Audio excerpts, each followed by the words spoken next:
555. The man and the woman had met each other in their hometown and in a foreign land. It was the same now, but they had switched places. After all, the North Continent was considered half her hometown as the founder of the Qingliang sect. It was the most important thing for the people at the foot of the mountain to return to their roots. The cultivators on the mountain who had pure hearts and few desires paid more attention to this matter. Xiaoyang turned to the official disciple of the sect behind him and said, "Li Zhou, go back to the mountain first." Although Li Zhou was a little dispirited, he immediately put away his messy thoughts and respectfully accepted the order and left. Xiaoyang smiled and said, "Walk around." Qin Pingon nodded and said, "Yes, we should have a good chat. Being sloppy is not the way a sect master should do things." Xiaoyang turned and walked into the alley, giving way to the middle of the road. He intentionally or unintentionally leaned towards one side of the wall, and Qin Pingon walked on the other side. Xiaoyang asked, "How did you guess that Gao Qing and I were secretly plotting against you in the Ghost Domain Valley?" Qin Pingon said, "It was just some vague coincidences. I thought that Sect Master He's Dao skills were higher and that you were more scheming, so I quickly ran away." Xiaoyang said, "I had no problems cultivating on my own mountain, but my cultivation level almost dropped. How many sect masters who had just ascended to the Jade Unyielding Realm in the vast world would end up like this?" Qin Ping, and recalled what he had seen and heard when he was buying oranges. He smiled and said, "If an apology can make Lord He and I mind our own business from now on, then I was wrong." Xiaoyang did not comment and changed the topic. He said, "You probably wouldn't have said such things in the past." Qin Pingon shook his head and said, "In the past, as long as I could live well, I would have kowtowed and begged for mercy." Xiaoyang said, "For example, if you could, you would have begged the mountain-moving ape not to severely injure Lu Xianyang with one punch?" Qin Pingon nodded and said, "Of course. If that old beast felt that kowtowing was not sincere, I would have kowtowed to him until a flower bloomed." Xiaoyang asked, "And after kowtowing?" Qin Pingon did not hide anything. "What else could I do? Living a plain and ordinary life. If that happens and I get a chance to settle old scores, then that's a different story altogether. The wine on the mountain will always be more fragrant the longer it is kept." Xiaoyang asked again, "Tao?" While walking, Qin Pingon gently tossed the orange in his hand and slowly said, "If you don't have the ability, then drink to make up for it." What else could he do? Complaining about the heavens and others, yelling and complaining that the heavens are blind, will the heavens really care about me? Xiaoyang was about to ask again. If it had been like this in the past, then what about now? Her master Lu Chen had once led her through an even more complicated river of time, allowing her to witness the future versions of Qin Pingon. Only the Qin Pingon before him wasn't one of the many Qin Pingans. There's no need to reminisce. Qin Pingon held the orange in his hand and turned around with a smile. "Sect Master He, give me a straightforward answer. In the future, can you walk your own path and I'll walk mine?" Xiaoyang pointed at the sky and smiled. "Why don't you ask my master? If my master really wants to issue a decree as his last disciple, I don't dare to disobey." Qin Pingon smiled. "Then I have to be more capable. I just don't know how much wine I have to drink before that." Since the other party wasn't sincere, it was hard to talk. Xiaoyang didn't care about what Qin Pingon was thinking. The only thing she cared about was how Qin Pingon would walk in the future and whether he would become a huge trouble for her on the Great Dao. She thought back to the time when they first met by the river, that youth in straw shoes who carried a bamboo basket with a bunch of snake gallstones on his back. Not only was there a huge gap in their statuses, he looked up at them standing on the stone cliff, but the youth's spirit at that time was in the mud. Unexpectedly, after all these years, there was still a huge gap in their cultivation levels, but his spirit was much higher. Xiaoyang said softly, "Qin Pingon, do you know your temperament? Every time you walk a little higher, the more cautious you are, the more stable your steps are. As long as your enemies see a clue, they will be even more determined to kill you." "What? Is this my fault?" Qin Pingon smiled. "Then I have to speak my conscience to Sect Master He. Do you think that if I don't gradually climb higher, no one can casually stretch out a finger and crush me to death? I think there are many people who either feel that the losses outweigh the gains, or that their cultivation is useless. When I think of this, my good mood after meeting Sect Master He in a foreign land becomes even better." Xiaoyang said seemingly casually, You think that they are wrong first, then have you thought of a possibility that you did not do anything wrong but you are wrong? Qin Ping'an's expression was still calm. I don't need to trouble Sect Master He to explain this kind of nonsense in the streets and alleys. For so many years in the vicinity of my hometown's Mud Bottle Alley, it's not just my peers who say it casually for fun, there are also some bastards who say it on purpose. It's disgusting. Many older neighbors, many kind-hearted people sometimes look at me in the eyes and they're actually saying the same thing. Xiaoyang was silent for a long time. At the end of the alley, Xiaoyang stopped. So you already knew the truth. Qin Ping'an said, What are you talking about, Sect Master He? I don't quite understand. Xiaoyang smiled. It's enough that you know in your heart. Qin Ping'an asked, Enough? Xiaoyang smiled. Not quite enough. Xiaoyang seemed to have inexplicably figured out a knot in his heart. He turned around and faced Qin Ping'an. I will wait for you at the peak of Xianxia. Apart from that, you and I will go our separate ways. This reunion at Jidu Estuary was both a coincidence and an inevitability. What Xiaoyang wanted to do, he could usually do it. If he was not convinced of her deep fate, then he would obediently endure it. Qin Ping'an got a better answer than he expected, so he smiled and said, Then I won't see you off, Sect Master He. Xiaoyang smiled. I didn't say that I would leave immediately. As a sect master, I have to worry about everything. It's rare for me to go out. Now that I have met someone I can't let go of, shouldn't I cherish it? Qin Ping'an said 2 names. Zhou Xian Li Zhou. Xiaoyang smiled sweetly and said, One can control his hands and the other can control his mouth. They won't distract you. Qin Ping'an was silent. Xiaoyang pretended to be surprised. Why? Is it my fault? Qin Ping'an really wanted to kill her with one punch. Xiaoyang said considerately, If you are not capable enough, you can make up for it with alcohol. Do you have any good wine? I have some of the best Immortal wine in the North Continent. I will give them all to you. Qin Ping'an smiled and said, It's a pity to kill Sect Master He with one punch. Sect Master He, don't be angry at me for talking nonsense. Even if he could kill her with one punch, he would need 2. Xiaoyang actually smiled and put a hand to his mouth. He shook his head and said, Don't be angry. It's a good thing that you and I are treating each other with sincerity. Qin Ping'an walked out of the alley. Xiaoyang, who had cast the camouflage spell again, walked with him. There was a distance between them, so they were not walking side by side. Qin Ping'an looked ahead. The streets were bustling with people and carriages. He asked, When are you leaving? Xiaoyang said, Probably later than you think. Qin Ping'an asked, Xiaoyang, have you always been this kind of person? Xiaoyang smiled and said, Aren't you the same? It's just that I knew myself from the beginning. You Qin Ping'an found out later, so it's not easy. The two walked out of the city and walked along Dadu to the West Sea of the North Continent. Qin Ping'an climbed to a high platform by the sea and suddenly said, Xiaoyang, the Dermic Tao that you have been searching for is like Ning Yao in my heart. Can you understand this? Xiaoyang nodded and said, Of course I can. It's not difficult. But the problem is that I don't want to accept this outcome. Qin Ping'an looked into the distance and did not speak. Xiaoyang hesitated and squatted at the side. He asked, Since it's on the way, why don't you go to the academy to take a look? She had actually just left the academy not long ago. Qin Ping'an's lips twitched. He clenched his fists and placed them on his knees. His sleeves drooped naturally. If Lu Chen died because of you, would you go to the Bekokekyung building and the Dao paths of the 3 lineages to take a look? Xiaoyang was silent for a long time. She said slowly, Qin Ping'an, actually, it's only today that I feel that becoming your Dao partner is not an obstacle for me. Turns out that this is the best marriage in the world. Qin Ping'an took down the bamboo box and took out the blade-strengthening gourd. He sat cross-legged and slowly drank the wine. He said without reason, the Dao should not be so small. Xiaoyang did not know why she changed her mind. She stood up and left the place in advance. Before she left, she turned and said to Qin Ping'an, who was leaning against the bamboo box, Love between a man and a woman is ultimately a small matter.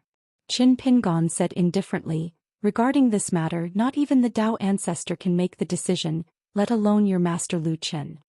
Xiaoyang could not help but laugh and traveled with the wind. At the end of last winter, After Yuan Lingdian left the Dragon Palace cave, he traveled with the wind to the north. He suddenly descended to the top of a green mountain that was rarely visited by people. It was not a celestial mountain but a secluded place with ordinary spiritual qi. There Yuan Lingdian saw his master and a woman playing chess. Both of them refined the mountain root as black chess pieces and condensed the water fortune as white chess pieces. Yuan Lingdian bowed to both of them and stood beside the fire dragon Immortal. He did not look at the situation of the chess game, afraid that it would disturb his Dao heart. There was no real zither, chess, calligraphy, or painting at the foot of the mountain because they were all lingering on the word, art. Even among the 100 schools of thought on the mountain, the 9 schools were still divided into upper, middle and lower levels. Those who played zither, chess, calligraphy and painting were fine. After all, they had received the judgment of the sages and were related to merit. Other than that, the school of calligraphy was the least popular. Those who played chess looked down on those who painted, and those who painted looked down on those who wrote. Those who wrote could only use the great merit of the sages to create the characters. The fire dragon Immortal picked up a chess piece and gently placed it on the crisscross chessboard. He asked, "You only gave an imitation sword of the sword Hatred Mountain?" Yuan Lingdian nodded. "I didn't do much." Yuan Lingdian knew his master's intention. In his early years he was a pure martial artist and even entered the far travel state when he was at the strongest golden body state. However, with his master's guidance he gave up the gift and accumulated some martial fate for the North Continent. In the end, with great determination he gave up on martial arts and focused on Dao. The process was bumpy and he entered the upper 5 states of the nascent soul state. Yuan Lingdian knew that his master wanted him to give him some pointers on the opponent's fist technique. However, Yuan Lingdian was not very interested. Moreover, he did not think that his pointers would be useful. On the Earth Peak, unless the Fire Dragon Immortal said that the disciples should do what they wanted, there was no problem for the disciples to do what they wanted. The Fire Dragon Immortal did not say anything. He had clearly lost the game, but he suddenly smiled and said, "It is a little difficult to seek life in the midst of death." Li Lu said, "The chessboard is so small. If you want to do that, you are seeking death." Li Lu casually broke the mountain root and water luck and returned it to heaven and earth. The Fire Dragon Immortal also put away the Dao wool chessboard. The Fire Dragon Immortal then asked, "What was written in the letter from the Lion Peak that you intercepted?" Li Lu did not answer his question. She said, "Just like what you said, the letter was sent by Li Yuan." He did not ask the Southern Mist Water Temple for help, nor did he not write a letter. He sent the token directly to the Lion Peak. The Fire Dragon Immortal smiled and said, "Therefore, since you have chosen this path, you have a long way to go. Others do not only have one lifetime, but you, Li Lu, have accumulated so much in your lifetime. You definitely know the most and are the most right. Very good. You lost the game, but outside of the game you have helped me regain my dignity." Li Lu did not care about winning or losing the game. It was the same inside and outside the game. She had experienced too much. She did not even care much about this life of hers. To him it was more like a journey of mountains and rivers. Since Li Lu was born with knowledge, of course she knew more. Not only about the affairs of the world but also about people's hearts. Most of the statues in the Daoist temples in the world were gilded. Old Yang asked the remaining felons to do the opposite. They should first wrap a layer of people's hearts. Even if it was just for show, they should have a good experience of the real human world. However, Li Lu also had something that she really cared about. For example, the earth-shattering battle of the Great Way in the early years had begun again. Sometimes Li Lu also wanted to end the prelude so that that person would lose completely in this life. The Fire Dragon Immortal's chess game with the Water Dragon sect this time, aside from Qin Pingon, had some intentions. Xin Lin's success came naturally when the conditions were right. He wanted to correct Li Yuan by saying a few words for Sun Jia, the leader of the Water Dragon sect. But in fact, the Fire Dragon Immortal helped the 3 parties to get through their respective difficulties. He also hoped to say some words to Li Lu through some of Li Yuan's actions after he was enlightened. After all, when it came to being a person, even if Li Lu had lived for thousands of years, she was still a junior. It was a pity that Li Yuan did not listen. Hence, the Fire Dragon Immortal did not want to interfere too much. Yuan Lingdian was a little emotional. In fact, his master had already sensed the abnormality of the martial arts fate in the ancient battlefield in the Golden Armor continent. Actually, to Qin Pingon, if he obtained the martial arts fate and won the chess game, then Qin Pingon and the girl of the same age in the Central Plains would be the two sides of a very subtle chess game. Because of the addition of Zhou Xian, who did not intend to do anything, the situation became even more complicated. If Zhou Xian had not gone to the battlefield ruins, the girl who had reached the 6th level of the martial way with the world's strongest state of the 5th level, Xianxia, might have already broken through the realm. However, she would not have been able to obtain the word strongest. That was because Qin Pingon, who was in the North Continent, had a more stable realm and a stronger fist intent. However, after Zhou Xian appeared, Xianxia was full of fighting spirit. Driven by her competitive nature, she, who was talented, forcefully increased the height of her martial arts bottleneck. She was determined to punch Zhou Xian, who was at the 7th level of the martial way, even if it was only one punch that touched her body. Only then would she be willing to break through the realm. On the other hand, compared to the girl, Qin Pingon's martial arts bottleneck was initially higher. Of course, he had to force himself to break through the realm slowly. One delay, one slow. This formed a chess game that both parties were playing from afar, but neither of them knew about it. Fire Dragon Immortal only knew that Xianxia was in the ancient ruins of the Golden Armor continent where the statue of a god had collapsed. He heard that Zhou Xian had gone there. Hence, he deduced the situation one by one. Fire Dragon Immortal smiled and said, if Xianxia wholeheartedly did not think about the word strongest, it would be a grand scene that was not tacky. For other pure martial artists, it might be a bad thing that would cause their heart to fall. However, for her, it would be seeking life in the midst of death, and her fist intent would gain great freedom. This must be what Zhou Xian wanted to see, which was why she did not leave the ruins and took the initiative to feed Xianxia punches. Although Zhou Xian was only at the Golden Body realm, to the proud Xianxia she was the best grindstone in the world. Otherwise, when faced with the full force of a Mountain Pinnacle realm cultivator, it would definitely not have such an effect. Yuan Lingdian nodded and said, Xianxia's real bottleneck was not in her fist but in her heart. Then Yuan Lingdian smiled and said, actually, as long as Qin Pingon's luck is good and he continues to delay and not break through the realm before Xianxia, he will still be the strongest at the 6th level. Then he will still receive a gift of martial arts fate. From what I see, it is a little uncertain. After Venerable Fiery Dragon made the final decision, he turned around and looked at this disciple. I asked you to send the money to Darling Water Island because I wanted you to personally tell Qin Pingon this fact. Martial artists talk in their own language, which is more meaningful than an old venerable talking to a 3rd-level cultivator and arguing about the principles of fists. I originally wanted to see if Qin Pingon would have a sliver of luck in his heart and show signs of taking the initiative to slow down for the sake of martial arts fate, or to seek life in death in a way that is different from Xianxia's but similar to the Great Tao. Now Qin Pingon has practiced to death, but it is not because he is lazy.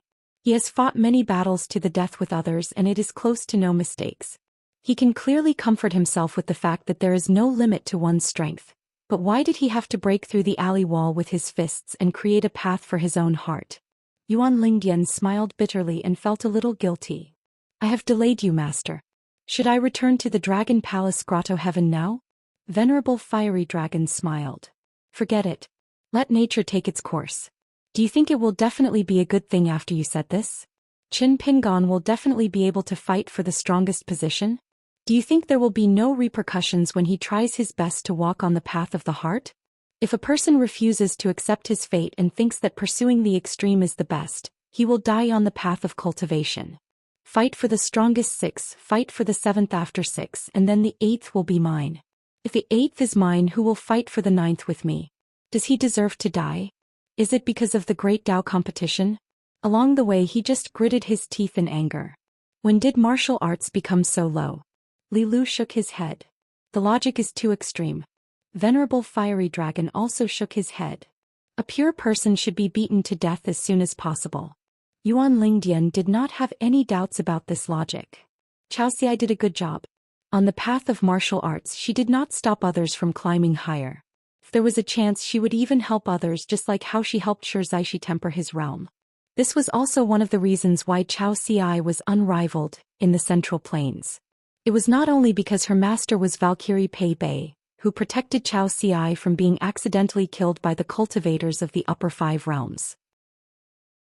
Otherwise, the enemies of the dynasty that was destroyed would not just be one or two cultivators of the upper 5 realms.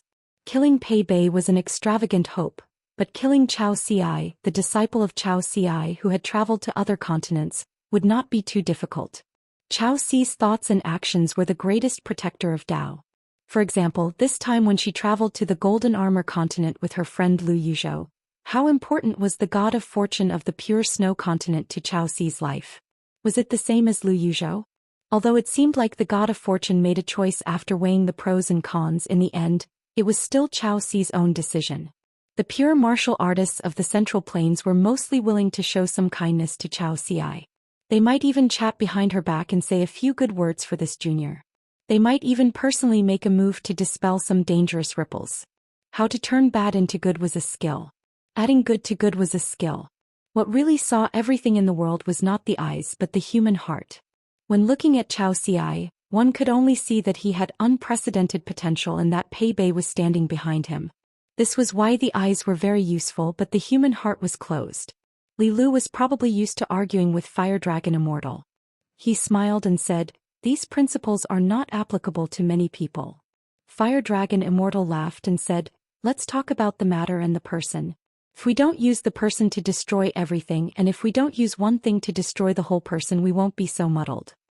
Li Lu said, "It's difficult." Yuan Lingdian nodded and said, "Master makes sense. If he didn't help his master would he help an outsider?" Moreover, Yuan Lingdian felt that his master was more reasonable. In the end, Fire Dragon Immortal smiled and asked, "Then let me ask you. When and where do you think Zhou Xian and the top young person of the North Continent have a clear mind?" In his heart, Spirit Yuan was a cultivator who was used to using strength as a way of speaking. After so many years of cultivation he was still not perfect and flawless. Therefore he had been stuck at the bottleneck of the Jade Unyielding realm. It was not that Yuan Lingdian was arrogant and domineering. There should be Dao and principles in the Earth Peak and Yuan Lingdian did not lack them at all. In fact, when he went down the mountain to train, Yuan Lingdian of the Black Finger Peak was the one with the best reputation among his peers. It was just that he was the one who was punished the most and the heaviest by Fire Dragon Immortal. Yuan Lingdian thought for a while and said with a smile, "Of course, it is the unprecedented Zhou Xian who met someone who came later, standing beside her or not far behind her.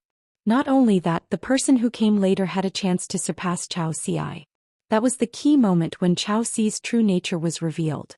As for Lin Su, who would definitely win as long as she chose to fight, she would only suffer when she lost once." Fire Dragon Immortal nodded as if he agreed with these two answers. He asked again, "What about you, Yuan Lingdian? Why can't you break through the realm? Is there a cultivator like you in the world who has the cultivation of an immortal but is still at the Jade Unyielding realm?" I widened my eyes and looked around but I couldn't find many. Yuan Lingdian said, "Of course it is because you have too much strength but not enough mind." Fire Dragon Immortal smiled. "Because you were too strong in the early stage of cultivation and thought too little, breaking through the realm too quickly. It seems that compared to the senior sisters and senior brothers of Taixia and White Cloud lineages, you have the least understanding of the true meaning of Dao? Or was it because you were punished by me too heavily that you felt that even if you weren't wrong, you just didn't think about it? Thus you kept thinking about it and closed your door to reflect on what you did wrong? When you understand it, it is the time to break through the realm." Yuan Lingdian nodded and admitted, "Indeed. Have you ever thought of a possibility that you are thinking about mistakes when you are not wrong? Are you going around in circles on the wrong path?" Fire Dragon Immortal sighed, "Silly child. In the world, when a master imparts Dao to his disciple, can he only help his disciple to take the shortcut? Can't he set up many obstacles on the path, making it hard for his disciple to walk in the right direction? So that his disciple's Dao heart can be firmer?" For the first time ever, Spirit Yuan Palace had an aggrieved look on his face. "Master, your Dao is so profound and your knowledge is so vast. I don't want to question you in the slightest." Fire Dragon Immortal pointed at the disciple and said angrily, "Go and ask that young man from Darling Island if he has that idea at such a young age. Even his most respected Mr. Qi Jingchun may not always be right. Ask him if he dares to think like that. Did he dare to diligently ponder over the sage's principles outside of the sage of literature's lineage? But was he not afraid of suppressing the earliest principles? Spirit Hall, if you think that all the principles in the world belong to the master and that the disciple can only learn most of them, then the disciple will pass it on to the grand disciple, and the grand disciple will pass it on to the grand disciple. Your Spirit Yuan Palace doesn't even dare to think about this. You've cultivated so hard for 600 years. Do you think you've only developed your strength and not your Tao heart? What? Master's crouching peak requires hard labor like moving mountains, carrying soil, chopping firewood and burning charcoal. How did your Spirit Yuan Hall become so muscular? Spirit Yuan Palace glanced at his master's fluttering sleeves and said carefully, Master, don't be angry. Let's talk this out. Li Lu said. Yuan Jishuan said he was unwilling, but he didn't say he didn't dare. Don't just try to reason with him and wrongly accuse Yuan Jishuan. Spirit Yuan Palace was so angry that he almost died. Li Lu, you're more of a hindrance than a help. He knew his master's temper better than anyone else. After all, Spirit Yuan Palace had suffered the most beatings among all the disciples. If Yuan Jishuan claimed to be number 2 in Crouching Peak, no one would dare to say they were number 1. Being unwilling is worse than not daring. Not daring, not daring. I've thought about it, but I haven't walked out yet. As expected, Immortal Fire Dragon was furious. He said coldly, go to the Peach Mountain Grotto and meditate for 10 years. Only come out when you've thought it through. Yuan Lingdian was silent for a moment before he sighed in his heart. 10 years was nothing. He could just take a nap, close his eyes and open them again and it would be over. But he was embarrassed. His master had left the mountain and returned. In the end, he was the only one who had to pack his belongings and be confined to the Peach Mountain Grotto. His senior brother Bai Yun and senior brother Peach Mountain would have to go to the grotto every few days and leisurely brew tea together. And I still have to ask him if he's thirsty. Spirit Yuan Palace suddenly had an idea and said softly, Master, I've made an appointment with the peak to go down the mountain together to help him fulfill his wish. Immortal Fire Dragon's face was no longer tense. He smiled and said kindly, even though it's my fault, I don't want to win or lose. With my senior brother's help, I won't hesitate. I admit that the world inside is not as big as the world outside, but in fact, my heart is not inferior to the will of heaven. This is the clear mind that a cultivator should have. Very good, very good. If so, Spirit Yuan Palace, you don't have to go to the Peach Mountain Grotto. Stay by the peak and protect my junior brother. Remember not to reveal your identity. You can only travel at the foot of the mountain. Spirit Yuan Palace bowed and said, Don't worry, Master. Now it's White Cloud and Peach Mountain's turn to envy me. Spirit Yuan Palace was afraid that his master would take back his promise, so he turned into a rainbow and left. Li Lu said, Yuan Jishuan has thought it through. The day he returns from the mountain should be the day he meditates in seclusion. Immortal Fire Dragon nodded. So it doesn't matter if he goes to the Peach Mountain Grotto or not. Immortal Fire Dragon wanted to teach Yuan Jishuan the truth that Spirit Yuan Palace could accept and guide him patiently. Otherwise, Immortal Fire Dragon could only guide his disciple as a master. Imparting the truth to the Jade Uncut Realm at the peak of the Ascendant Realm was not impossible, but it would not be of much use and there would be many hidden dangers. The truth was not as simple as a few words. After listening to it, the listener would really open the door to their heart. Beyond the words of others, they would think more about it and finally achieve the great Tao. Li Lu smiled. Yuan Jishuan is very perceptive. If you don't deliberately suppress his mind, there is hope for him to enter the Ascendant Realm earlier. Immortal Fire Dragon sighed. There is no other way. This kid is born to be too jumpy. I have to suppress him a little bit. Otherwise he will attract the wind while lying on the ground. This is a small matter. If Spirit Yuan Palace breaks through the realm too quickly, other than his own state of mind, the rest of the brothers will inevitably be affected. This is a big matter. Immortal Fire Dragon was already a mountain pressing on his heart. Adding Yuan Jishuan to the mix, anyone would feel uncomfortable. Moreover, there is no need to lie on the earth peak. Just for the addition of an ascendant realm, Spirit Yuan Palace would be in a hurry to show his head. Otherwise, if there ever comes a day when I'm no longer at Crouching Earth Peak, with Spirit Yuan Hall's temperament, I'll take the initiative to shoulder the burden. If his cultivation heart isn't strong enough, the other disciples of the other lineages will have less of a reason. Those who speak and those who listen will subconsciously think so. This is human nature. A celestial mountain, a foul atmosphere, a decaying mansion, a deep pool of dead water. is a rule that falls on paper and is left to eat dust in the ancestral hall, not in the hearts of the cultivators. Li Lu said, the establishment of rules by any founding ancestor is very important. Immortal Fire Dragon nodded and said, of course, for example, Sword Immortal Bai Chong and the others, they all have their own foundation. Naturally, they will follow Bai Chong and the others' ideas to spread their branches, flowers and fruits. To be able to become a sect celestial, who doesn't have their own set of perfect rules. The key is to see who is better to be able to hide wind and gather water. However, in the matter of the master guiding the way and the disciple walking, this poor Taoist's earth peak is worthy of this saying. Now this poor Taoist is lacking someone who can help the earth peak improve further. Li Lu smiled and said, Zhang Shan Feng.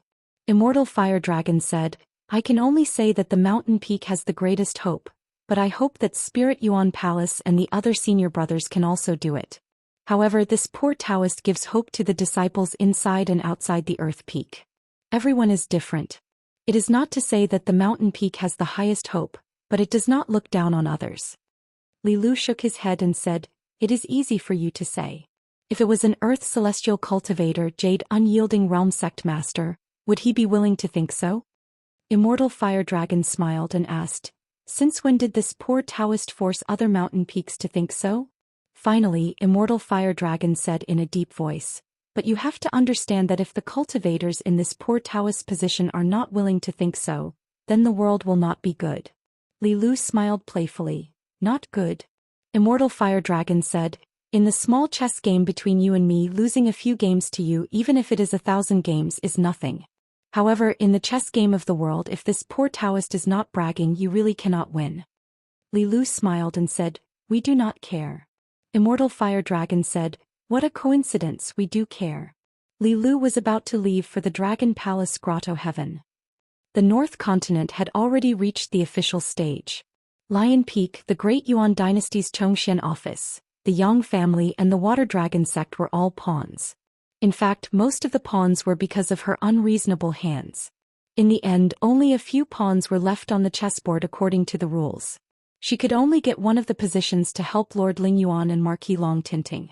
Originally, Xin Lin of the Southern Mist Water Temple and Shui Jing of the Jidu Middle Temple, Li Yuan, both of them had a chance to rise to the highly respected position of the water god. In fact, Li Yuan was more logical. However, it was Li Lu's business that she did not care. What was the point of thousands of years for a little Shui Jing? If it were not for Immortal Fire Dragon's willingness to chat with Li Yuan and say a few words at the beginning of the chess game, she would have smashed Li Yuan's golden body into pieces when she went to the Dragon Palace Grotto Heaven, turning him into water and returning to the Jidu Middle Temple. If it was a new Shui Jing who was willing to protect the Water Dragon sect, the Water Dragon sect would only be more grateful. Immortal Fire Dragon suddenly said, Li Lu, let's start a new game. You surrender and lose half, how about that? Of course, Li Lu was not willing to play another game. Immortal Fire Dragon had deliberately waited here for the Spirit Yuan Palace and then played a game of chess with her because he had nothing to do. After all, the cultivation of a cultivator at the peak of the ascendant state was not based on the heart, let alone the absorption of the spiritual qi of heaven and earth. Daoist Fiery Dragon's words might seem like he was stepping on watermelon skins, but the meaning behind them was not only to guide his disciple to the Spirit Yuan Palace, but also to clarify things with Li Lu as a friend. He wanted to sort out the big and small of the earthly peak and help Li Lu see through people's hearts. However, this was the first time that Immortal Fire Dragon had directly pointed out the true relationship between them. Then there was Li Lu's return to the Dragon Palace Grotto Heaven. Then there was the final result of Li Yuan obtaining a 3 feet of Sweet Rain Jade token and Xin Lin obtaining a future deity position of Lord Ling Yuan. Xin Lin could not believe it, and Li Yuan even beat his chest and stamped his feet. As for whether Li Yuan knew that he would have died, and that someone would have impersonated him, the water god. However, his life was saved by Immortal Fire Dragon, and the Hornless Dragon Jade token was obtained because of Qin Pingon. Li Yuan might still be in the dark and muddle-headed. If one were to say that it was bad, Li Yuan did not do much. It was as if he was lying down and enjoying life. He did a few small things and obtained a jade token to gather incense. If one were to say that it was good, he lost the deity position of Lord Ling Yuan, the future water god of the North Continent, because he had resigned himself to fate and did nothing for thousands of years. Venerable Fiery Dragon stayed at the peak of the mountain alone.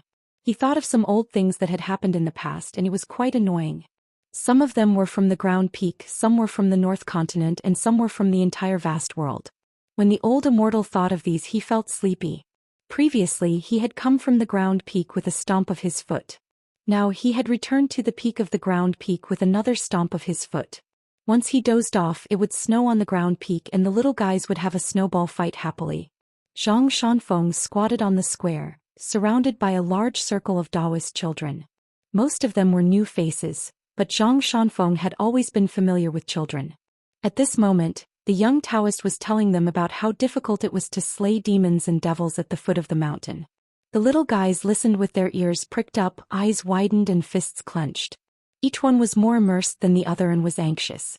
Why was it that youngest uncle only talked about how powerful the demons were and how amazing his methods were?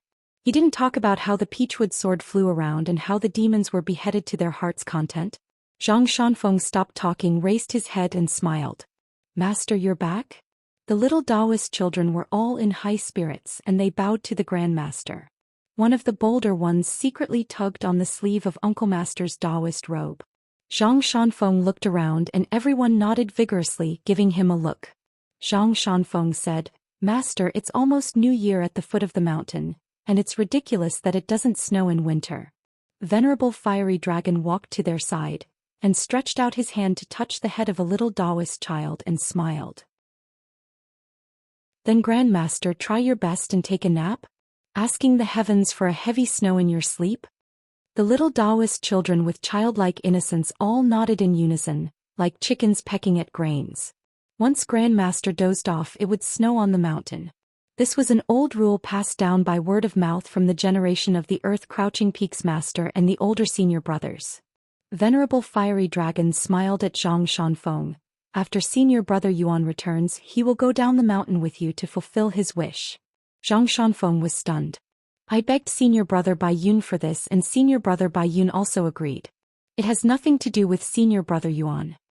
Venerable Fiery Dragon scolded jokingly, "This little bastard, he even lied to his own master." The little Daoist children's mouths were wide open. Grandmaster also scolded people? Venerable Fiery Dragon was a little helpless, and walked away to find a place to sleep. Zhang Shanfeng then started to help his master clean up the mess and said to the little guys earnestly, "Don't learn from your grandmaster and scold people." A little Daoist child crossed his arms in front of his chest and said angrily, "Grandmaster is the most senior on the mountain, what's wrong with scolding people?" Zhang Shanfeng twisted this guy's ear and gently pulled it up. The little Daoist child cried out and quickly stood on his heels and begged for mercy. "Little Uncle Master, please don't hit people, I know I'm wrong."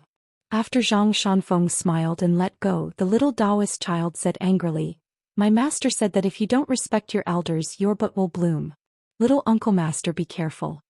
Zhang Shanfeng squatted down and continued to tell the story at the foot of the mountain. The little Daoist nephew listened attentively and suddenly complained, "Little Uncle Master, are there no good demons and ghosts at the foot of the mountain? If that's the case, why did Grandmaster and the other Uncle Masters allow them to do bad things?" Zhang Shanfeng smiled. "About that, of course there's a reason. When my friend comes to our house as a guest, little Uncle Master will get him to tell you. There are many interesting mountain and river stories at his place." A little Daoist child shook his head vigorously and said, "I think it's definitely not as good as little Uncle Master's." Zhang Shanfeng waved his hand and said with a bright smile, "Speak the truth blindly. When it snows, let's have a snowball fight together. Little Uncle Master will form an alliance with you." The little Daoist child immediately rejected, "Don't even think about it." He heard from his senior brothers that every time they had a snowball fight, little Uncle Master would be the one who was hit the most by the snowballs. Because he was the tallest and ran faster, he would not be angry even if he was hit. Zhang Shanfeng reached out to tug at the collar of his Daoist robe, and said in all seriousness, "How dare you not respect little Uncle Master? Aren't you afraid of your master spanking your butt?" The little Daoist child frowned and said softly, "Master left last year." Zhang Shanfeng was stunned for a moment and sighed. Then he pointed at the little Daoist child and said with a chuckle, "Actually, he didn't leave. Don't you still remember Master? The little Daoist child lowered his head and with reddened eyes he grunted. When Master left he said the same thing. He told me not to cry. He said that as long as I think about Master, Master has not left. I don't have to think about him often and it's good to think about him occasionally. He also said that when I think of Master I won't be so sad anymore. When I grow up I can go down the mountain to slay demons. Little Uncle Master, why has it been so long? It's been more than a year and I'm still very sad. Zhang Shanfeng thought about it, but he still could not say any comforting words. When he was young the days seemed to pass day by day and he counted his fingers. When he was older every month passed and every year passed. If he became a cultivator on the mountain when his realm was high, 10 or 100 years seemed to pass in the blink of an eye. How many people around him could he remember? How many people could be considered as people around him? Zhang Shanfeng had once asked his master many questions, but most of the time perfected fiery dragon only said that there was no answer to the question. The question itself was the answer and many seemingly answers were the next question. Zhang Shanfeng did not feel that his master was perfunctory, so he was even more at a loss. Was his master's Dermic Tao powerful? Of course not. That was because his master's Dermic Tao was not on the mountain in the sky, but in the human world at the foot of the mountain. A little Daoist asked curiously, "Little Uncle Master, what are you thinking about?" Zhang Shanfeng was about to speak. A little guy said softly, "He must be secretly thinking about the beautiful girl at the foot of the mountain." Another little Daoist boy said, "You only know how to speak the truth." Zhang Shanfeng chuckled, "Let's not talk about the previous story of slaying demons. Let's listen to the next time. Little Uncle Master will tell you a more exciting story first." Unexpectedly, a little Daoist immediately said to his companions, "Don't be afraid, Little Uncle Master must be trying to scare us with a ghost story." Zhang Shanfeng looked at the group of clever little bastards. The circle of little Daoists around him seemed to be more difficult to serve than the little disciple nephews before he went down the mountain. Zhang Shanfeng had no choice but to take out his trump card and shouted, "Master, why isn't it snowing yet?" The old perfected one was dozing off at the edge of the cliff in the distance. He said with a smile, "You have to eat first if you want to go to the toilet." All the little Daoist children looked at their little Uncle Master pitifully. They felt that their little Uncle Master's brain was not very bright. Zhang Shanfeng stood up. "Forget it, I'll teach you how to punch." There were boos everywhere. All of them ran away. There was no snow, no story. There were no wild fruits on the mountain in winter. The masters did not make anyone's buttocks blossom, so little Uncle Master was useless. Zhang Shanfeng suddenly realized that a little guy had stopped in his tracks and did not leave. Zhang Shanfeng was already satisfied. He smiled and waved his hand. All right. Little Uncle Master will teach you fist techniques alone." The little Daoist child chuckled and snorted. He performed a series of punches and then ran off after saying, "Little Uncle Master, have you learned it?" Zhang Shanfeng scratched his head. This group of little disciple nephews were crafty. Little Uncle Master could not teach them. At dusk, in the market town at the foot of Lion Peak, a young outsider wearing a green robe and a bamboo box walked into a cloth shop that was doing quite well. A woman who was greeting customers turned her head and saw a visitor. She said with a smile, "Oh, this handsome young man, you're here to pick some silk for your wife. Do you want to make a nice dress?" Chin Pingon smiled in his hometown dialect. "Aunt Lu, my name is Chin Pingon. I live in Mud Bottle Alley." The woman was stunned. "The Chin Pingon that my Huai boy often talks about?" Chin Pingon nodded. He was carrying a few bags of gifts in his hands. They were all bought from the shops in the town. The woman quickly put down the business at hand and let a few well-off women from small towns choose their own fabrics. She brought a bench for Chin Pingon and said, sit quickly. Li Huai's father has gone up the mountain. I don't know when he will be back, but as long as there are no vixens on the mountain he will definitely be back before dark. But from what I see, even if there is a vixen she will not be interested in this blockhead, right? It was only because I was blinded by lard that I fell in love with that Li heir. The woman sat on the other end of the bench. She was familiar with Chin Pingon. Mud Bottle Alley, I know. It's quite close to the Iron Lock Well. It's a small alley with few people. There's a young widow at the end of the alley. She looks slightly worse than me. She's not far from Mud Bottle Alley. You should know the Witch Maw from Apricot Blossom Alley, right? That old hag, the older she gets, the more sinister her mouth becomes. In my opinion, she can even talk the dead back to life. Even the young widow of the Gu family in Mud Bottle Alley can't win against that old hag. Qin Pingon gently placed the gifts behind the counter. He had already removed the bamboo box and placed it by his feet. He slanted his walking stick and turned his body sideways.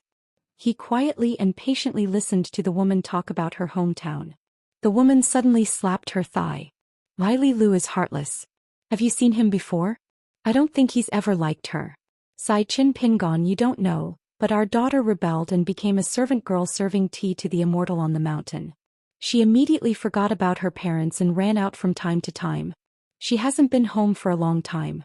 In any case, if she really gets abducted by those glib-tongued people outside, I won't feel bad. I'll just take it that I've raised such a daughter for nothing.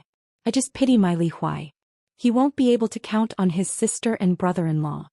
Qin Pingon smiled at the woman and said, Li Huai will have a bright future if he studies. I know Li Huai. He doesn't study fast, but he has stamina. Most importantly, this child has a good heart. He's like his uncle and aunt, they're all kind. This isn't something that can be learned from books. In addition, Miss Li has become an immortal on the mountain. She doesn't have to worry about food or clothing. At the very least, I believe that she will be able to find a good family in the future. It's not that I'm trying to be polite here, but Aunt Lu is really blessed. People like us who come from the streets, live our lives by looking ahead. Only then can we tell who's better and who's better. Today we'll buy some bottles and jars. Tomorrow we'll save up for a square table. Then we'll slowly add more things to our house. Every item is the same. Naturally, our lives will be prosperous. The woman beamed with joy. This young man looked handsome and knew how to talk. Furthermore, he wasn't saying flowery words. He was saying the truth that even she felt was reasonable. Moreover, he was able to protect Li Huai so attentively all the way. How bad could he be?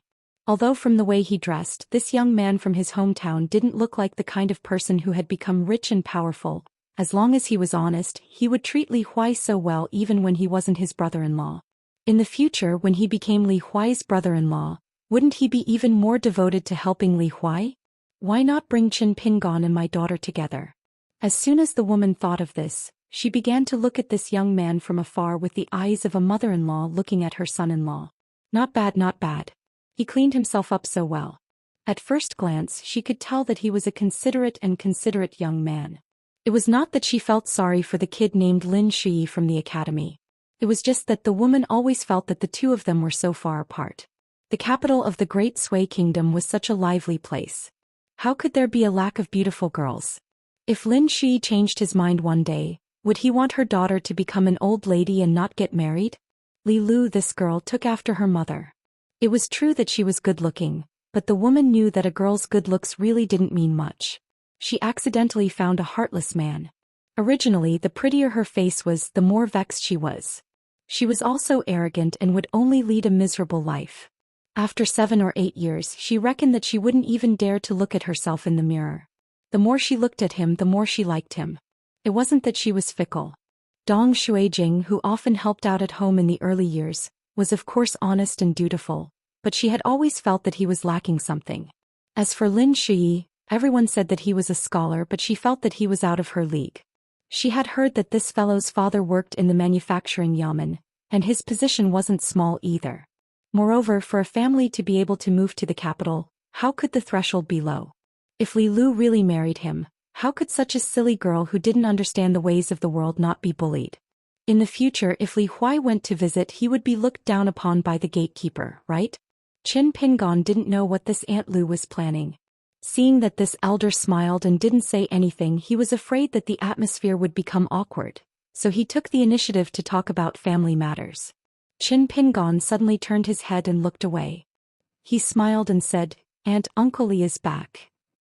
The woman leaned over and looked outside the door. He really did come back. She smiled and said, "It's time to eat. Aunt will go and make some local dishes for you." The woman stood up and shouted in her usual loud voice, "Li Er." A man immediately jogged over. The woman grumbled, "Can't you see that Qin Pingon is at our house? He took so long to get home. When he goes out, it's like there's money on the ground." Li Er smiled and stepped over the threshold. You're here. Qin Pingon had already stood up and called out, Uncle Li. The woman saw that Li Er intended to sit in her seat and said angrily, Go buy wine. Are you saving your private money to buy cosmetics for those vixens? Li Er said gloomily, I never have money in my pocket. The woman slammed the counter heavily. Take the money from the drawer and quickly go buy 2 bottles of good wine. After you buy the wine, let Qin Pingon stay in the room prepared for Li Huai. Think about whether there are any items that are missing. When you buy the wine, buy them all at once. When she turned to look at Qin Pingon, the woman's face changed into a smile. Qin Pingon, since you're here, make yourself at home. If you're too polite, Aunt will be angry. Qin Pingon smiled and said, I won't be polite with Aunt. A plate of stir-fried meat with winter bamboo shoots is a must. The woman smiled and said, Yes, of course. Li Er took the money and left the shop with Qin Pingon.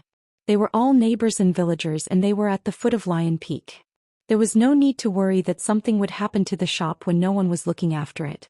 The two of them walked on the gradually deserted street. Qin Pingon asked softly, Uncle Li, do you know where Li Shixing of Fortune Street, Li Baoping's elder brother, is in the North Continent now? Li Er said, I know. This person brought a rather strange study companion with him to visit me. I'll tell you in detail later. Qin Pingon heaved a sigh of relief. Otherwise it would be difficult to find him. Li Er hesitated for a moment and looked around. Finally he looked somewhere and frowned. Then he threw a punch. In the entire street only Qin Pingon vaguely sensed some signs.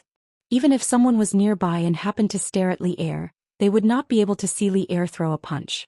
Then, in the distant sea of clouds, there was a dull explosion that could even be heard in the small town. After throwing a punch, Li Er did not explain anything. He only said, Li Shixing asked me to tell you that before you look for him, I have to tell you something first. The peach talisman that he gave you back then was not something he did on the spur of the moment. Of course you did not accept it in the end.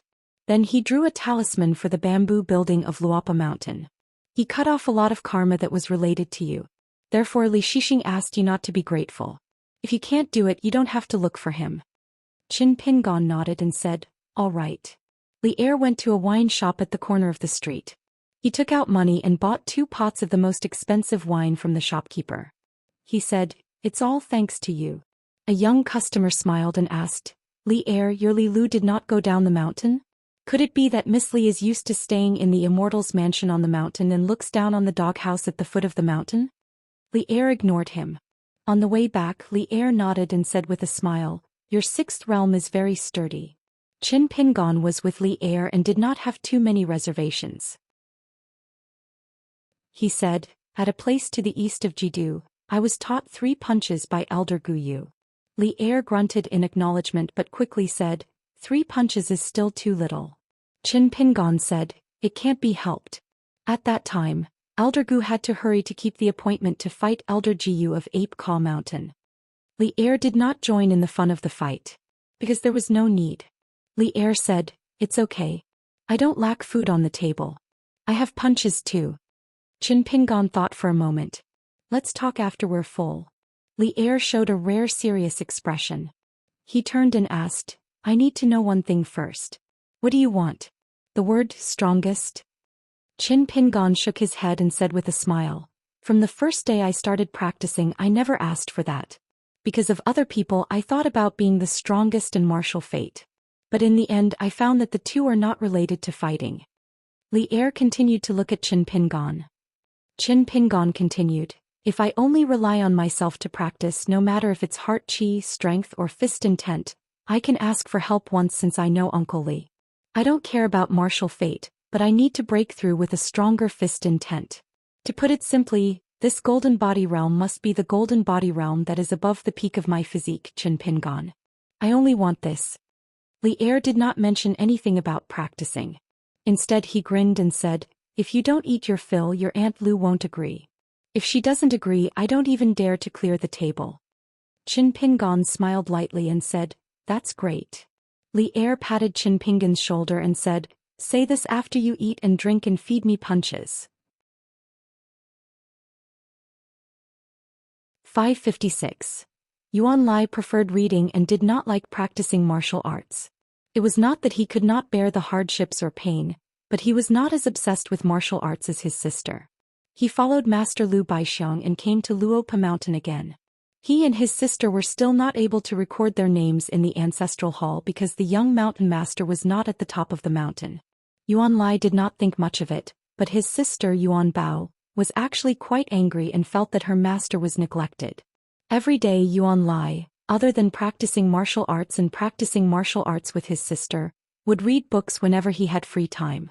Yuan Bao wasn't happy about this, so he went to look for Yuan Lai in private and told him that he and his sister had to cherish their fortune after finding such a master. Yuan Lai listened and wanted to say some of his own principles, but when he saw his sister's cold face and the wooden spear in her hand, Yuan Lai did not dare to speak. That wooden spear was the only thing left behind by their father, who was an escort. In Yuan Bao's eyes, it was the Yuan family's ancestral treasure and should have been passed down to Yuan Lai. But she felt that Yuan Lai was too soft and did not have the courage since he was young. He was not worthy of holding the wooden spear. Of course, Yuan Bao preferred the lively and strict real sect. It was once the base of a Jianghu evil sect in the Zhuang dynasty. Her master first gathered a group of bandits from the border. Later, many strange people with hidden names came intermittently. Some old people were full of scholarly aura. Even if they ate coarse food and drank inferior wine, they could still be carefree. Some young disciples in ordinary clothes would frown when they saw fish and meat, but they would hesitate for a long time before they were willing to eat. Some silent men would cry when they saw a saber. Yuan Lai liked Luopa Mountain, because there was a girl called Xin Yuanji on Luopa Mountain. Like his sister Yuan Bao, she practiced martial arts diligently, but she was prettier and gentler than her sister. He knew that Xin Yuanji would walk up the steps of Luopa Mountain twice a day, so he would be on time. Early in the morning he would walk to the temple at the top of the mountain. After walking around he would sit on the steps and flip through a book. Today, under the moonlight, Yuan Lai was sitting at the top of the stairs reading a book. In about an hour, Miss Xin would be practicing her fist techniques all the way to the mountain peak. She would usually rest for the time it takes for an incense stick to burn before descending the mountain. Miss Xin would occasionally ask him what book he was reading. Yuan Lai would then tell her the book he had already prepared beforehand, including the title of the book, where he bought it from, and what the book talked about. Miss Xin was never bored. When she listened to him, she would look at him attentively. Yuan Lai didn't dare to look at Miss Xin's eyes for too long, but he couldn't help but look at her again. Miss Xin's eyes were like the bright moon. There was only one bright moon in the world. Anyone could see it when they raised their head, so it wasn't strange. The bright moonlight in Miss Xin's eyes could only be seen by him, Yuan Lai. Tonight, for some reason, there was an extra elder sister by Miss Xin's side. They practiced the rudimentary walking stance together and climbed the mountain together. Yuan Lai was a little embarrassed and couldn't sit still. He was worried that the outspoken elder sister would scold him in front of Miss Xin for not doing his job properly. If that happened, would Miss Xin still be willing to ask him what book he was reading? Yuan Bao and Xin Yuanji reached the mountain peak together and stopped practicing their walking stance. The two ladies, each with their own merits, were chatting and laughing. However, if they really wanted to argue, Xin Yuanji's beauty was obviously better. Yuan Bao and Xin Yuanji had sparred in private before. They both had their wins and losses. Both of them hadn't practiced for long, so they agreed that in the future, they would ascend to the legendary Golden Body realm together. Yuan Lai sat not far away. He didn't know whether to read or leave. His face was slightly red, but he only dared to perk up his ears and listen to Miss Xin's clear and melodious words. He was satisfied. The two ladies sat side by side. Yuan Bao talked about his master's profound martial arts. His talent was astonishing, and there was nothing he didn't know about the four arts. Xin Yuanji talked about Elder Zhu's many good points. He was amiable, treated people kindly, and made a table full of delicious dishes. Yuan Lai looked down and saw three little girls. The one in the lead was the tallest. She was a very strange girl called Pei Qian. She was especially noisy. In front of his master and senior Zhou Xian, she never had any taboos in her words. She was extremely bold. Later on, when Yuan Lai asked his master, he found out that Pei Qian was the first disciple of the young mountain lord. Moreover, she left her hometown with his master and the other three. They walked a long way from Tongyi continent to Luopa mountain of Baoping continent. It was the little girl in pink who could always conjure up a handful of melon seeds. Luopa Mountain had yet to have a proper ancestral hall building, but it already had its own genealogical record. The genealogical record stated that her name was Qin Rushu, but she also said that it was okay to call her Nuan Shu. She explained in detail that it was Nuan Shu, the warm law hidden urge, the deep valley harmony, the yellow oriole fluttering, the sudden migration fragrant tree. Her name was taken from the first two characters of this sentence. The other little girl in black who was carrying a mountain walking stick was naive. When they first met, she asked him if he had heard of the Mute Lake of North Continent. Did he know that there was a big water monster in the Mute Lake? When Sun Yuanji saw Pei Qian, she felt a little scared. Inget didn't want to bother with this little mountain top of Luopa Mountain. Qin Rushu was all right, she was a very obedient child. As for the other two, Inget really didn't like them. He always felt that they were two children who had their heads clamped by the door. They always liked to do strange things. Luopa Mountain and Dragon Riding Alley didn't have many people, but there were actually 3 mountains. Chief Butler Zhou Xian, Dali North Mountain God Wei Pai and the gatekeeper Jing Dafeng were one. After spending some time with them, Inget felt that these 3 people were not simple. Pei Qian's group of children could barely be considered a small mountain top. The shopkeeper of Dragon Riding Alley's New Year shop, Shi Ro, seemed to be closer to the 3 people from Chaotu shop. As for Qin Lingjun, who liked to wear green, she was more of a loner. She didn't live in any of the mountains. Inget asked Sun Yuanji about the young mountain lord, but Sun Yuanji couldn't say anything. He only said that the young mountain lord wasn't a bad person. He didn't have the airs of a mountain lord and liked to be a shopkeeper who didn't do anything. He traveled outside all year round and only knew how to let old Mr. Zhu handle the big and small affairs. Pei Qian, Yuan Bao and Yuan Lai couldn't get along with each other. He took Qin Rushu and Zhou Mili to play outside the mountain god temple. If there were no outsiders like Yuan Bao and Sun Yuanji present, Song Yuzhong, who was ridiculed as the golden-headed mountain god by his colleagues, would also appear. He would listen to Pei Qian talk about the interesting stories he heard from Old Chef and Cloud-Splitting Mountain. Song Yuzhong would also talk about the trivial matters when he was still a supervisor of the dragon kiln. Pei Qian loved to listen to those trivial things. When they were a little far away from Inget and the others, Zhou Mili suddenly tiptoed and whispered in Pei Qian's ear, "I think that little girl called Inget is a little silly."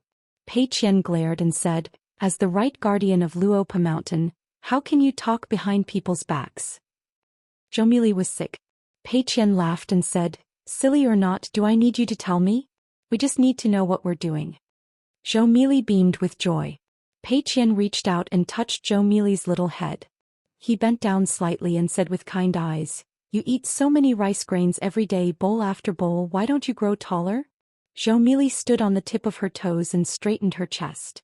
Pei Qian gently pressed Zhou Mili and comforted her, "It's not about being tall." Zhou Mili smiled from ear to ear.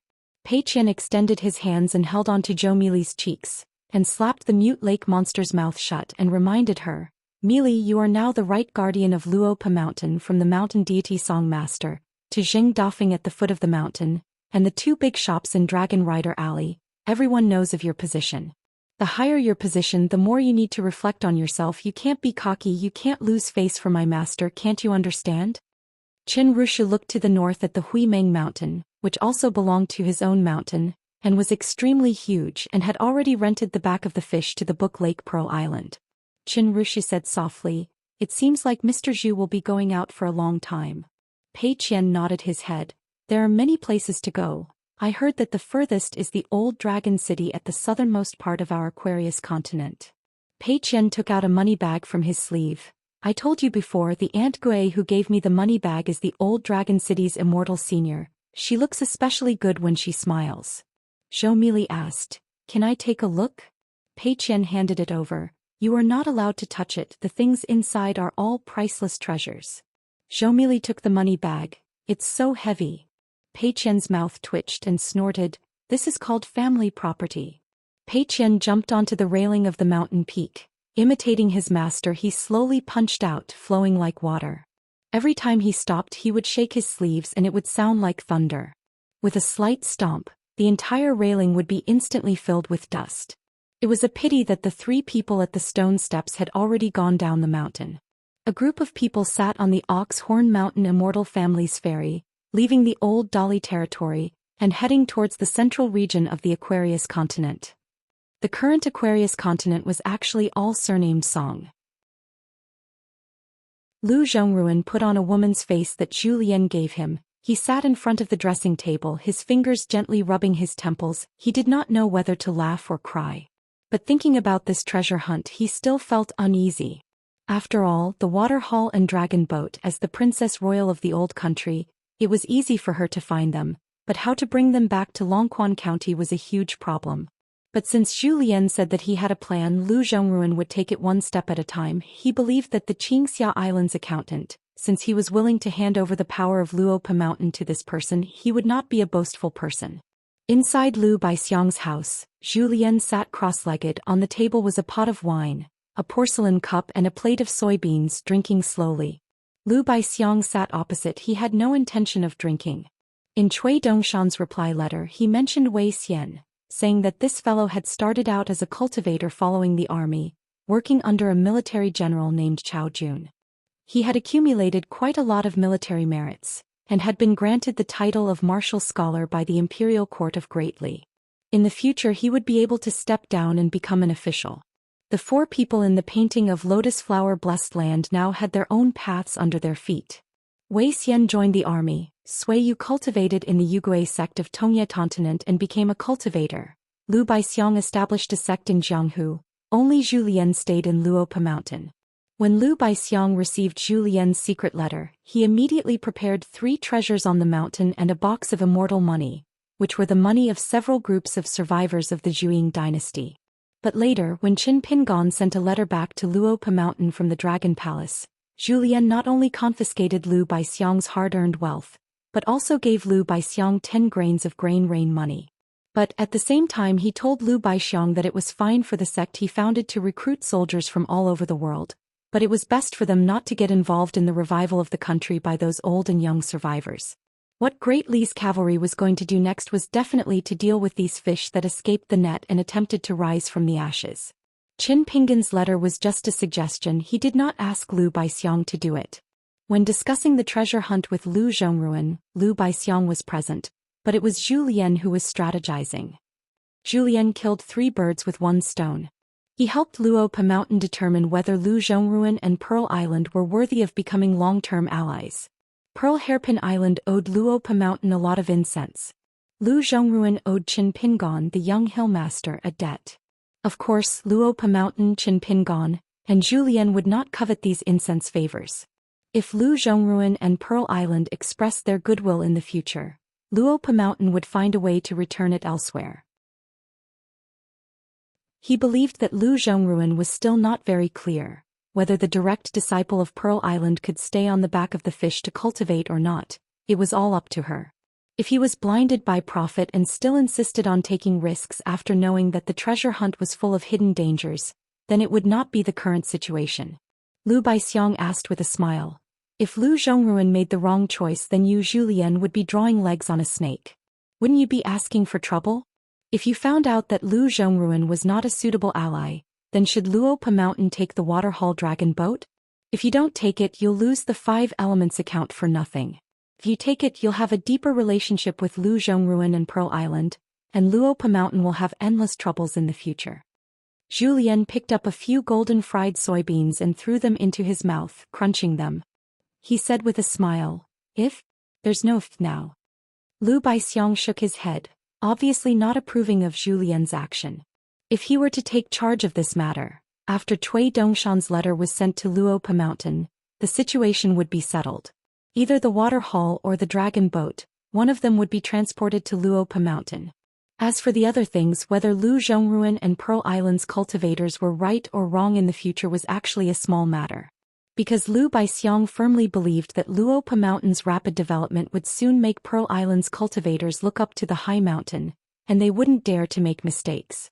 Even if they made a big mistake that Pearl Island's cultivators thought was a big mistake, on Luopa Mountain's side, it would only be a small mistake that he, Lu Baixiang, could easily smooth over. Zhou Lian raised his cup and took a sip of wine, his face full of intoxication. He picked up a soybean, squinted his eyes and said with a smile, "Don't worry about your devil cult leader, don't worry about this small matter of soybeans for me. Lu Baixiang asked with a smile. Pei Qian took the initiative to go to the bamboo house to practice martial arts. Why didn't he tell Chen Pingan? Since he thought it was a big matter, why did he let Senior Cui destroy Pei Qian's heart like that? Was he really not afraid that Pei Qian's martial arts path would come to a dead end early? Zhou Xian put down the wine cup he raised halfway and said seriously, when Cui Qing punched, was it just to temper the body of a martial artist? If the fist didn't land on Pei Qian's heart, what was the point? Zhou Xian sneered. Pei Qian is such a martial arts genius who can't teach her. Can't teach her well? I Zhou Xian can teach her. You Lu Baixiang can teach her. I reckon even Xin Yuanji can teach her. In any case, as long as Pei Qian wants to practice martial arts, she can learn very quickly, so fast that even her master can't believe it. But if we're talking about who can teach the best in the world, you and I can't, even young master can't. Zhou Xian gently raised his arm and clenched his fist. When this punch lands, the girl's body and heartstrings will be beaten until only a trace of life is left. The rest will die, and she will have no choice but to admit defeat. But just with this last breath, Pei Qian will still be able to stand up. If she loses, she will have to take another punch, which means she has won against herself. This logic even Pei Qian herself doesn't understand. It was my young master's every word and action that he taught her that firmly fell into her heart, blossoming and bearing fruit. It just so happens that Cui Qing understands and can do it. Can you Lu Baixiang do it? To put it bluntly, Pei Qian simply doesn't feel that you Lu Baixiang are qualified to teach her martial arts. Pei Qian only knows how to play dumb, smiling and asking, who are you? How high is your realm? Are there any 11th realm martial artists? If there are, why don't you go and punch open the sky? Why don't you play around with me, Pei Qian? At the end of his speech, Zhou Xian laughed to himself and drank the wine in his cup in one gulp. Lu Baixiang smiled and nodded. She was an extremely intelligent and perceptive little girl. Zhou Xian laughed again. Do you think she knows what realm Cui Qing is at? Pei Qian knows nothing. She only knows one thing, and that is that her master's punches were made by that old man called Cui Qing, one punch after another. Then there are only two people in the world who can teach her martial arts. Other than her great master, only that old man on the second floor is qualified to teach her. No one else, no matter what realm they are at, is qualified to teach Pei Qian. Zhou Xian stretched out a finger and casually drew a circle on the table. In here, Pei Qian's words and actions are unrestrained.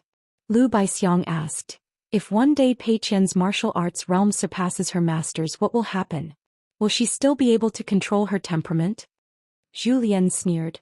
My young master thought of this situation hundreds of years ago. Does he need an outsider like Lu Baixiang to worry about it? Do you think you're the one teaching those siblings fist techniques? So easy to worry about. Just throw a few fist techniques and let them practice.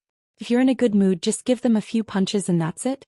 Lu Baixiang, it's not that I look down on you, but if this continues, Yuan Bao and Yuan Lai are lucky enough to practice their fist techniques to death in the future. As their master, you should be burning incense. Lu Baixiang did not care. Zhou Xian shook his head. Poor two children, to have a master who has never seen martial arts as the only pursuit of his life. Master himself is not the least bit pure. How can his disciples' fist intent be pure? Lu Baixiang smiled and asked, if there is a day when we really need these siblings to survive, can I trouble you to lend a hand and help? Zhou Xian chuckled. It's hard to say what will happen to Yuan Bao in the future. If Yuan Lai wants to break through the bottleneck, I really do have a plan. Lu Baixiang said, those 3 treasures on the mountain, I'll give them to you as a private gift. As for how you Zhou Xian deal with them, whether you give them to Luopa Mountain or keep them for yourself, I don't care. Zhou Xian sipped his wine. It's a deal? Lu Baixiang nodded. Only then did Zhou Xian give an answer. In the future, in front of Yuan Lai, let Pei girl punch Xin Yuanji half to death, won't that do? Lu Baixiang laughed heartily. Zhou Xian pushed the plate of fried soybeans, which was not much left, to Lu Baixiang. Always taking money from my own family, my conscience is uneasy. Fortunately, cult leader Lu is righteous, giving me the opportunity to tear down the east wall to pay the west wall. Later on, I'll take out one of the treasures and give it to Qin Lingjun. In this past year, a handful of snow today is money, and a small summer tomorrow is money. Lu Baixiang remembered the little boy in blue who held his head high every day, laughed and said, wanting to save face to suffer. But Zhou Xian said, wanting to save face is a good thing. Lu Baixiang looked at this guy with a ruminating expression. Zhou Xian said righteously, "It's mountain god Wei who's shameless, what does it have to do with me?" Lu Baixiang smiled and reached out to pick up a fried soybean. Zhou Xian suddenly changed his words. "That's not righteous. If we really want to argue, Brother Dafeng is still the thick-skinned one. Brother Wei and I are the thin-skinned ones, we're embarrassed every day." A white-clothed deity with golden earrings stood behind Zhou Xian with a charming smile. He reached out to press on Zhou Xian's shoulder, while his other hand gently reached towards the table. There was a landscape painting the size of a calligraphy copybook. On it was a hunched man sitting on a small stool at the mountain gate, basking in the sun and scratching his feet. He pointed his middle finger at Zhou Xian. Zhou Xian exclaimed and leaned forward on the table. He quickly raised the wine pot and said with a flattering smile, "Brother Dafeng is also here. A day without seeing you feels like 3 years I've missed you. Come, let's take this opportunity to drink a pot of wine."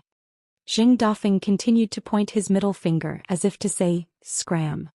Zhou Xian pretended not to see and turned to complain to Wei Pai. "Why didn't you use your powers and give Brother Dafeng a pot of wine?"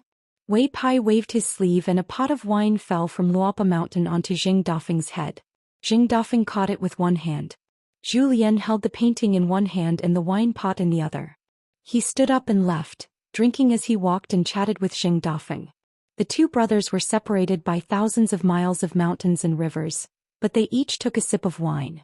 Lu Baixiang smiled and gestured for the mountain god to sit. Wei Pai did not leave, but he did not sit down either. He held on to the armrest and smiled. "A close neighbor is better than a distant relative. I'm going to Mount Zhong to pay a visit to the new mountain lord. It's on the way." Lu Baixiang was puzzled. Isn't this against the rules? The righteous deities of the 5 mountains of the mortal dynasties would not meet easily. Wei Ba smiled and said, "There are 3 night banquets. The borders of Lord Zhongyue's territory are connected to my north peak.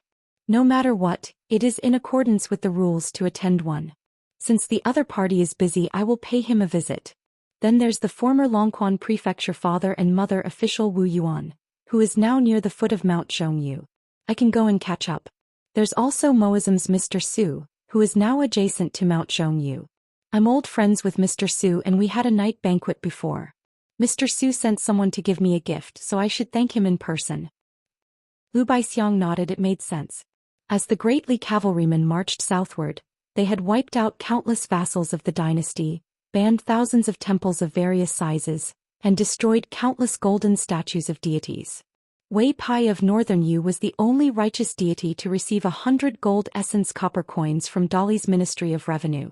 The other 4 new mountain lords of Aquarius continent did not receive such an honor. In their own house, Zhou Xian and Xing Dafeng were drinking wine. Even if the ferry was still in Northern Yu, this landscape painting created by Wei Pai could not be maintained for long. Zhou Xian asked, "What's the matter?" Xing Dafeng nodded and said, "Old Master Cui suddenly wanted to bring Pei Qian to Lotus Root Blessed Land. I did not say no, but I did not agree immediately. I can only say that Wei Pai is not in Mount Zhongyu and even with the umbrella he cannot enter." Zhou Xian thought for a while and said, "The later you agree the better. We must delay until young master returns to Luopa Mountain. If we get through this, old master will not be able to hold on any longer." Xing Dafeng scratched his head and said, "Must we meet Qin Pingon one last time? I feel that it will only increase the sorrow of separation. Old Master Cui purposely spoke at this time, he has his own intentions." Zhou Xian said helplessly, "Let's meet." Xing Dafeng asked, "What about the money-losing goods?" Zhou Xian shook his head, "Don't mention it." Xing Dafeng sat on a small stool looking at the mountain gate not far away. Spring flowers bloomed, the sun was warm, drinking wine, it was a special feeling. What was the most moving thing on the mountain? Apricot flowers bloomed in February. Limping all the way to the peak, he looked at the small town in the east, the county city in the north. There were sparse lanterns accompanying the moon. Xing Dafeng liked to live in this kind of dull life, day after day. And he also looked forward to Luopa Mountain in the future, when more people lived there. If there were more beautiful women, it would be even better. Zhou Xian smiled and said, "Keep an eye on the mountain." Xing Dafeng raised his wine pot and pointed at the mountain gate, saying, "Isn't that right there? If a female fly sneaks up the mountain, I Jing Dafeng am not doing my job. Lion Peak inside the Immortal's cave. Qin Pingan's body was badly mutilated and he lay on the small boat on the verge of death. Li Er returned to the ferry and said, "Your punches are almost fast enough, but in terms of strength, you are still not mature enough. I guess it's because you pursued the matter of one punch too much in the past." A fight between martial artists sounds straightforward, but it's actually not that simple. Don't always think that 2 or 3 punches can determine life and death. Once you enter a stalemate, you will be going downhill. How can you do that? Qin Pingan nodded slightly, indicating that he understood. In fact, after the first punch, Li Er had already noticed the flaw in Qin Pingan's fist intent. The second time he let Qin Pingan punch 100 times and he did not fight back. Then he only punched once and it was not too heavy. The only requirement was that he could hold on and not fall. After that, Qin Pingan's pure Xianxia could not fall. For the next 100 punches, the fist intent could not be reduced by too much. Li Er purposely showed some flaws. If Qin Pingan could not forcefully hold his breath and quickly punch through the flaws, then Li Er would not be polite. If that punch landed on the body, even if you were a martial artist in the remote travel realm, you would feel that death was better than living. Today was the 3rd round of punch feeding. Li Er changed his approach again, each punching out. Qin Pingan used all his strength, and when he stopped he asked how many times Qin Pingan had died. After Qin Pingan gave a definite answer, Li Er nodded and said that he was right. He rewarded the opponent with a punch of the 10th realm, and directly sent Qin Pingan flying from one end of the mirror to the other. In a battle of life and death, if one could not put one's life on the line and remember these useless things, what was it if not seeking death?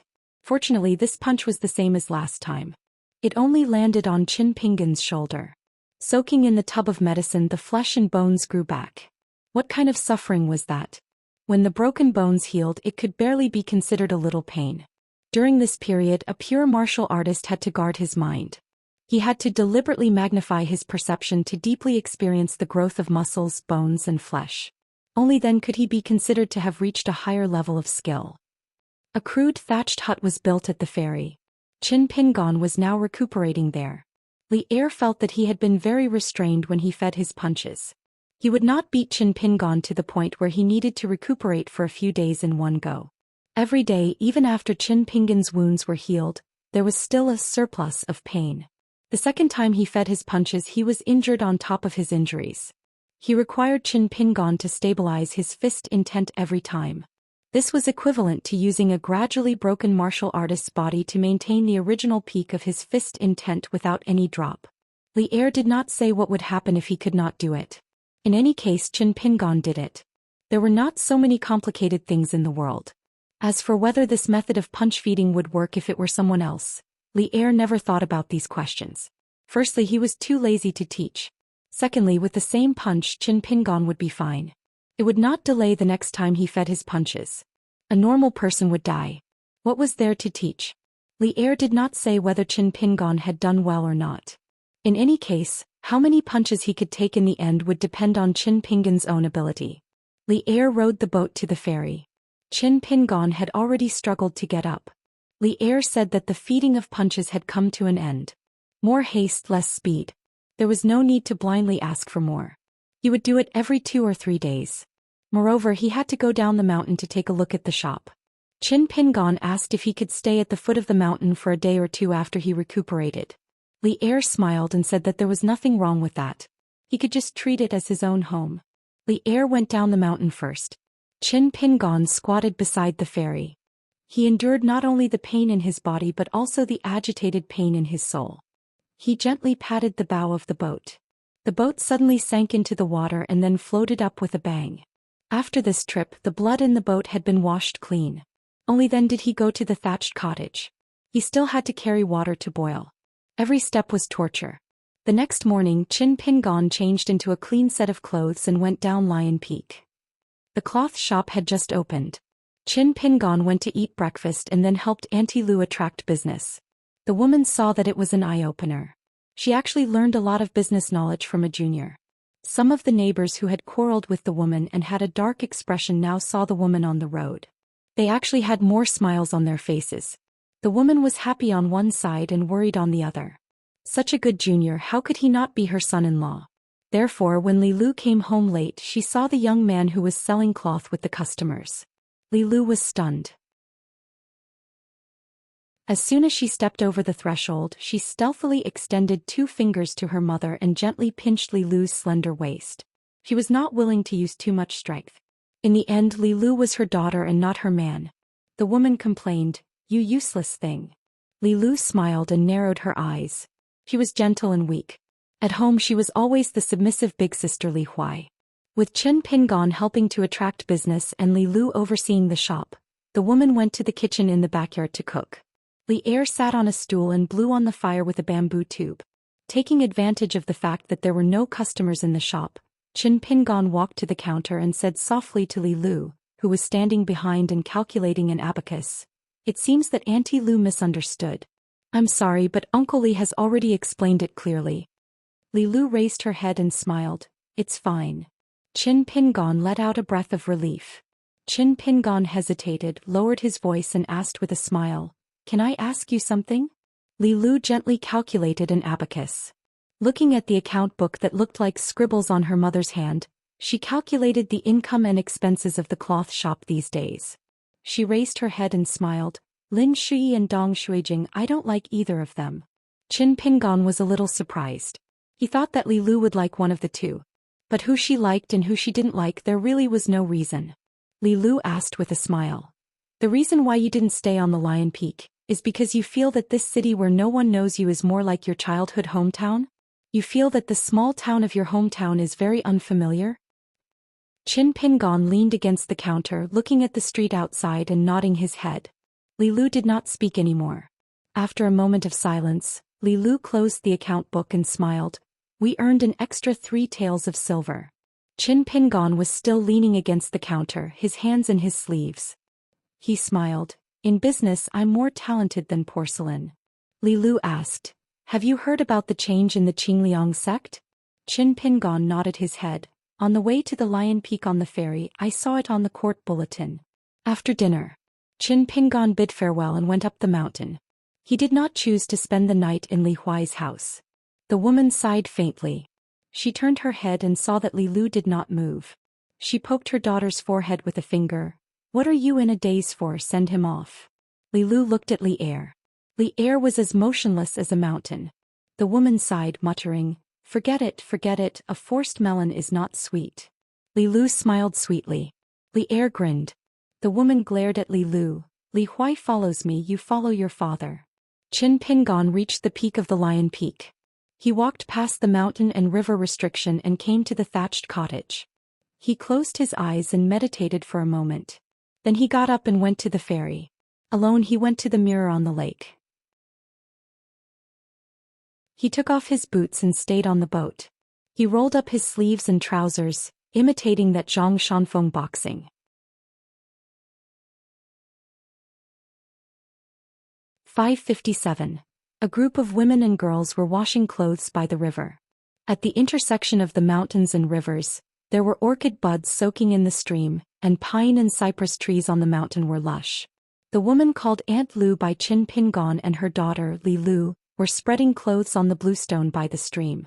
There were 400 to 500 families in the small town at the foot of Lion Peak. There were quite a lot of people. Although it seemed to be connected to Lion Peak, it was actually just a line away from the town.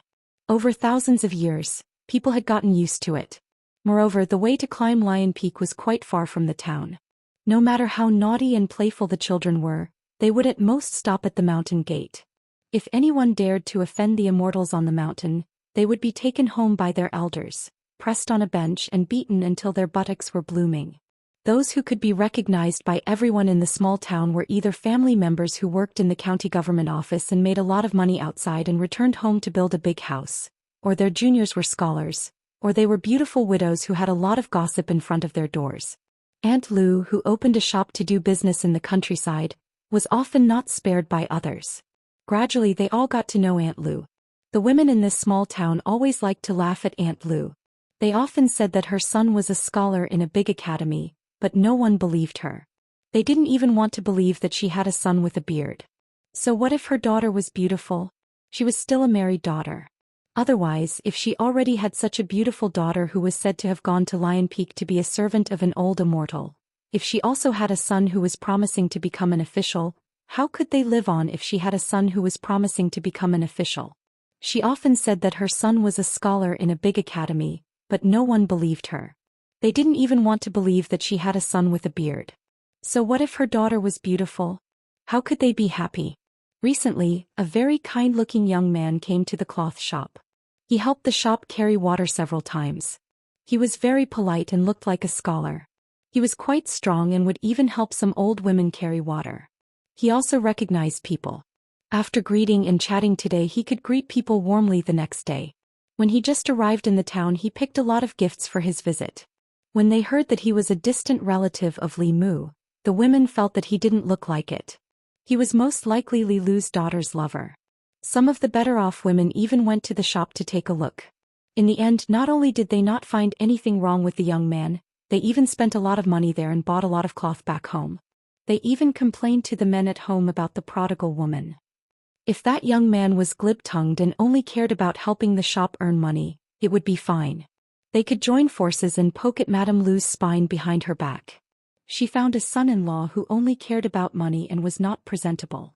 They could say a few words about the woman and the shop to her face. However, after the women complained to their men, they turned back and touched the cloth. The price was not cheap, but it was not a scam. They were all used to dealing with daily necessities, so how could they not be able to tell the difference between good and bad?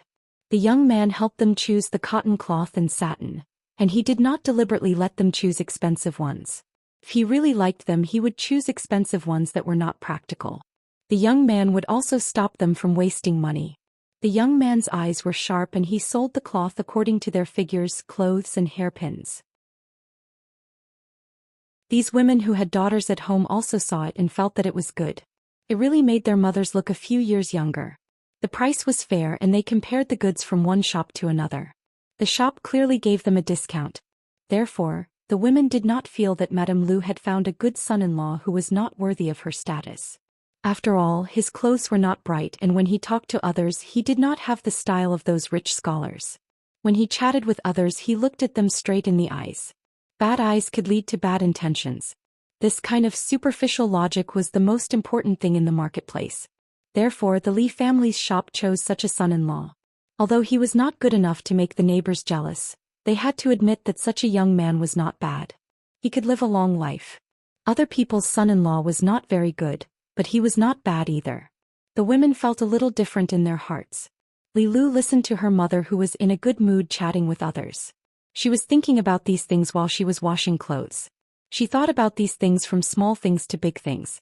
Small things happened in shops in small towns, but big things were not only in the vast world. In this life, she landed in Lizhu Cave. It was the careful arrangement of the Yang family's shop. She knew that this time would be different. Otherwise, she would not be so close to the Yang family's shop. In fact, it was so. In the past, she followed her father Li Er to the shop. Li Er worked as a handyman in the front and she went to the backyard. Old Yang said something harsh to her for the first time. He said that if she still cultivated according to the previous method, changed her appearance and identity, climbed the mountain quickly, and only circled at the top of the mountain, she would still be a half-baked person who did not even look like a human being after 10 lifetimes and 1,000 years. She would still be stuck in the bottleneck of the immortal realm. At the very least, even if she cultivated to the ascendant realm in this life, what could she do? How big could her fist be? At the very least, there were so many sages in the Confucian school and the academy. Would Li Lu really have a chance to show off her skills? After dying once, she would die again. This cycle of dying and coming back to life was not very meaningful. Every time she died, she would accumulate some merits or break the rules and be recorded by the Confucian temple. During those years in Lizhu Cave, Li Lu did not show up in public. The neighbors in the west side of the town thought that she was pretty. She looked like her mother, but her character was like Li Er. She was diligent and did not talk much. It seemed that there was nothing worth talking about. She did not have any friends of the same age as her, and there was nothing that the elders could criticize her for. Li Lu often went to the school to pick up Li Huai from school, but she never talked to Mr. Qi. When Mr. Qi was teaching, he would also look at the girl outside the school when he saw her. At most, he would smile and nod gently. It seemed that he was just treating her with respect. Or did he see her as a human? Li Lu had seen all kinds of strange things in the world. With her identity, she was used to ignoring the world. At first she did not think much about it. She just treated the master of the academy as a scholarly sage who was guarding a small world. Li Lu once asked the old Yang if the teacher of the Yang family shop, who could only tell the rural children about the principles of books, knew about her background. At that time old Yang did not give her an answer. The only time Mr. Qi talked to her was when he came to drink with his father, Li Er. When she served a few plates of coarse dishes to the table, Mr. Qi smiled and said to her, "Li Lu, we're born in this world, but there's not much difference between us. It's just a long journey to seek knowledge that seems like we'll never have the chance to return to our hometown. In the end, what determines who we are is not our rotten skin but what we think. It doesn't even matter what we want or how far we want to go. It's all about the knowledge of the word, how. Life is short and there's always strength that can't help us move forward. When we look back, the route we took to come here will be a step-by-step, how and what." Then Mr. Qi gently picked up the big white bowl that was filled with home-brewed wine. "It's to you that we, this world, and I, Qi Jingchun, can be here to drink wine." Mr. Qi drained the cup in one gulp. Li Lu did not say anything. She just drank a bowl. At that time inside the house, the woman's usual thunderous snoring was heard. The child named Li Huai was softly talking in his sleep. Perhaps he was still worried in his dream that he had only focused on playing today and missed out on his homework. He was worried about what excuse he should find when he arrived at school tomorrow morning. Fortunately, the strict teacher would let him off. Walking back to the shop with his mother, Li Lu held a bamboo basket. On the way there were men whistling. The woman was nagging Li Huai about how heartless he was. Why didn't he send a letter back after so long? Did he forget about his mother because he behaved atrociously outside? However, she was worried that Li Huai was alone outside. He didn't have enough to eat or warm clothes and he would be bullied. The people outside were not just quarreling. If Li Huai was taken advantage of and there was no one around to support him, what should he do? Li Lu comforted her mother with words. The woman then turned around and said that she was the most heartless. Li Huai was far away from home so he couldn't be filial to his parents. Li Lu, as his elder sister, was enjoying life on the mountain alone and let his parents work hard at the foot of the mountain to earn some money every day. Li Lu was a little helpless. It seemed that Qin Pingon was better at this kind of thing. He could reassure people with a few words. In the mirror of the Lion Peak cave. Today, Li Er was not in a hurry to let Qin Pingon punch. Instead he talked about the theory of boxing for the first time. Li Er went straight to the point and said, "For us martial artists, we practice martial arts. In the end, what we nurture is the strength to break the enemy's attack. The children in the marketplace probably all hope that they can break the wall and break the bricks with one punch and kill the enemy. It's their nature. Therefore I, Li Er, have never believed that human nature is good. It's just that the Confucian school has taught people well so they believe it. They always feel that being a good person is a good thing. As for whether they do it or not, let's not talk about it. Therefore, when evil people do violence, many martial artists also know that they are doing something against their conscience. This is the virtue of being a scholar." Li Er grinned at Qin Pingon. "Don't look at me because I don't study. I'm just a rough man who competes with the crops all day long. I still have a few principles. However, martial artists are usually taciturn. The villagers are good at calling cats, but they are usually not good at catching mice. My junior apprentice brother Jing Dafeng is not good at this. He's like a woman all day long talking nonsense. There's no helping it. As long as people are smart, they can't help but think and talk more. Don't look at Jing Dafeng because he's not serious. He's actually quite knowledgeable. Unfortunately, it's too complicated and not pure enough. His fists are stained with mud and he can't be fast. It's rare for me to teach you martial arts. Today I'll talk more with you, Qin Pingon. This is the only time." Li Er looked at Qin Pingon, who was standing not far away. Li Er raised the tip of his foot and rubbed it lightly on the ground. "You and I are standing at different places. You are facing me, Li Er. Even if you are a 6th realm martial artist facing a 10th realm martial artist, you still have to be in an invincible position. The difference in realms is not that you can't lose to me, but when facing a strong opponent, your heart will be in chaos before your body and fist move." Li Er did not seem to move at all. Qin Pingon immediately slid several feet away.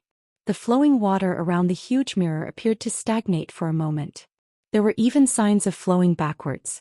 This was caused by Li Er's fist intent. Having the desire to win and live is not to be a brute who doesn't know what's important. When the body retreats and the fist intent rises, it doesn't count as taking half a step back. Li Er nodded and continued. A common teacher in the marketplace is usually close to a blade. Naturally, he doesn't fear a staff. Therefore, a pure martial artist trains himself. The great Tao is to seek out peers and compare skills. Or go to the battlefield. Among the swords, spears, swords, halberds, one can defeat 10 and break 100. Apart from people, there are also many weapons on the body. What is trained is to look in all directions and listen in all directions. More importantly, it is to find martial courage. No matter who you are, you will dare to punch. Li Er smiled and said, before learning true martial arts, you have to suffer first. Not only do you want a martial artist to train his body and toughen his bones, you also hope that when there is a difference in strength, you won't be afraid. But if you learn a skill to kill, you will be addicted to it. One day you will be the one to suffer. Qin Pingon nodded and said, the fist is not high enough. Qin Pingon quickly added, the fist is not high enough. Only then did Li Er stop. Otherwise, Qin Pingon only had a saying, the fist is not high enough. But to take a solid punch, one should at least be at the 10th level. Practicing boxing and martial arts was hard work. If one only thought of not punching if they could, it would be unreasonable. Li Er stood where he was, breathing as usual. He stretched out a left arm and used his right hand to lightly pat his left wrist, forearm, joints and muscles everywhere. He said slowly, a person's bones are like the roots of a dragon's vein. Muscles everywhere are like the peaks of a mountain. Training the bones and tempering the body is the training of every minute area. Polishing the countless minute areas to the extreme and then accumulating without conflict. With one punch, the city gates will open and the mountains will shatter even if they don't shatter. Li Er withdrew his right hand and suddenly shook his left arm. The strong wind blew, causing Qin Pingon's green robe to flutter. The water around the mirror flowed in reverse. Qin Pingon listened to Li Er's words the most. This was similar to how Qi refinement warriors opened up as many mansions as possible to accumulate spirit energy. What one wanted was to appear to be on equal footing in a fight between people of the same level. One could defeat 10 with one's strength. Li Er slowly opened up a fist stance. In the end, the fist stance became a fixed pattern. Li Er said, feet, hands, eyes, stance, force, Qi intent. The internal and external become one. This is what Qi refinement warriors mean by forming a small world of their own. For martial artists like us, a breath of pure vital energy is a cavalry that can expand the territory. Qi refinement warriors, on the other hand, pursue merit in defending the territory. Of course, this is what Jing Dafeng said. I can't think of such fancy words. Li Er lightly stomped his feet. If the legs are weak, it will be like a ghost hitting the wall. At the beginning of practicing martial arts, one wrong step will be like drawing talismans. Don't even think about the state of being full of spirit and being perfect. Li Er casually stretched out his finger, bent it gently and pointed to his eyes. To reach a higher level in martial arts, you have to train your eyes to be clear. You have to anticipate the enemy in your heart and see the fist in your eyes. In an instant, Qin Pingon was punched in the chest by the two fists and flew out. His body floated in the air and his hands grabbed the ground. His 5 fingers were like hooks and there were actually 2 strings of sparks on the mirror surface. Qin Pingon then stopped his retreating figure and did not fall into the water. Li Er stood at the position where Qin Pingon was standing previously and said, this punch of mine was neither heavy nor fast. You still couldn't block it. Why? Because you haven't trained your eyes and heart enough. When fighting against a strong opponent, life and death are on the line. Many instincts can save lives but also cause problems. My movement just now made you, Qin Pingon, subconsciously look at my fingers and eyes. This is a human instinct. Even if you, Qin Pingon, are careful enough, you are still a bit too late. But this point is the life and death of a martial artist. Fighting with others is not traveling the mountains and rivers. It won't give you the chance to think carefully.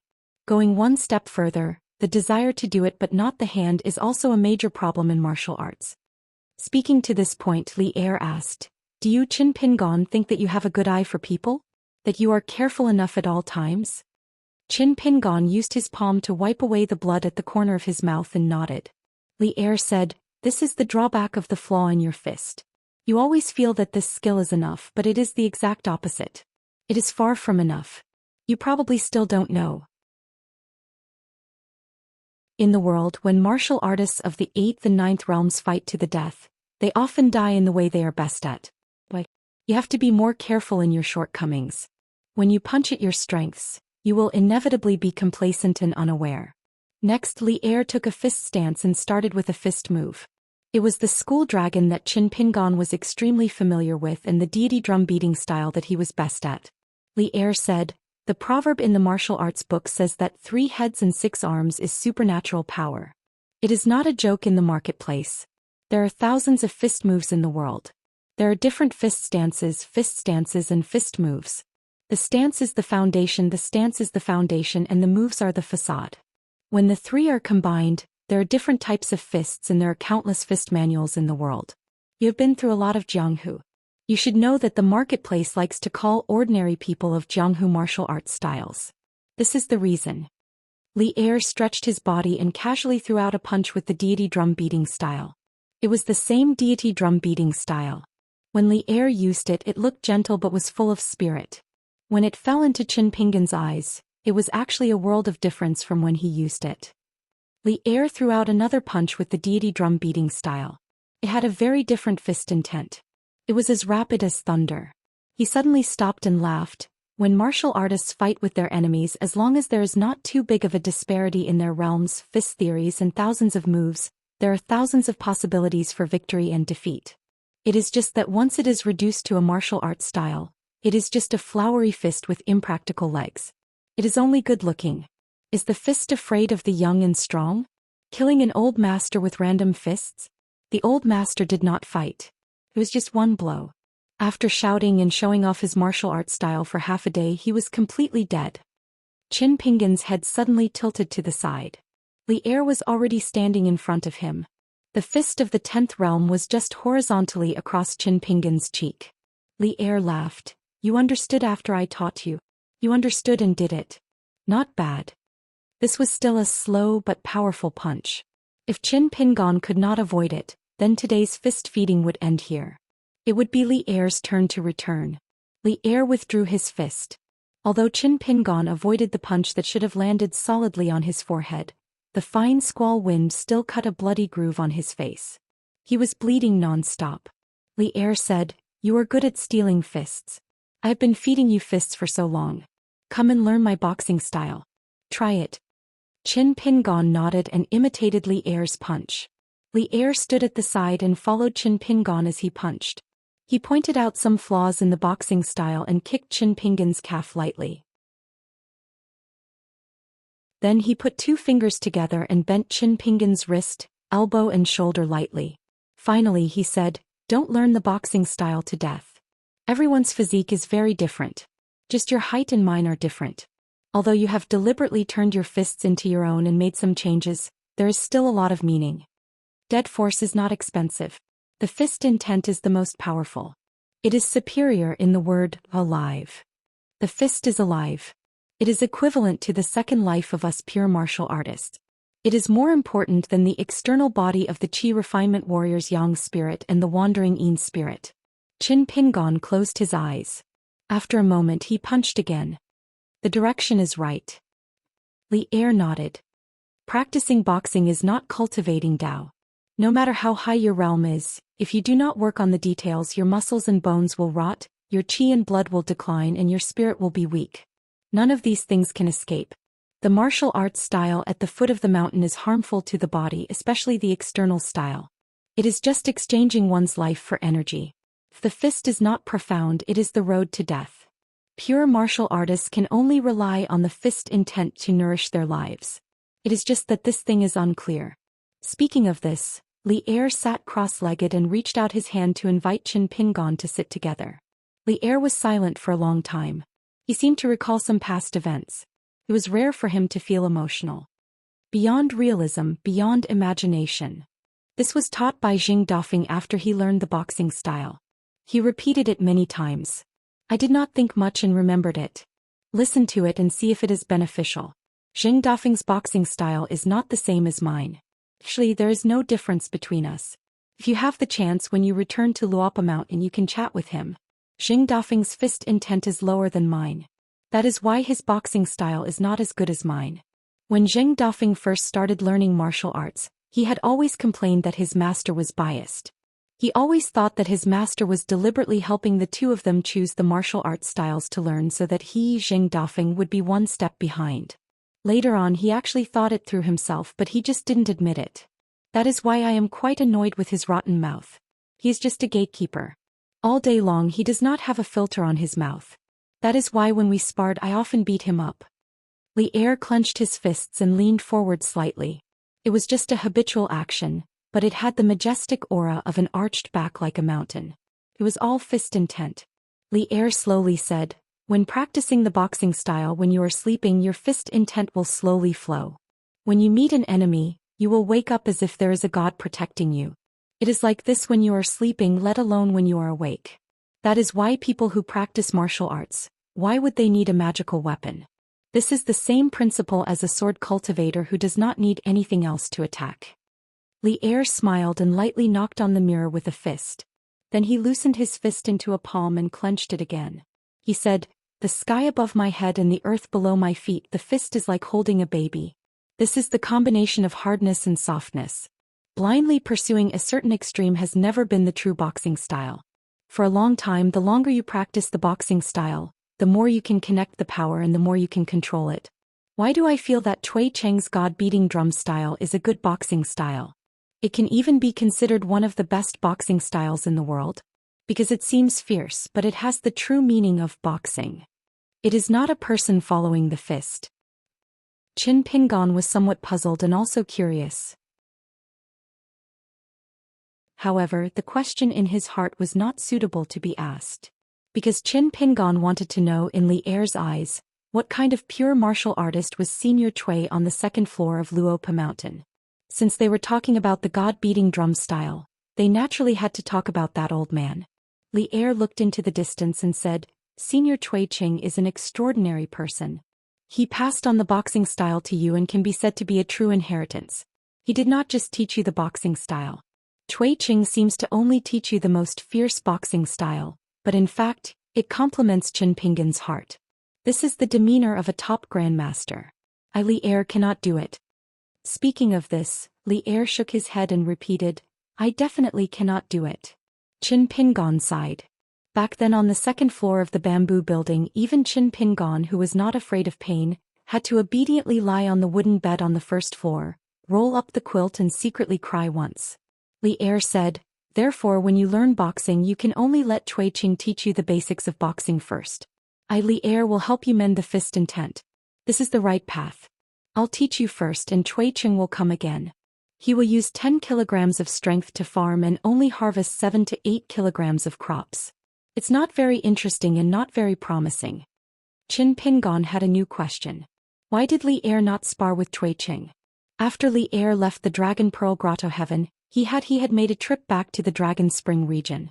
However, the two Realm 10 martial artists who also stood at the peak of martial arts in the world did not fight. It was a pity that Li Er did not talk about this. Li Er patted his knee and stood up with a smile. I've said enough. The words I've said today are more than what I've said in the years since I came to the North Continent. Then next I will only use the strength of a Realm 9 martial artist to ask you for advice on the mountain quaking fist. Don't worry, there will be no Realm 10 fist mixed in. However, I advise you not to be happy too early. This Realm 9 is very strong. As for the shop, your Aunt Lu wants you to stay for a few more days. I can't agree and delay your journey, right? But since you asked for it, I'll beat you up for 2 to 3 months. You can only slowly recuperate and even walk. You Qin Pingon can't blame others. Qin Pingon was dumbfounded. How could this be? In the end, a fist was on his head. Even though Qin Pingon already knew that something was wrong and tried to block with his arms, this fist still sent him tumbling all the way down the mirror and into the water. On this day not only did Cui Cheng not teach Pei Qian, but he also wore a scholar's robe. He was no longer barefoot and even wore the boots that Qin Rushu had prepared for the old man. He walked out of the second floor and stood on the first floor. With his hands behind his back, he looked at the words on the walls of the bamboo building. It was written by Cui Dong in the early years. The words were extremely good.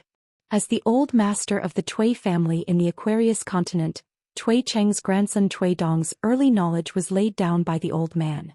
Of course, he knew the quality of the world's writings and the quality of the words. The words on the bamboo building had a heavy meaning. Otherwise, it would not have caused the entire Luopa mountain to sink. Otherwise, he would not have been able to stay on Luopa mountain. He was no longer the pitiful lunatic who had been crazy for close to 100 years. He could even maintain a clear state of mind. Pei Qian had already gone to play. Behind him was Zhou Meili, the little shadow. She said that she wanted to go to Qilong Alley to see if the business was losing money without her. She also wanted to look through the account books carefully so as to prevent Shi Ro, the shopkeeper, from abusing her position for personal gain. The old man did not stop her. This little kid was not lively at all. Could it be that she wanted to learn from these old undying things and be lifeless all day long? Tui Cheng pushed open the bamboo door on the first floor. Inside was a study room with a wooden bed. It had been cleaned up by Qin Rushu, not a single speck of dust could be seen. After Tui Cheng left the house, he walked to Linlu Academy on the cloud-pinning mountain. After returning, he sat at the stone table by the cliff. Qin Rushu did not follow Pei Qian down the mountain. There were many things to do on the mountain. She was punctual and had many things to do. Seeing old Mr. Tui leave the bamboo building, Qin Rushu hurriedly brought over a large red food box. She placed the wine jug, bowls and plates one by one. Tui Cheng smiled and asked why there were no melon seeds. The girl in pink blushed and smiled.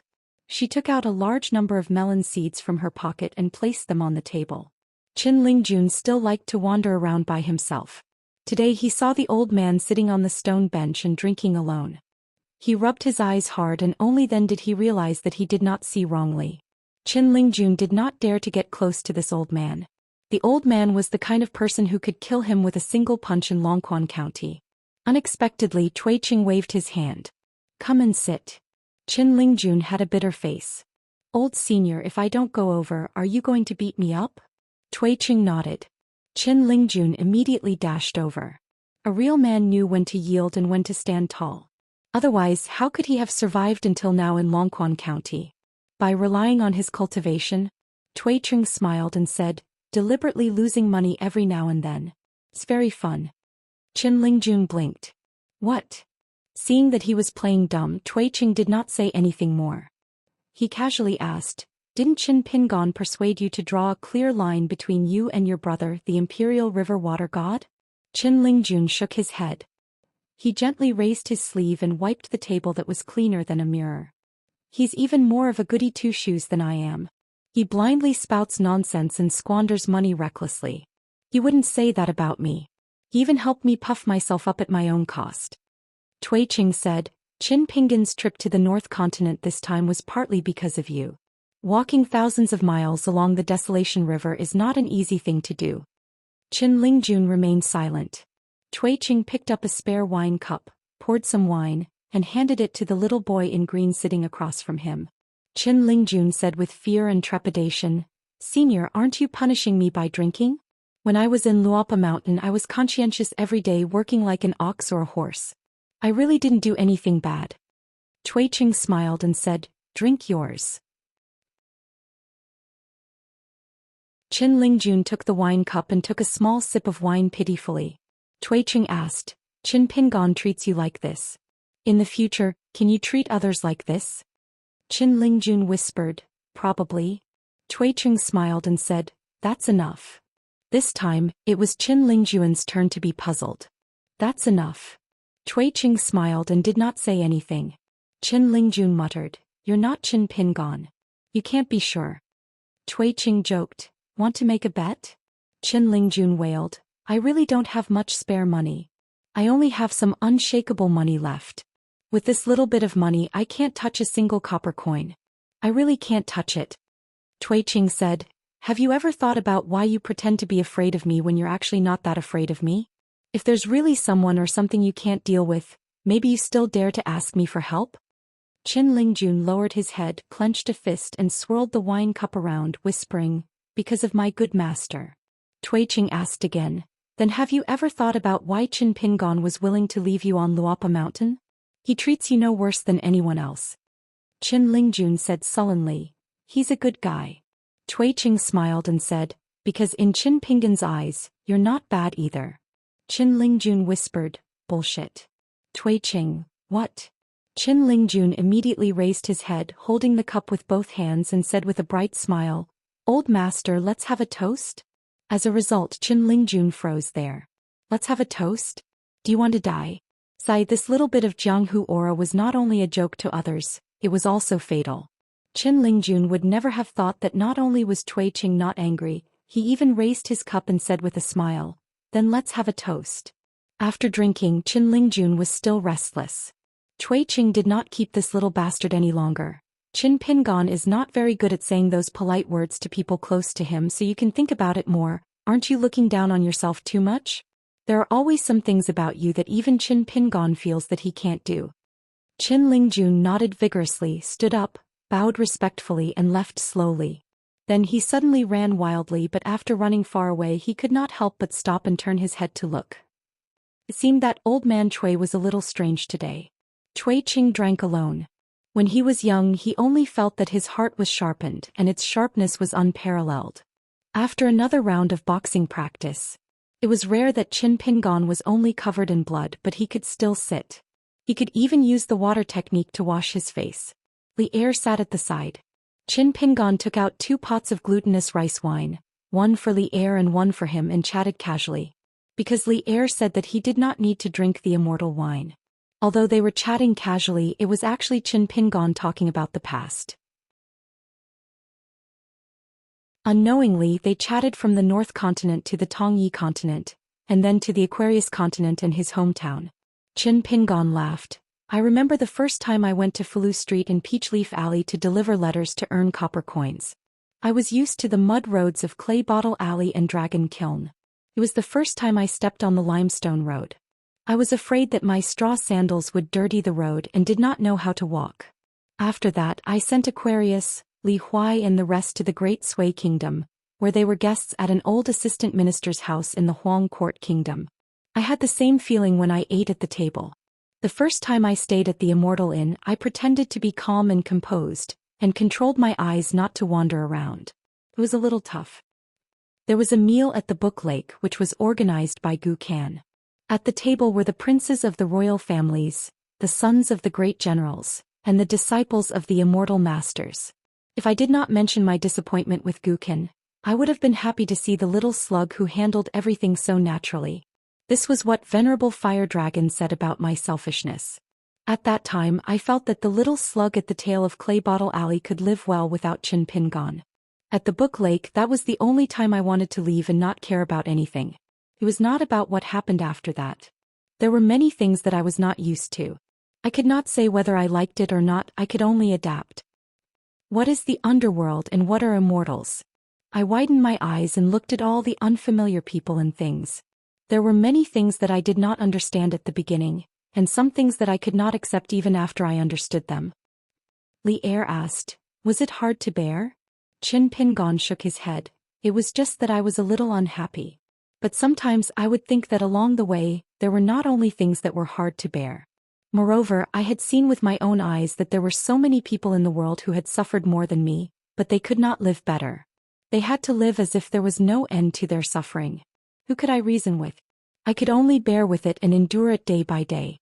When I could not endure it, it was like many people in the alleys of my hometown who fell seriously ill. They just needed to grab some medicine, boil a few bowls of medicine and die. My family members understood, and those who were lying in bed and suffering understood it even more. It was not that I was not sad, but I really could not say anything. If one day I must leave this world, I must let people remember me. They might be sad, but they must not only be sad. When they are no longer so sad and live their own lives, they can occasionally think about how they once knew a person named Qin Pingan. In this world there were some things, whether big or small, that only Qin Pingan could do and succeed. Finally, Qin Pingan drank his wine and looked into the distance. He smiled and said, when I think about being able to eat a plate of winter bamboo shoots fried with meat every winter, it is a very happy thing. It seems that when I put down my chopsticks, winter has already passed and spring has come. Li Er turned his head and looked at the young man. It was déjà vu. End of chapter.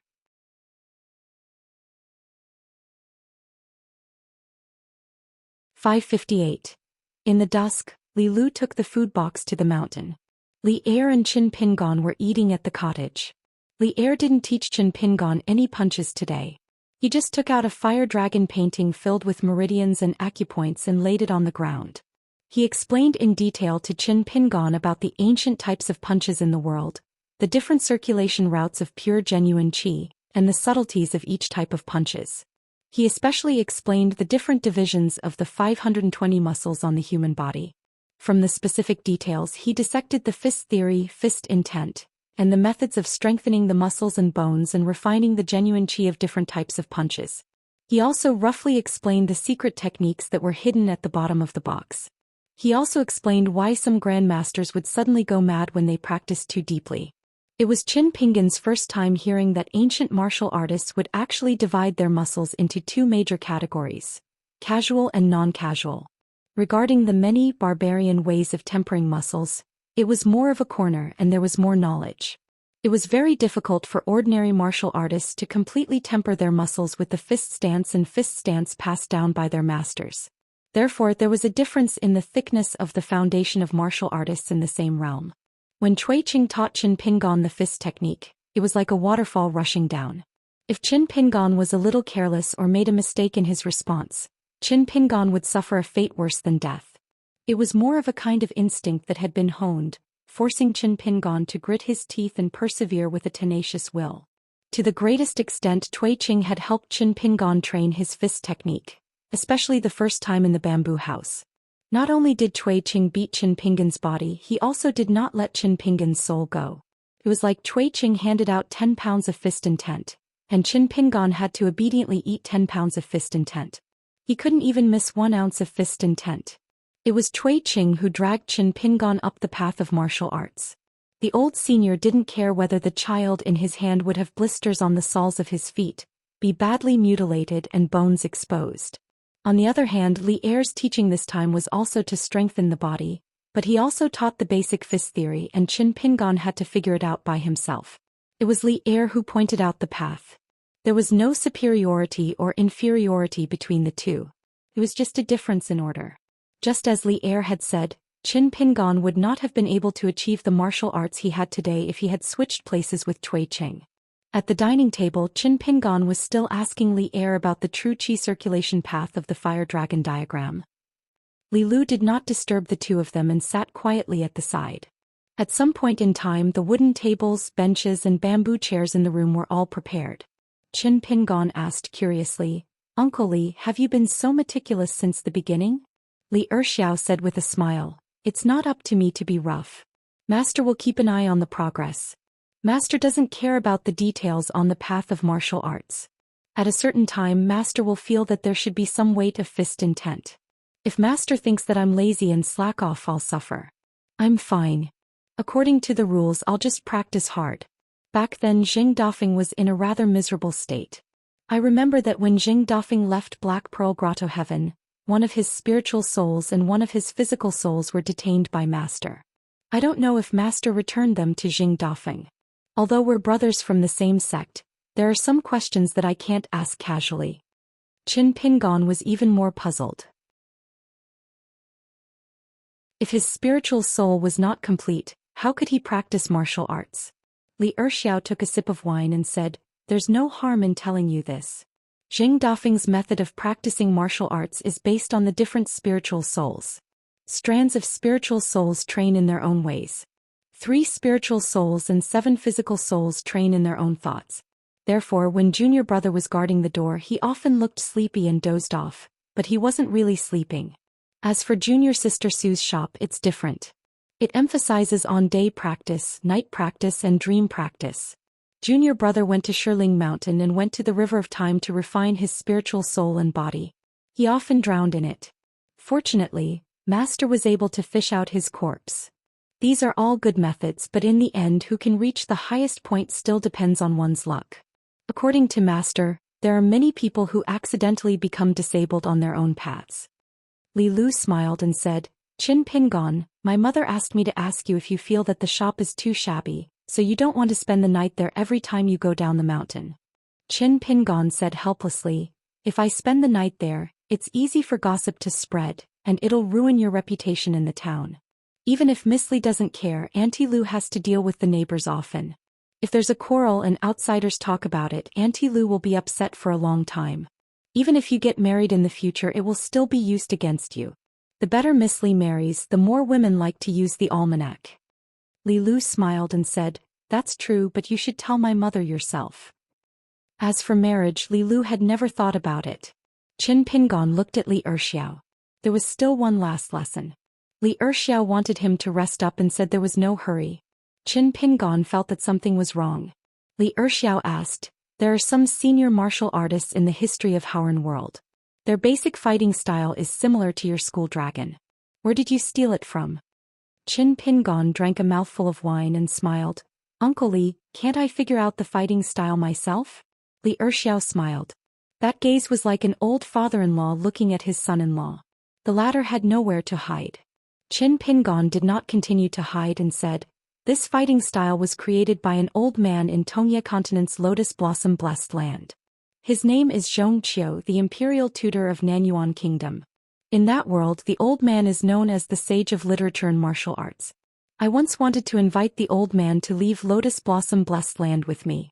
Unfortunately, the old man had too many concerns and did not want to leave. I don't know if he will change his mind in the future." Li Erxiao said, "He should have come to Howren world." Li Lu thought for a while and remembered the scenery of a place next to Nanyuan Kingdom's capital. The current Lotus Blossom Blessed Land can't hold this person. A flood dragon curling up in a pond is not a long-term solution. Qin Pingon nodded. "When I return to Luapa Mountain in the future, I will talk to Mr. Zhong again." After eating, Li Erxiao went down the mountain. Li Lu stayed on Leo Peak to practice immortal techniques with the old immortal on the mountain. Li Lu carried the food box to his mansion and took Qin Pingon for a walk.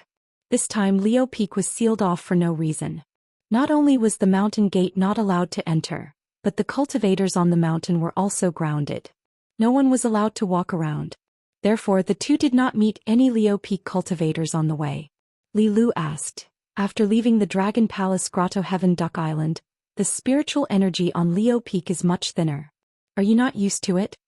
Qin Pingon smiled and said, "No, I won't. The spiritual energy accumulated on Duck Island, the underwater residence, the mountain temple and the wooden house have not been completely refined. This is the first time I have eaten too much since I became a cultivator. On Darling Island, I drew nearly 200 talismans by relying on the overflowing spiritual energy that couldn't be retained. Because I was close to the water, most of them were talismans. I used up all the immortal cinnabar I bought from the Spring Dew Garden in one go." Li Lu said, "These are all small things. You don't have to be too grateful to Duck Island and Li Yuan. In fact, if Li Yuan was smart enough, he would have given the jade pendant to Mr. Qin. Unfortunately, this guy is too stingy. It's like rain from the sky. He only knows how to use his hands to hold the water. He doesn't know how to bring out a water tank. After the rain, it only quenches his thirst." Qin Pingon took out the rest wooden token. "I don't know why Li Yuan left the water dragon sect along Jifeng and gave me this. It's not a big gift, but the thought behind it is not inferior to the Yu Xiang token." Li Lu glanced at the crude wooden token and shook his head. "This orange wooden token can't help Mr. Qin in his cultivation, especially in the matter of absorbing spiritual energy from the water." Qin Pingon kept the wooden token and smiled. "But in the future, when I come to the North Continent and Jifeng, I can openly drink with Li Yuan. It's just drinking. If it's the Yu Xiang token, I won't accept it. Even if I accept it, it'll be a burden." Li Lu was silent for a moment and said slowly, "Mr. Qin, you can break through soon." Qin Pingon nodded and said, "It seems like I'm just one punch away." Li Lu suddenly said, "It's still the same meaning. On the path of cultivation, don't hesitate. On the path of martial arts, every step must be steady and orderly. Cultivators need a different kind of mentality. Even if it's a great opportunity, you must dare to ask for it and dare to accept it. You can't be timid, cowardly, or too concerned about the admonition that fortune and misfortune are interdependent. Mr. Qin, you might feel that when you have gathered all 5 elements, collected all 5 natal items and completely rebuilt the longevity bridge, it doesn't matter even if you're still stuck at the 3 realms. In fact, a cultivator with such a state of mind will be at a disadvantage. Qin Pingon thought slowly. Li Lu continued, since you're a cultivator, you should have a detached heart that's thousands of miles away from the ground. Practicing martial arts is to go with the flow, and cultivation is to go against the flow. So when you reach the golden body realm, you should think of ways to break through the bottleneck of the three realms of Qi refinement warrior. The willow tendon realm has always been the realm of people. Don't tell me Mr. Qin is still hoping to reach the heavens in one step? Qin Pingon smiled and shook his head. I don't dare to think about it, and I won't think of it that way. Li Lu said, before I returned to Lion Peak, there was a martial artist in the Golden Armor continent who reached the Golden Body realm. So other than the martial temples in the Golden Armor continent, all the other continents had to send a portion of martial arts fate to the Golden Armor continent. One portion would be given to the martial artist, and the other portion would be left in the continent where the martial artist was. According to the old rules, the martial artist's martial arts fate is similar to the spirit chi of cultivators. It's not that mysterious fate. The Central Plains Divine Continent has the most land and resources, and can be compared to the other continents. So it's usually the martial artists in the Central Plains who get the most martial arts fate from other continents. But once the martial artist breaks through in another continent, the Central Plains Divine Continent will send out more martial arts fate. Otherwise, the strongest martial artist in the world will be taken by the Central Plains Divine Continent. This was something that Qin Pingon had never heard of before. Li Lu joked, if that martial artist from the Golden Armor continent breaks through later, a good thing will turn into a bad thing and he will miss out on the martial arts fate. Looks like this person doesn't just have great martial arts fate, he's really lucky too. Qin Pingon understood the meaning behind Li Lu's words. On Leo Peak, after Uncle Li had fed him with his fists, Qin Pingon had begun to catch up and even surpass that genius martial artist's Realm 6 foundation. Of course he was happy, but he couldn't be said to be overjoyed.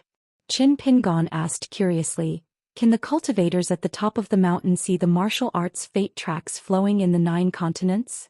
The fate of martial arts in the world has always been something that the Confucian temple can't see through and can't control.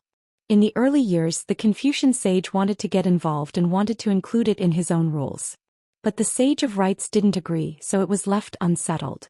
It's very interesting. The sage of rites is the one who set the rules himself, but he seems to be against the Confucian school of later generations.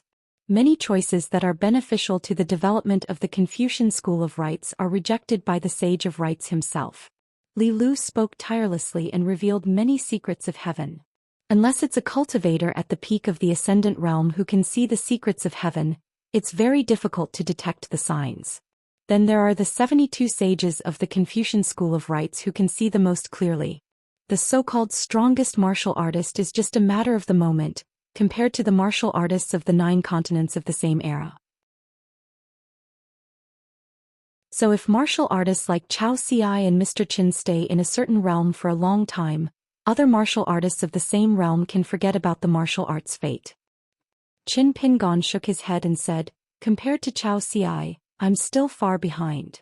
Li Lu smiled and said, if that's the case, then we can only look further. We'll talk about it when we reach the 9th and 10th realms. The difference between the 9th and 10th realms is the difference between heaven and earth. Moreover, reaching the 10th realm is not the real end. The gap between the 3 realms is also very big. The Dali dynasty's Song Zhengqiang was at the 9th realm, and his realm was not as good as my father's. But now it's hard to say. Song Zhengqiang was born with qi. If they were both at the 10th realm with my father's temperament, he would be dragged down and would be at a disadvantage if they fought. That's why my father left his hometown and came to the North Continent. Now Song Zhengqiang is still at the qi level and my father's fist technique has returned to the true realm. If they really fought, Song Zhengqiang would still die. But if both of them reached the divine arrival, which is the closest to the word end, my father's chances of losing would be higher. Of course, if my father could reach the legendary 11th realm of martial arts first, it would be difficult for Song Zhengqiang to survive as long as he punched. If he had reached the 9th realm first, my father would have suffered the same fate. Qin Pingon asked softly, so if Uncle Li had stayed in the Aquarius continent, both of them would not have had a chance? Li Lu nodded and said, although nothing is absolute, that's probably the case. Li Lu smiled and asked, Mr. Qin, aren't you curious about the truth? Did my father say it or did I know the inside story? Qin Pingon shook his head and said, there's no need to know these things. I believe that Miss Li and Uncle Li can handle the matters at home and outside. Li Lu suddenly said, if Mr. Qin feels that it's not enough to be punched and would like to have a good fight, I have a suitable candidate here who can come at any time. But once the opponent strikes, he likes to fight to the death. Qin Pingon did not hesitate and replied, it's enough. Let's wait until the next time we travel to the North Continent. Qin Pingon estimated that even he might not be able to withstand Li Er's punches. And once he reached the 7th level of martial arts and the great desecration was over, he should immediately return to the Aquarius continent. There were still a lot of things for him to deal with in Luopa Mountain. After that, of course, he would have to go south to Old Dragon City, take the cross-continent ferry and rush to Inverted Hanging Mountain. Li Lu said, actually Mr. Qin knows that person as well. He was at Ghost Valley's Treasure Mirror Mountain. Qin Pingon was enlightened. It was the strange person who gave Qin Pingon an extremely dangerous aura despite not being able to see through him. He had never had such a feeling from Chong Xian Bureau's Yang Ningxing, or rather, it was not as strong as the former. Li Lu asked, Mr. Qin, have you ever thought of a question?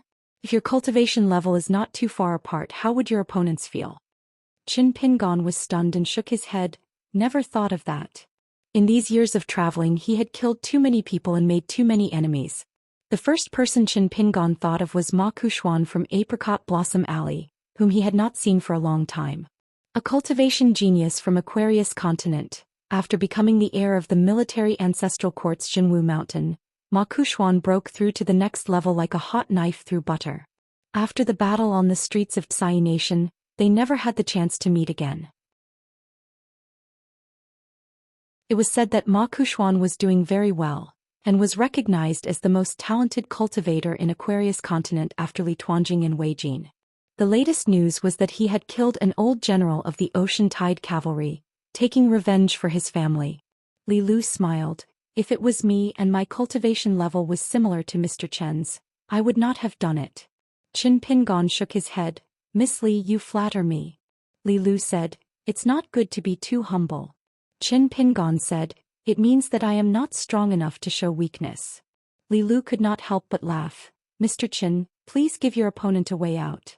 Qin Pingon also laughed. I really can't agree to this, Miss Li. Unknowingly, Qin Pingon and Li Lu had reached the peak of Lion Peak. It was not early, but it was not yet time to sleep. They could see that there were many lights in the small town at the foot of the mountain. A few of them were like slender fire dragons, which were particularly eye-catching. It should be the streets and alleys of well-off families. Elsewhere in the small town the lights were sparse in 2s and 3s.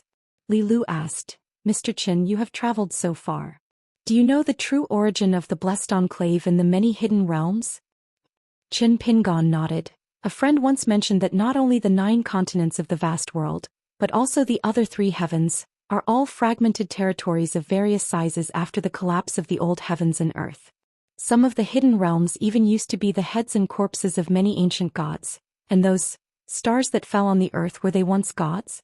Palaces and mansions? Li Lu said, your friend really dared to say that. Qin Pingon laughed. Actually, he is quite daring. He has a lot of magical items, but he dared to travel across continents alone. He is also quite daring. He is a cultivator who does not dare to travel far with the wind. He is afraid that he is too high above the ground. Li Lu asked, good friends? Qin Pingon nodded, count him in. The breeze at the peak of the mountain brought with it the fragrance of the mountains during the rain.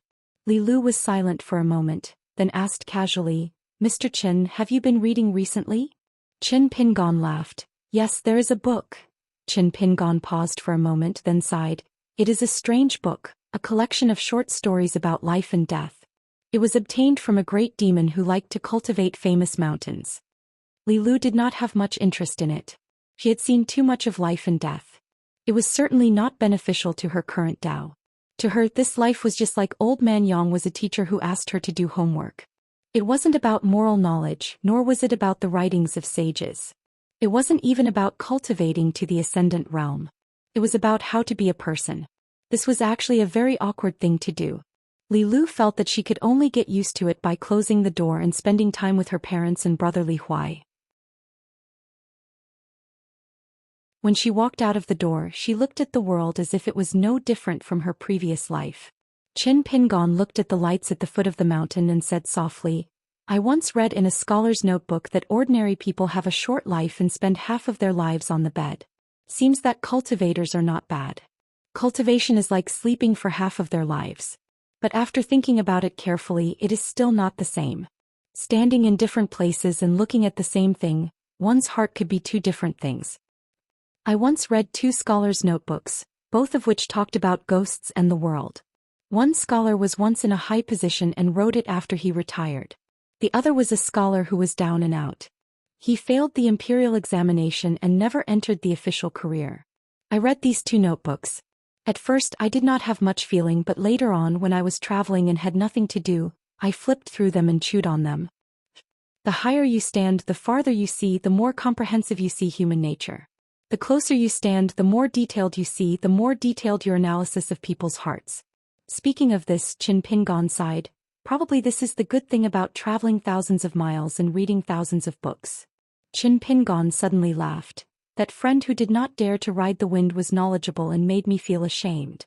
I once casually asked him a question. If there was a small grass at the beginning and end of the alley in my hometown at the foot of the wall, and at the end of the wall which was so close but could not be seen, would he be sad if he was enlightened? He seriously thought about this question and gave me many unimaginable and mysterious answers, but I kept holding back my laughter. "Miss Li, do you know why I was laughing at that time?" Li Lu smiled knowingly. "In that mud bottle alley, chickens and dogs come and go, especially the hens often bring a group of chicks. Every day they peck here and there. How could there be flowers and plants?" Qin Pingon smiled from ear to ear and nodded vigorously. Li Lu suddenly stopped smiling and bowed. "Thank you for your teaching, teacher." Qin Pingon was stunned on the spot. He did not understand what Li Lu was doing. "I was just casually chatting with you, Miss Li. Could it be that I could comprehend something from this?" Qin Pingon only had one thought at that moment. He was indeed not a cultivator and his aptitude was mediocre. Therefore, after this boxing practice at Lion Peak, he had to cultivate diligently. Li Lu stood up and said goodbye. She actually carried the food box and rode the wind to the shop at the foot of the mountain. Qin Pingon was confused. He returned to the Immortal's cave and went to the mirror. He continued to learn boxing from Zhang Shanfeng. He did not seek to increase his fist intent, only to truly calm his heart. In the night, the woman behind the counter of the cloth shop was calculating with an abacus. She flipped through the account book and sighed. It had been more than half a month and there was not much income. There was not even a profit of 3 taels of silver. Compared to Qin Pingon's previous help in the shop, he could earn 3 taels of silver in 1 or 2 days. It was really frustrating to compare oneself to others. Fortunately, they were in a small town and did not have much expenditure. The woman looked at the lamp on the counter and was in a daze. Then she turned her head to look at the man who was standing not far away and said angrily, "Li Er, what are you doing here? Are you going to order me around like an oil lamp?" Li Er shook his head. Understood. Recently he had been buying alcohol more often. However, it was not entirely his fault. Qin Pingon drank a lot. The woman seemed to have seen through Li Er's thoughts and said angrily, "It's one thing to feel sorry for spending money. It's another thing to entertain Qin Pingon. You young Master Li are bringing Qin Pingon into the picture. If you have the ability to spit out your portion and sell it to me, I won't blame you. All you do is wander around and work for others. How many taels of silver can you earn in a year? Is it enough for you to drink and eat?" Li Er said sullenly, "Qin Pingon is leaving soon. I'll stop drinking for half a year. Is that okay?" Unexpectedly, when she heard that Qin Pingon was leaving, the woman was even angrier. "Your daughter can't get married. She's just a burden to you. If you have the ability, go and be an official. It seems that the matchmaker who comes to our shop to ask for a marriage will trample our door." Li Er did not say anything. The woman complained, "In the future, if Li Huai gets married and the girl looks down on our family background, I'll make you sleep in the yard in the winter." Li Er scratched his head. The woman was about to extinguish the oil lamp when she suddenly heard the door open. She immediately ran around the counter and hid beside Li Er. She said in a trembling voice, "Li Lu went to the mountain. Could it be that thieves came? If they come to ask for money later, Li Er, don't mess around. Just give the broken taels of silver in the shop to the thieves. Li Er nodded. Fortunately, the person who opened the door was her daughter, Li Lu. The woman immediately stepped on the back of Li Er's foot. Alright, if a thief really comes, I reckon that skinny monkey like a bamboo pole. You can't even rely on Li Er. When the time comes, it's hard to say who will be protecting who. The woman scolded the man endlessly. After extinguishing the oil lamp, the family of 3 went to the backyard. The woman did not have the strength to scold and went to sleep first. Li Er and Li Lu sat on a bench. Li Lu produced a pot of immortal wine out of thin air. Li Er shook his head. If it was really a person who liked to drink, Li Er would not be able to drink anything if he really wanted to drink that good wine. This time Li Lu insisted, "Father, make an exception this time." Li Er was a little puzzled. He took the pot of wine but did not open the mud seal. He laughed softly and said, "The rest drink with Li Huai later. At his age it's about time for him to drink. When the time comes, say that it was given by the old immortal master of Lion Peak." Li Lu smiled and did not speak. Li Er said, "Your mother actually thought about it many times to return to the Aquarius continent. After all, there are relatives there and the neighbors are all familiar with each other. It will not be like here where they are all outsiders. So when your mother said it, I agreed. But later on your mother went back on her words. She said that Li Huai was at least studying in the academy, and even if he was bullied it would not be too much. You are different. After all, you are a daughter. She was worried about you staying here alone, and was not willing to let you go down the mountain. She had cut off the immortal fate that she did not even dare to think about." Li Lu nodded. She stretched out her legs and gently placed them on top of each other.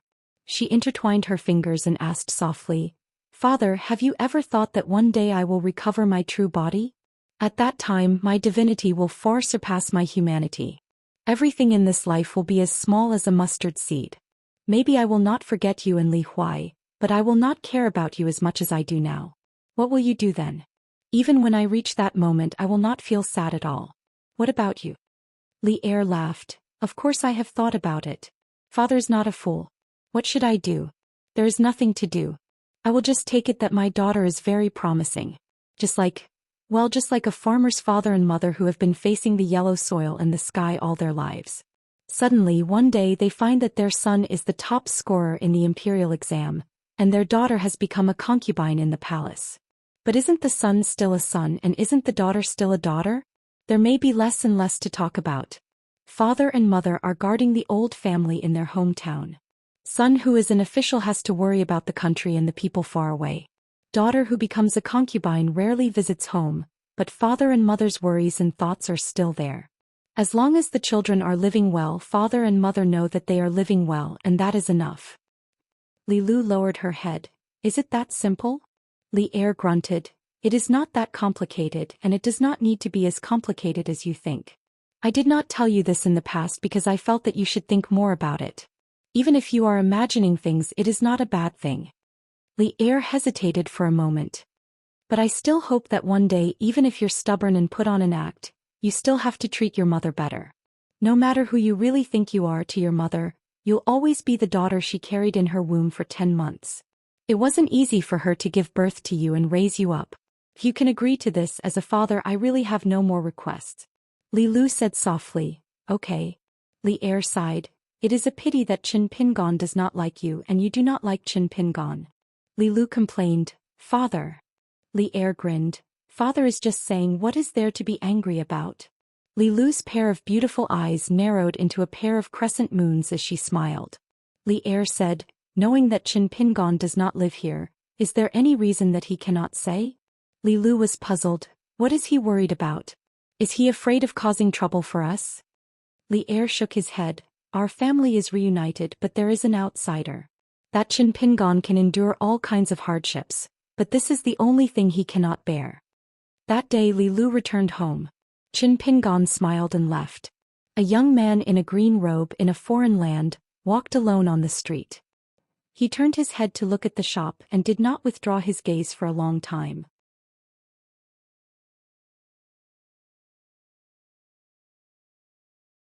"559. A ferry headed to Zhongyue of the old Zhuang dynasty docked at a ferry named Miasma Cloud. 2 men and a woman got off the boat quietly. Wei Pai stood on the top floor of the ferry and watched the 3 leave. Approaching Zhuang dynasty was tantamount to leaving one's own mountain and entering someone else's territory. Wei Pai's perception of Mount Biyun weakened a lot. When he arrived at the new Zhongyue of Dali, he would only be suppressed by nature. This was an invisible rule that all the gods of mountains and rivers had to abide by. Mountain gods waded through water, water gods climbed mountains, their hands and feet were bound. It was the same for a king of Zhongyue to leave his own territory and visit a king of Zhongyue. But even so, it was not a big problem. It couldn't be helped. He, Wei Ba, was now the first Upper 5 Realms mountain monarch in the history of the Aquarius continent. That middle mountain monarch who didn't care much about etiquette was still not a true Upper 5 Realms god. This time Wei Pai left the northern mountains both for public and private reasons. Dali Imperial Court was willing to turn a blind eye even if they were not happy to see it. Wei Pai's referral in Dali Imperial Court was Mahist Ranger Su Ruo. Back then Wei Ba had left the Chestun Mountain with Su Ruo and went to the Cloud-Splitting Mountain. The stooped Zhu Lian was barehanded. The slender Lu Baixiang was carrying a narrow saber to stop Shui. At the ferry, after Lu Zhongruan got off the boat, he could not help but say to Zhu Lian, who was walking beside him, "Mr. Zhu, it's not difficult to find the water hall dragon boat. The water hall is an object that was completely refined by an ancient immortal. I have the method to open a mountain and collect it. The water hall is only the size of a horse carriage and can be transported to the ferry. However, the dragon boat has always been at the level of a small refinement.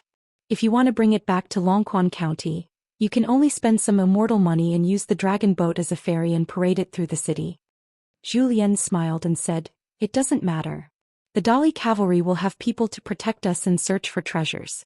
After that we will take the dragon boat back to Luopa Mountain. It will only be smooth sailing." Lu Zhongruan smiled bitterly. "Mr. Zhu, are you sure you're not joking?" Zhu Lian said in all seriousness, "Island Master Lu is the master of a sect, and a gold core earth immortal who can ride on clouds. I'm just an old man. How would I dare to offend you?" Lu Zhongruan felt that he could only take one step at a time. The water hall and the dragon boat had always been Lu Zhongruan's sore spot. Who to give it to was a great learning. Even if he gave it to the wrong person, the Pearl Island would not have peace for the next 100 years. It was hard to say whether the ancestral master hall could be preserved. Before making a deal with Luopa Mountain, Lu Zhongruan had revealed the waterhall incident to True Realm sect after weighing the pros and cons in order to maintain a foothold in Calligraphy Lake and not be annexed by True Realm sect as a vassal island. Pearl Hairpin Island relied on others' charity and had no choice but to lower its head. Lu Zhongruan took it as a financial loss to avert disaster. True Realm sect was indeed a subordinate sect of Jade Gui sect, the leader of Tongye continent. True Realm sect did not harbor any evil intentions and would not commit such despicable acts as silencing the witnesses and monopolizing the treasures. Pearl Hairpin Island not only retained its ancestral hall, but also exchanged it for a peace token issued by the Ministry of Justice of Great Li to the cultivators on the mountain. This was the reason why Lu Zhongruan did not personally visit Luopa Mountain for the first time. However, the subsequent development was beyond his imagination. The True Realm sect inexplicably gave up on seizing the water hall. Not only that, the peace token was not taken away from the Pearl Island. For this reason, Lu Zhongruan made a trip to the Palace Willow Island with trepidation. Of course, he did not meet the elusive Master Jiang.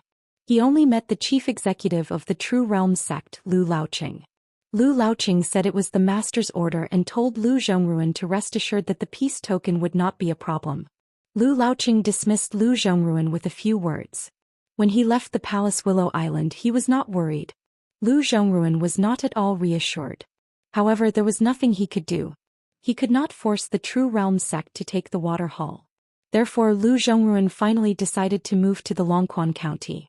He personally went to the Luopa Mountain as a guest. He chose the location of the Longquan back and mentioned the secret to the Luopa Mountain. Lu Zhongruan did not deliberately hide the fact that the True Realm sect had obtained the water hall's dragon boat. He also told the True Realm sect's decision. The chief steward Zhu Lian smiled a little strangely at that time. He also said that Island Master Lu need not worry. Zhou Xian also promised that even if the Luopa mountain did not dig for treasures, they would at least not leak the news to anyone. This would prevent the cultivators of the Pearl Island from getting into trouble because of the treasures. Lu Zhongruan still did not dare to rest assured. At this moment, Lu Zhongruan had truly embarked on the treasure-seeking path of his homeland. All sorts of feelings welled up in his heart.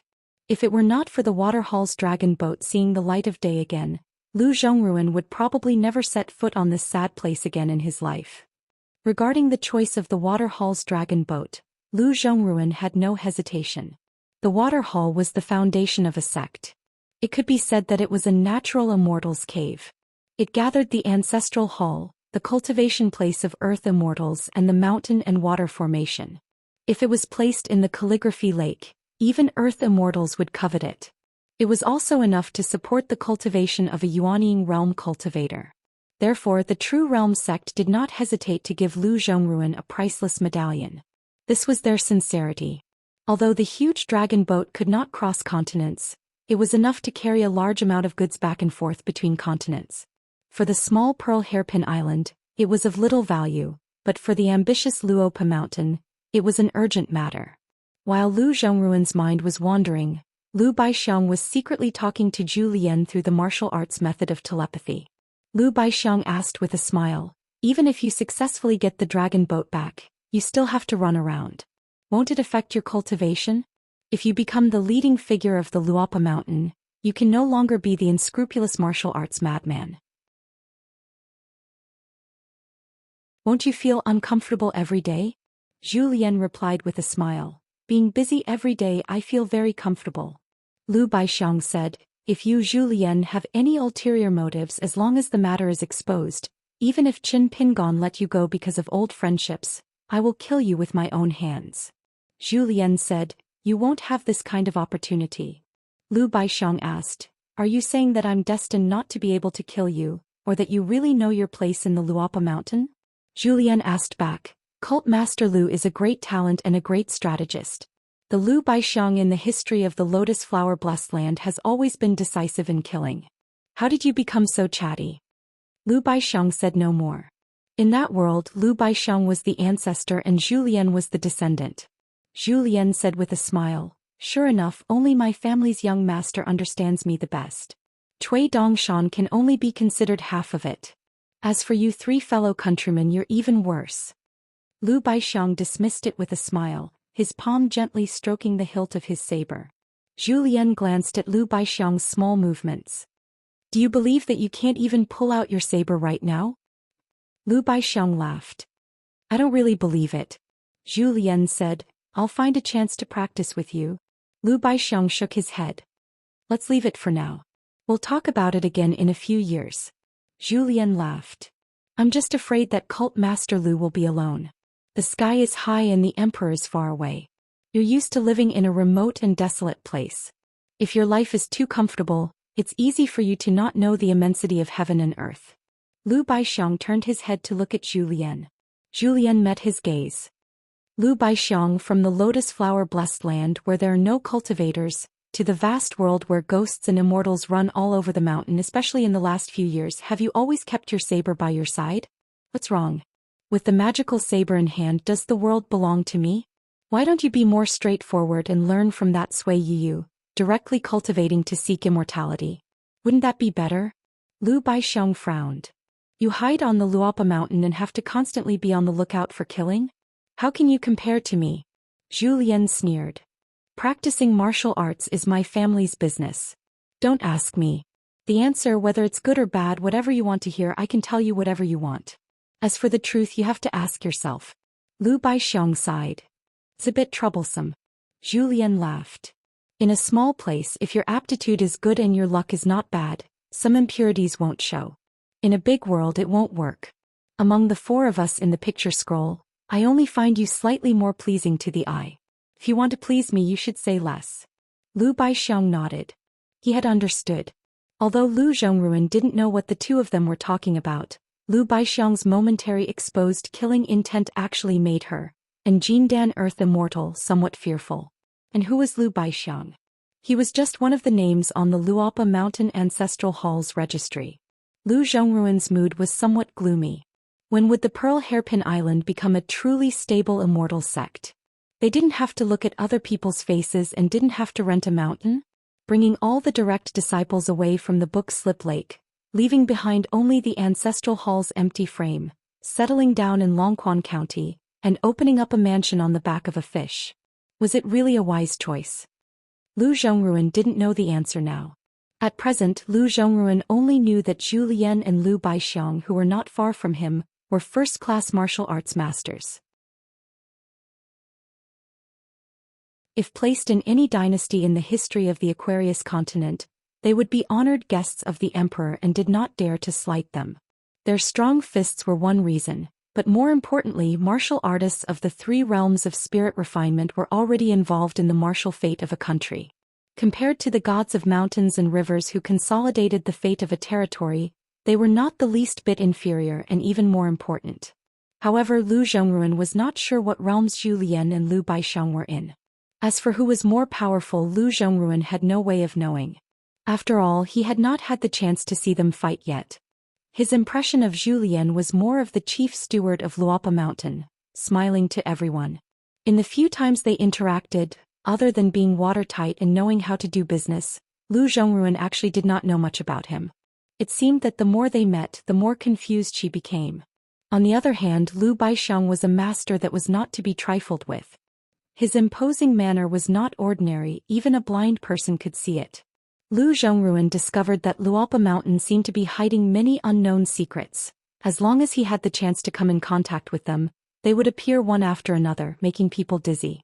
Dali Northern Mountain Lord Wei Pai was a frequent visitor of Luopa Mountain. The hunchbacked man with bad eyesight unexpectedly did not show the slightest respect to Wei Pai. The shopkeeper surnamed Shi in the Dragon Rider Alley's New Year shop had a strange appearance, as if there was a trace of otherworldly qi, causing Lu Zhongruan to be completely unable to see the depth of his cultivation. Chen Rushu, Chen Lingjun, Zhou Mili, the three monsters, especially the little boy in green, seemed to be about to reach the bottleneck of the Dragon Gate realm.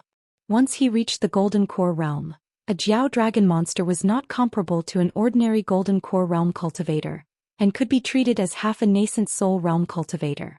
But from the looks of it, Chen Lingjun was the most disliked one on Luopa Mountain, and he seemed to be neglected but did not feel anything wrong. If this happened at Book Slip Lake, he would have rebelled long ago. Lu Zhongruan would occasionally think that the young mountain lord wanted to reach the heavens in a single step and directly create a sect from the originally nameless Longquan County's Luopa Mountain into a sect? Compete with the Dragon Spring Sword sect of Sage Ruanjia? Was it a little whimsical? After all, there were more martial artists than cultivators on Luopa Mountain, and it was hard to tell who was the powerful Earth Immortal who had the potential to reach the upper five realms. On the other hand, the Dragon Spring Sword sect, which was adjacent to Luopa Mountain, had only a few cultivators, not to mention the sage Ruanjia himself. Donggu was already a Golden Core realm cultivator. As for Ruanjia's only daughter, Ruanxiu, because Lu Zhongruan came from Book Slip Lake, she had seen the strange phenomenon of the island from afar one night, and also had a peace and quiet token with her, so she heard some very mysterious gossip, saying that Ruanxiu had once worked together with a young man in white of unknown origin to hunt down an old nascent soul realm cultivator of the Zhuang dynasty, which was simply shocking. Moreover, it was difficult for a famous mountain to accommodate two Golden Core realm cultivators. It was an unwritten rule on the mountain to be allies from afar and enemies from close proximity. Even if the territory of Longquan County was not small, and the spiritual qi was even more abundant, it was still unable to support two thriving sections. Zhou Lian, who had clearly never been to the Immortal Ferry before, was extremely familiar with the place. Leading Lu Zhongruan and Lu Baixiang, the three of them had just left the Miasma Cloud Ferry when Lu Zhongruan saw a group of elite cavalry. There were not many of them, only about 20 or so. However, it made Lu Zhongruan instantly feel terrified. In the middle of the three leading cavalry was a travel-worn young man. His expression was calm and he did not wear any armor, but a Dali standard saber hung from his waist. Beside him was a handsome young master in a black robe, with a pair of long and short swords hanging from his waist. He squatted on the back of his horse, yawning. On the other side was a man with a stocky figure. Lu Zhongruan felt that other than the commander in the middle, the other two were all very dangerous. As for those Dali elite cavalry, Lu Zhongruan was born as the eldest princess of a fallen country, and had been in charge of politics for many years. Managing the household was like managing the country, so he was naturally an expert. With a glance he could tell that those elite cavalry were valiant and skilled in battle. The Dali cavalry were skilled in battle. Not only were they willing to die on the battlefield, they also emitted an orderly aura. These were all the marks that the imperial tutor Cui Dong had carefully polished. Zhou Lian raised his head to look at that dark-skinned man, rubbing his hands and smiling. "Isn't this our Wu Xianlang Lord Wei?" The man called Wu Xianlang by Zhou Lian was indifferent. The young man in the middle turned his head and smiled. "Big brother Wei, this old senior is?" The man replied in a methodical manner. "Surnamed Zhu, named Lian, an old acquaintance from my hometown. He's a martial madman, currently in the far-roaming realm, working as a steward for someone in Longquan County." The young man was somewhat surprised. "Realm 8 Master? How come I've never heard of him?" He clearly knew which far-roaming realm martial artists there were in Dali, because most of them had thrown themselves into the battlefield and almost none of them stayed in Jianghu. As for the Realm 8 Qi cultivators, he didn't care to hear of them. He was born in Dali's first-class family, and was born in the capital's Chong, Street, where martial artists were as common as clouds. He didn't have a good impression of cultivators, but he had a natural affinity with martial artists, no matter whether it was on the battlefield or in Jianghu. His ancestors had all fought for the Dali imperial court for their own surname and for their own country and family business. It was the same for himself. He, Lu Xianmei, was no different from his good friend Guaniran. The people he despised the most were those who rested on the merit books of their ancestors in Ichi Alley. His name, Lu Xianmei, was personally given by Master Guan. Many of the foppish sons of rich parents in Ichi Alley and Chong, Street really couldn't afford to be supported. So under the arrangement of their fathers, they worked in the government office to make money, helped the local tycoons build bridges, or recommended the immortal masters on the mountain to serve as consecrators for the clans they were on good terms with. Throughout the year there were endless wine parties and banquets. These people, regardless of the size of the official circles in the capital, were all big shots at the banquets. Their maids had to be female immortals, and their retainers had to be the immortals on the mountain. How could they go to Chong Street and take a look? Which one of them didn't shrink their necks and talk in a low voice? Lu Xianmei turned over and got off the horse, cupping his hands and smiling at Zhou Lian. "Lu Xianmei greets Senior Zhu." Zhou Lian hurriedly cupped his hands and returned the greeting, chuckling. "General Lu is young and promising, burning incense for your ancestors in the ancestral hall, full of confidence." Lu Xianmei was amused. He didn't think it was rude for Zhou Lian to mention the incense for his ancestors. Wei Xian got off the horse as well, and the rest of the men got off as well. Only the young swordsman with a pair of phoenix eyes kept squatting on the back of the horse. He nodded and clicked his tongue. "That's a very powerful wind-controlling stage cultivator. Wei Xian, your hometown has a lot of talented people. In this aspect you take after our mud bottle alley." Sword cultivator Chao Jun was a cultivator born in the South Sa continent, but his ancestor Chao Shi was born in the Mud Bottle Alley in Lizhu Wonderland. Lu Baixiang, who had been walking behind Zhu Lian and Lu Zhongruan, stood side by side with Zhu Lian. Wei Xian nodded at Lu Baixiang and Lu Baixiang returned the greeting with a smile. After Wei Xian left Cui Dongshan, he joined the army of the Great Li and became an accompanying cultivator of the Great Li's Iron Cavalry. Relying on a series of real and dangerous battles, he was now temporarily a sergeant. Once the Ministry of War issued the official document, Wei Xian, who had obtained the title of Wu Xianlang, would immediately be promoted to a standard commander. Of course, if Wei Xian was willing to personally lead the army into battle, he could be promoted to a 6th-grade general according to the law and lead a battalion of over 1,000 soldiers and horses. Sergeants like Dali were the most precious sergeants in the world. They were able to meet all the generals below the 3rd-ranked general level on the road. They didn't need to salute. If they were in the mood, they could just cup their hands. If they didn't want it, they could even turn a blind eye. As of now, Wei Xian had been given the 6th grade of the 12 grades of Great Li's Iron Cavalry, Wu Xianlang, whose name started with the word Wu. Normally, the first 5 grades of Wu Xianlang would only be given to generals who had made great contributions to the battlefield. In the Dali Imperial Court, which was founded on martial arts, The first rank of Wu Xianlang was the Xianxia. However, the highly respected title of Xianxia was not only given to martial artists. Chao Jun had always been Wei Xian's immediate superior. With his military achievements, he was in charge of all the cultivators of Dali Iron Cavalry. Although Wei Xian was only a sergeant, he was somewhat like an assistant to Chao Jun. According to Chao Jun, the lazy man, he should not use his brain if he could. Therefore, he liked to throw all the troublesome tasks to Wei Xian, who didn't know his background. Wei Xian was said to be a military cultivator, but he was more like a pure martial artist. At first, there were some criticisms. They always thought that this guy was a hanger-on of some big boss in the Ministry of War.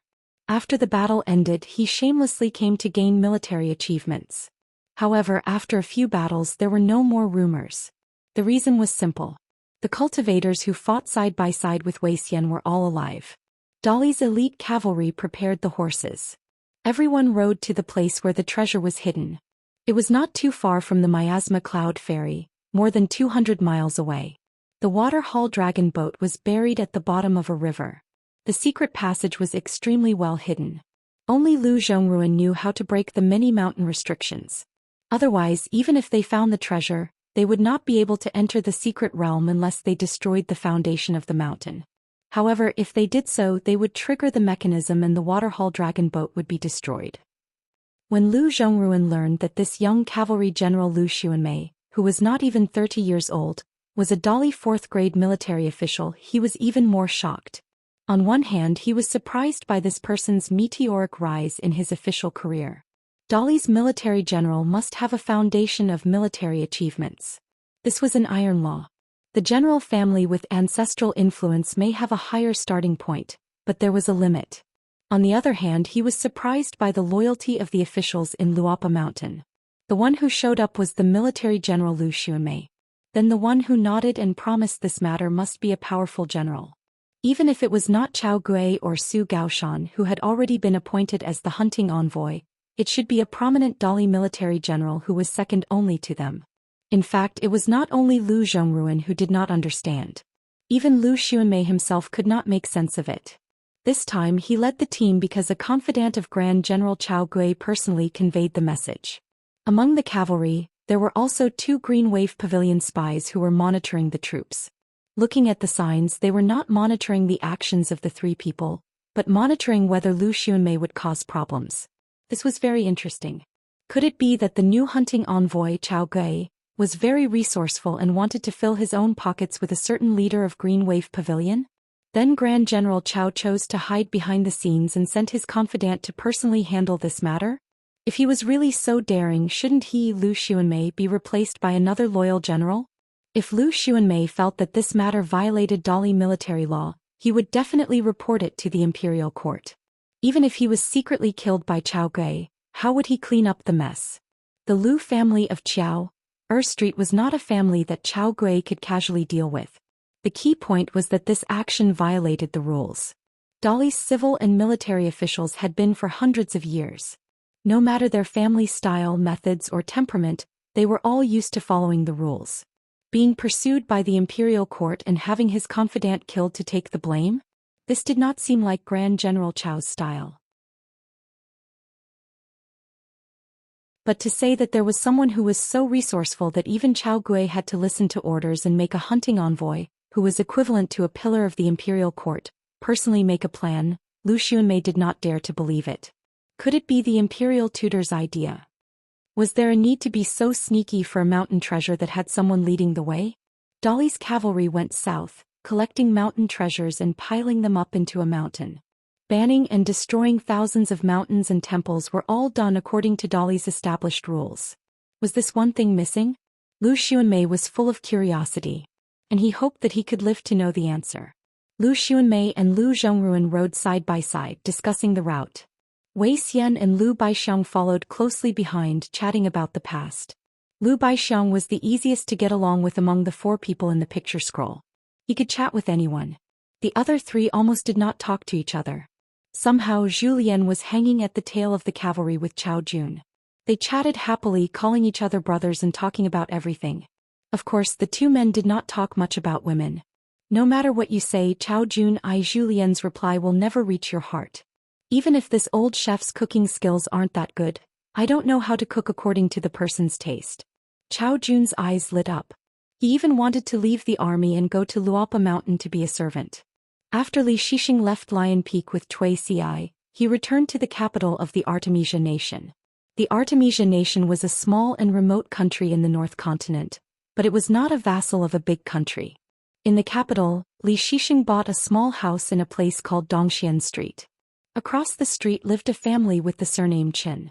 They were well-to-do and were not considered wealthy in the capital. There was a person of the same age as Li Shixing. Coincidentally, there was the word Bao in his name. His name was Qin Baozhou. He was an idle scholar who did not have any achievements in the imperial examinations. He was good at music, chess, calligraphy and painting. Li Shixing often traveled with him, but they did not go far. When Li Shixing came to the North Continent from the Aquarius continent, he traveled all the way to the north before stopping here. Through some connections, he got a job at the prefectural education office. Before going to the Cool Breeze sect, Li Shixing had to walk past the opening of Astronomical Luck Memorial Arch at the entrance of the office every day. The office had 12 entrances, so it was not considered small. Li Shixing was very fond of Li Shixing. He felt that this young outsider was quite knowledgeable. Of course, Li Shixing was famous for being a clean and honest civil official. To be able to suddenly rise from a low-paid yamen to the center of the imperial court and become the assistant minister of the Ministry of Rights, there must be some extra knowledge involved. Once, when he exchanged cups with Li Shixing to drown his sorrows, Li Shixing gave him some of his knowledge. The next day, Li Shixing became an official in the government office of the government office. Cui Ci initially felt like he was struck by lightning.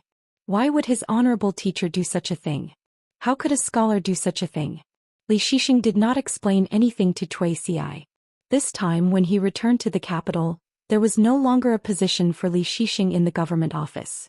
He gave a random reason and removed Li Shixing's identity as an official.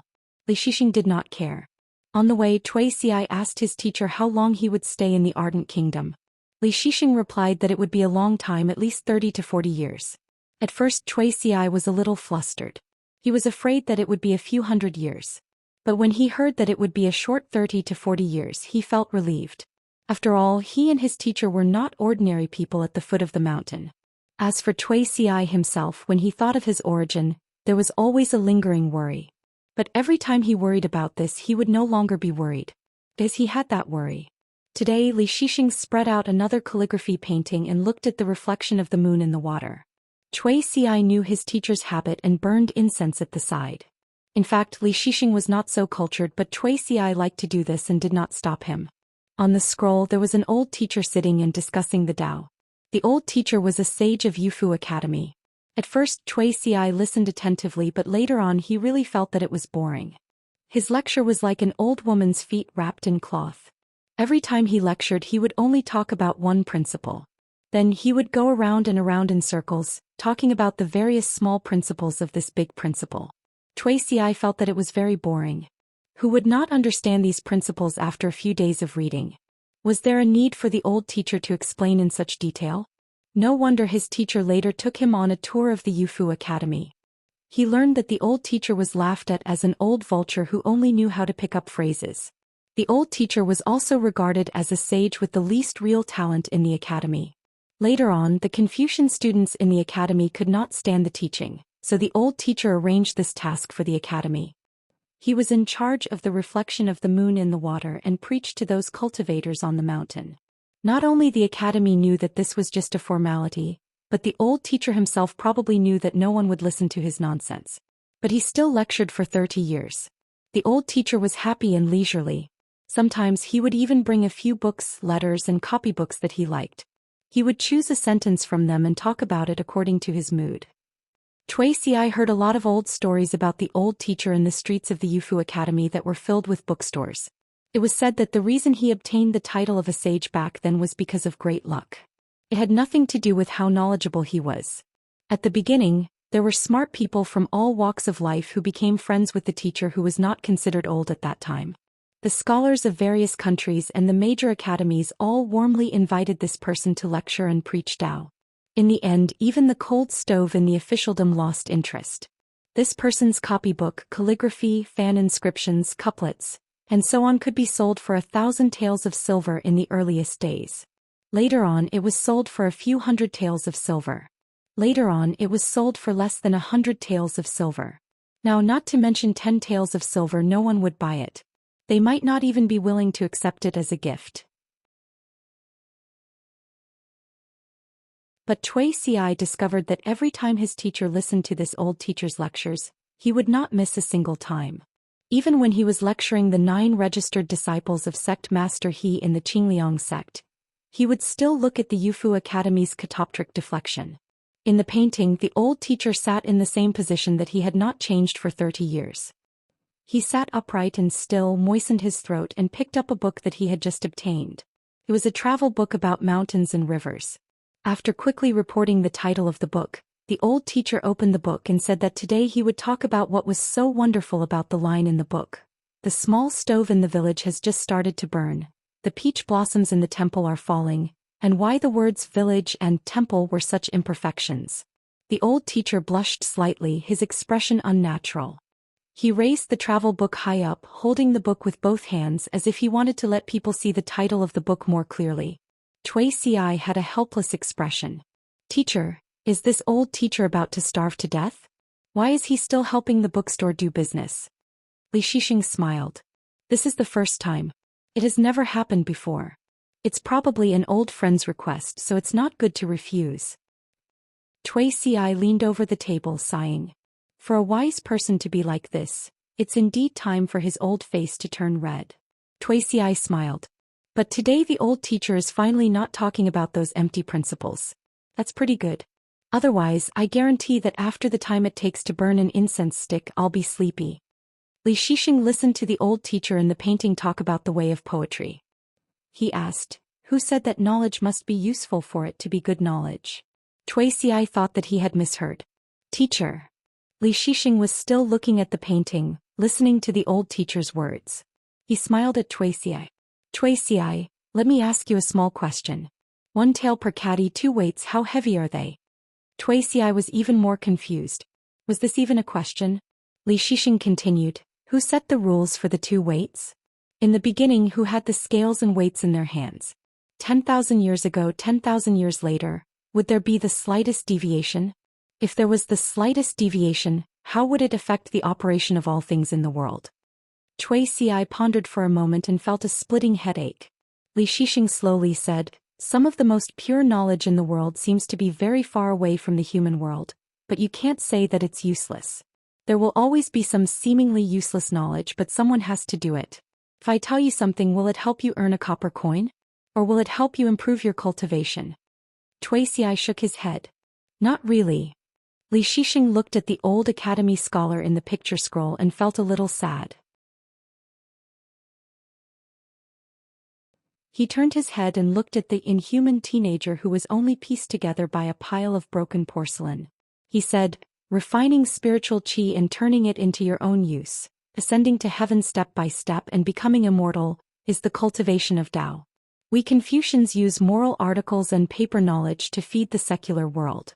This is the Confucian persuasion. The spring breeze sneaks into the night, moistening things silently. This is the ultimate realm of knowledge.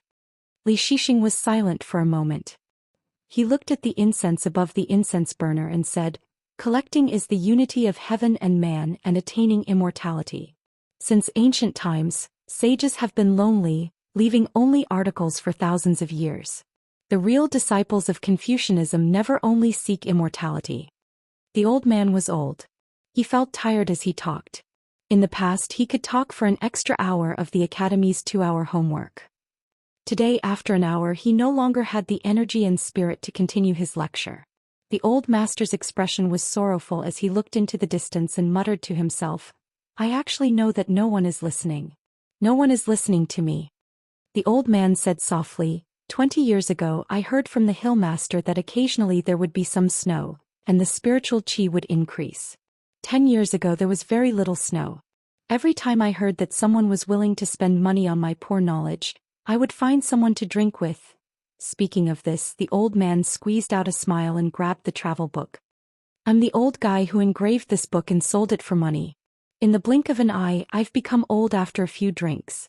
In recent years, I haven't been able to earn enough money for the academy to spend on a single snowflake with my knowledge.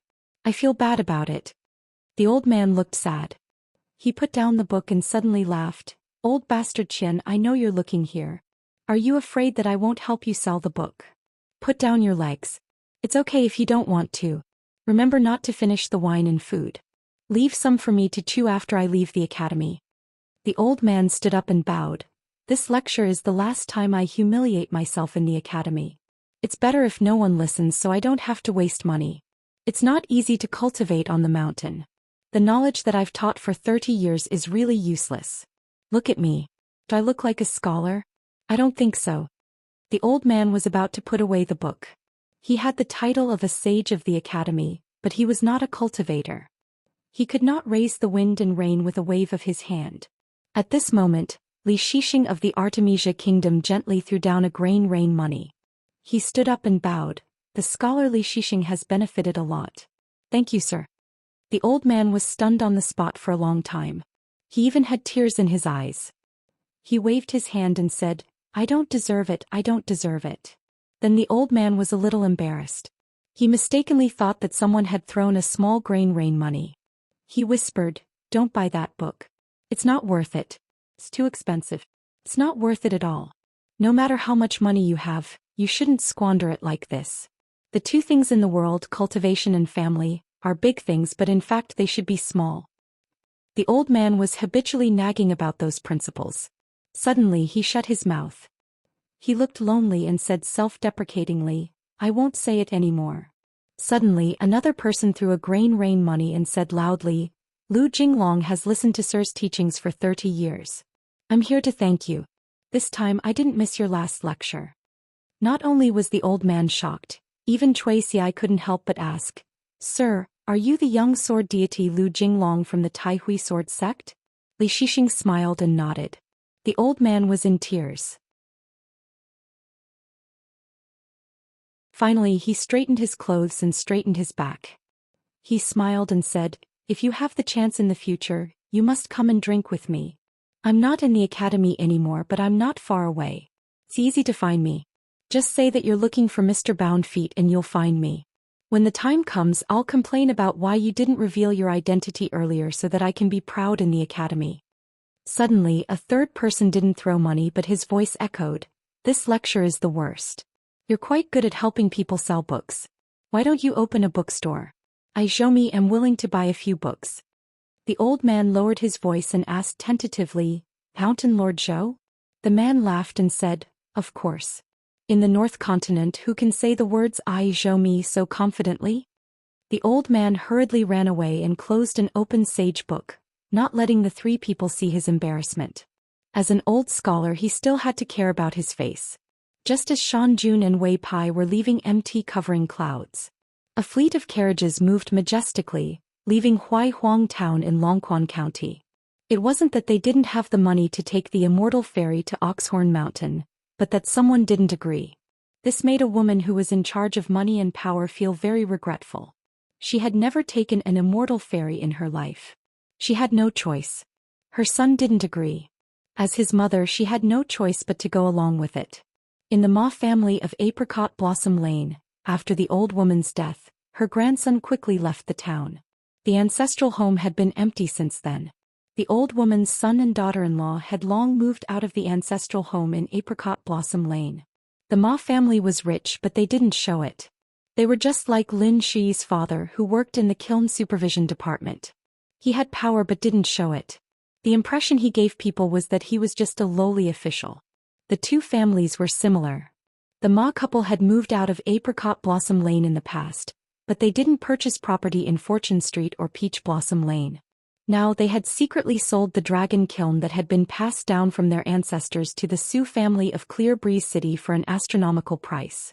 Then, under the arrangements of her son, the entire family moved to the territory of True Marshall Mountain, one of the ancestral halls of the military school. In the future they would settle down there. The woman was actually not too willing. Her husband wasn't too interested either. The husband and wife hoped to settle down in Dali's capital. Unfortunately, their son had said so as his parents they could only comply. After all, their son was no longer the silly kid from Apricot Blossom Lane. He was Ma Kuxuan, the most outstanding cultivation genius of the Aquarius continent.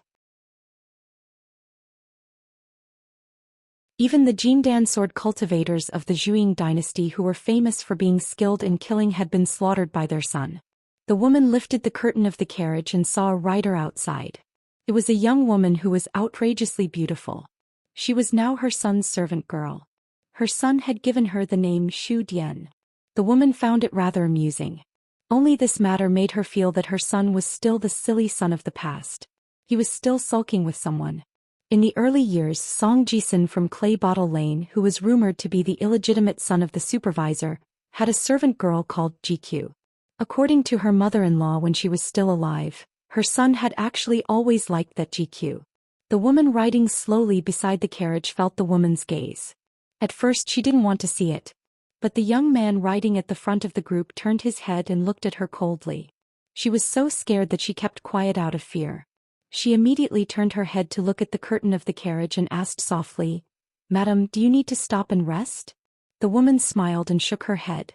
She slowly lowered the curtain. The young woman named Xu Dian glanced at the back of the young man in front of her. She was sad, but she didn't dare to show the slightest trace of it.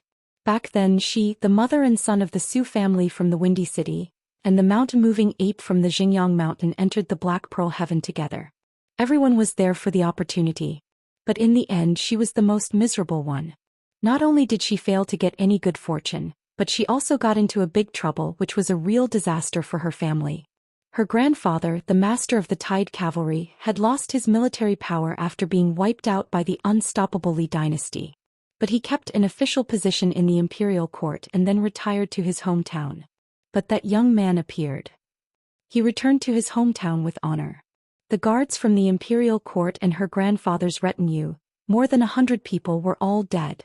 The ground was littered with corpses. She knelt on the ground with the old man. Ma Kuxuan stood between the two kneeling people and pressed his hands on their heads. He said that the two heads couldn't pay off the debt. Even if the entire Tide Cavalry died, they still couldn't pay off the debt. Ma Kuxuan asked the old man what to do. The old man began to kowtow, begging Ma Kuxuan to let go of his granddaughter and just take his life. He had a lifetime of military service and had countless military achievements. Who would have thought that he would end up like this? The woman knelt on the side. Ma Kuxuan pressed his palm down, leaving behind a miserable corpse on the ground. In the end, Ma Kuxuan didn't kill her. He kept her by his side and gave her the name Xu Dian. Xu Dian, who was in a daze, followed Ma Kuxuan to Longquan County.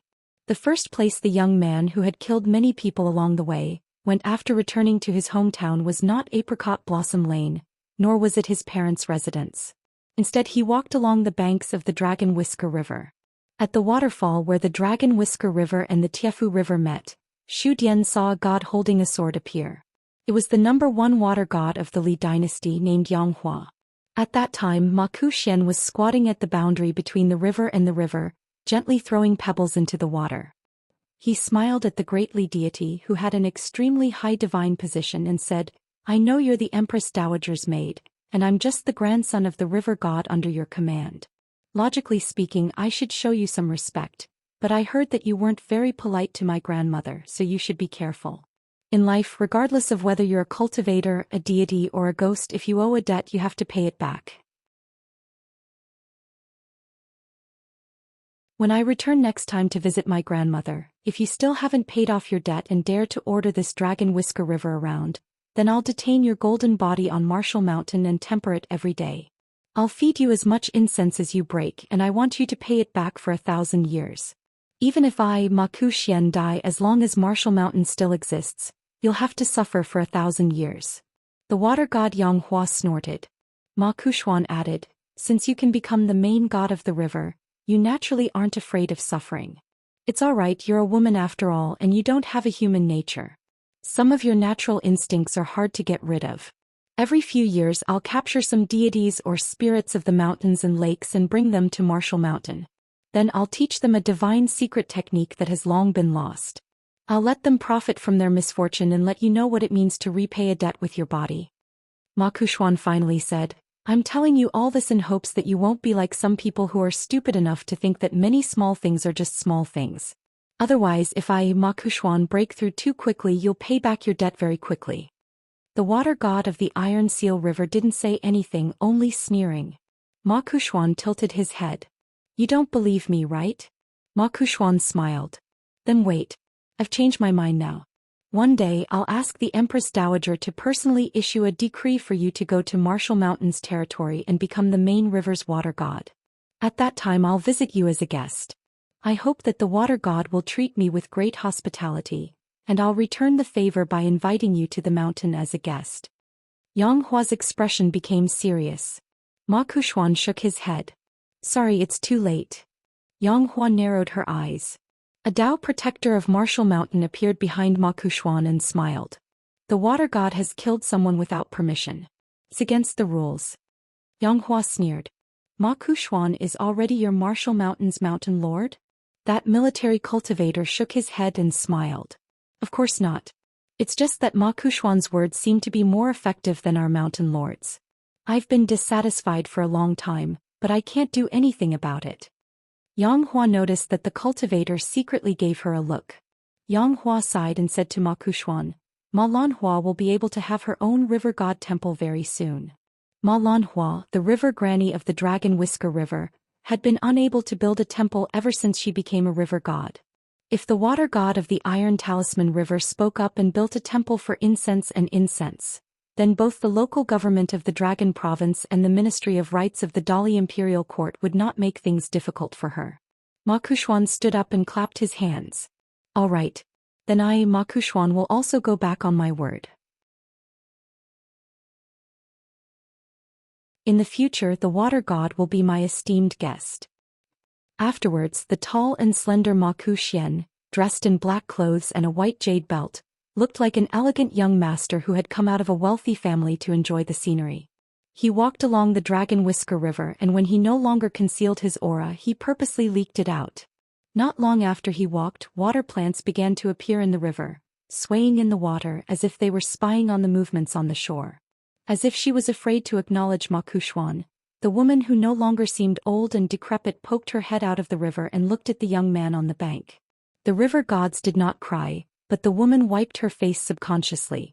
This was the first time the maidservant Xu Dian had seen the young demon Ma Kuxuan. She smiled resplendently. She even discovered that even such a cold-hearted wretch could cry. That day Ma Kuxuan sat beside her on the bank of the river. The woman held Ma Kuxuan's hand gently as she constantly murmured. Ma Kuxuan only sat there and did not say anything for a very long time. Her face was rather unfamiliar, but it was the nagging that he was most familiar with in his life. His grandmother talked about many trivial matters and scolded many people, but in the end she told him not to worry about anything. In the end she told her grandson to wait for a while, and then went to the shabby residence in the river. She brought back all of her accumulated belongings and placed them neatly beside the two of them. She explained the origins of each item one by one, and in the end she told Ma Kuxuan to take all of them away. She said that these were all the money she had saved for her grandson's future wife, but she did not know if there was any girl he liked over the years. In any case, that GQ was a natural seductress and she was not a woman he could marry into the family. Other than her, she would accept any woman as her granddaughter-in-law. Ma Kuxuan said that it was GQ. The woman habitually stretched out her finger and gently poked her grandson's forehead, scolding him for being obsessed and not knowing the slightest bit of good. He was an idiot who did not care about his parents and deserved to suffer hardships. In the end, as the woman spoke, she began to cry. She said that in order to become granny she had suffered a lot. If it wasn't for the fact that she still had a grandson like him and had no one to take care of her, she wouldn't have been able to make it through. Ma Kuxuan took a deep breath and wiped his face with his hand. The woman said that Ma Kuxuan had to promise her one thing. Ma Kuxuan said that there was no need to be afraid of this. If they really followed the clues to the Apricot Blossom Alley's Ma family, if that Qin Pingon dared to kill one person, he would kill the two people that Qin Pingon cared about the most. The woman only shook her head and insisted that Ma Kuxuan promise her. She said with a sobbing tone, "They are your parents, how can you settle accounts like this?" Ma Kuxuan remained silent. In the end, the woman used her trump card, saying that if he did not agree, she would not have a grandson in the future. Ma Kuxuan could only agree. Deep in his heart he had his own plans. After parting, Ma Kuxuan did not go to find his parents, but instead went to the Yang family's shop. After learning that his grandmother had to stay in Dragon Whisker River, there was no room for discussion. Ma Kuxuan had no choice but to change his mind and have his parents sell the ancestral dragon kiln at a high price, and leave Longquan City with the family. In the end, there was this leisurely journey away from home. Along the way, Xu Dian discovered a strange thing. For some reason, it seemed that Ma Kuxuan's relationship with his parents was very ordinary. It was not the kind of estrangement that immortals had. It was as if he did not have any feelings for his parents since he was young. After going to the mountains to cultivate, the two sides became even more distant. As for the couple, they seemed to be immersed in great joy. Towards their son, who had brought glory to their ancestors, he did not even smile and remained silent. The couple did not feel that there was anything wrong with this at all. It was as if their son was so high up and this was a matter of course. Of the couple, the man in the ordinary clothes of a gentleman gave off the shrewdness of a tycoon. The woman had a pair of peach blossom eyes, but her appearance was not outstanding. When she looked at people, even if she had a smile on her face, there was still a trace of coldness in her eyes. Along the way, some people and monsters who did not have eyes and were unlucky all died. Ma Kuxuan seemed to have purposely chosen the paths that were barren and unruly. He wanted to kill those bandits and monsters to relieve the frustration in his heart. During this period of time, the cultivators of her sect came to save her for the second time. The first time, the ancestor personally came to denounce Ma Kuxuan. Ma Kuxuan personally killed more than 10 people in front of her as if they were ants. Before Ma Kuxuan attacked, he asked her to make a second choice. Would she live or would the people who saved her die? If she answered incorrectly, she would die. Xu Dian answered correctly. Therefore those people died. This time, it was a senior martial brother from the same sect who had the potential to become her Dao companion on the mountain. He came with his friends to save her from the abyss of suffering. Ma Kuxuan asked her to make a choice again. Would she die as a couple or would she live alone? Xu Dian still wanted to live. As a result, the senior brother whom she had always thought she loved deeply and his friends, all died without any suspense. At that time it was raining heavily and muddy. Xu Dian's entire body collapsed. She sat on the ground and loudly asked why Ma Kuxuan did not allow her to die the first time. After that he fulfilled her wish again. At that time, Ma Kuxuan was dressed in a long robe that was not stained by the rain. He laughed at her. I want you to live a life worse than death. What is there to not understand? Your lack of understanding is the reason why a fairy like you is sitting in the mud and crying pitifully. When you understand, you will be able to live a carefree life. Everything that happened in the past is not worth mentioning. Ma Kuxuan grabbed her head and threw her onto the back of the horse. As a servant, if you disrespect me again, I will cut your tongue. There will be no next time. The caravan continued its journey in the rain. At the end of spring, the sun shone brightly. Ma Kuxuan was at the front of the caravan. He sat on the back of the horse, swaying leisurely. In his mind, he was silently calculating which upper 5 realms cultivators were in the Aquarius continent. Dali Imperial Tutor, Embroidered Tiger Tuidong. Not counting this old man was indeed someone who did big things. He hid in Dali's capital for many years. The Mo clan branch's son had forcefully killed Yinyang Lu clan cultivator. He was quite capable. Ma Kuxuan had seen the 12 mountain fairies with his own eyes. When he looked up, they covered the sky and covered the earth. Under the fairies, the human territory within 100 miles was as dark as night. This was the main reason why Dali's cavalry could travel south so quickly. The construction of each huge ferry was tantamount to cutting off a large piece of flesh from the Dali imperial court and the Song clan's emperor. Not only that, the Song clan also owed a large debt to the Mo clan's main branch, Shang clan, and other big shots of the central region. Dali's cavalry scraped 3 feet on the way south to secretly repay the debt. As for when they would be able to repay the debt, it was hard to say. The Mo clan ranger named Su Rua was not to be underestimated. The North Continent's heavenly lord Xianxia had already returned. It was meaningless to continue staying in the Aquarius continent. Moreover, it was said that this heavenly lord was suspected of having a fire in his backyard. If he did not return to the North Continent, he would become a laughing stock. The rest seemed to be dispensable. If they died, their spiritual energy would return to heaven and earth. If they were alive, they were mountain thieves who knew some magic. They were misers who would not spit out what they had taken. The heavenly Lord Qijian of the Divine Grandeur sect could not even keep Xiaoyang, a disciple of a sect with great fortune. Wouldn't it be better to break Xiaoyang's arms and legs and keep her in the Divine Grandeur sect as a treasure bowl? The True Realm sect, which had moved from the Jade sect, was in the limelight after annexing the Calligraphy Lake. However, Jiang Shangzhen was a good person. As the sect master, he was willing to behave himself. He did not ask for the reason of any conflicts between the sect's disciples and the outside world. It was all his fault. The ancestral master Hall punished him according to the sect's rules. There were a few times when he took the initiative to kill the sect's enemies. The wild cultivator Lu Laoqing of the Gong Willow Island had reached the jade primitive state. Perfected cultivator Lu Jimao had also broken through and became the second wild cultivator of the upper 5 states. Of course, they were now the immortal masters of the True Realm sect. The childlike ancestral master of the Wind Snow Temple had not left the mountain for hundreds of years. He only showed up once during the battle between the Xingyang Mountain and the Wind Thunder Garden. A female cultivator of the Martial Mountain was even quieter than the ancestral master of the Wind Snow Temple, who was also from the military ancestral court of the Aquarius continent. However, many of her disciples had been very active in the Dali border army. The family master of the Jiang family of Cloud Forest, who had been hiding behind the scenes. The first god of the upper 5 states in the history of the Aquarius continent, Wei Pai of the Cloud Pagoda Mountain. The sword cultivator of the upper 5 states from the Zhuing dynasty had not shown up until now. No one knew if he had died in seclusion or if he had chosen to continue hiding.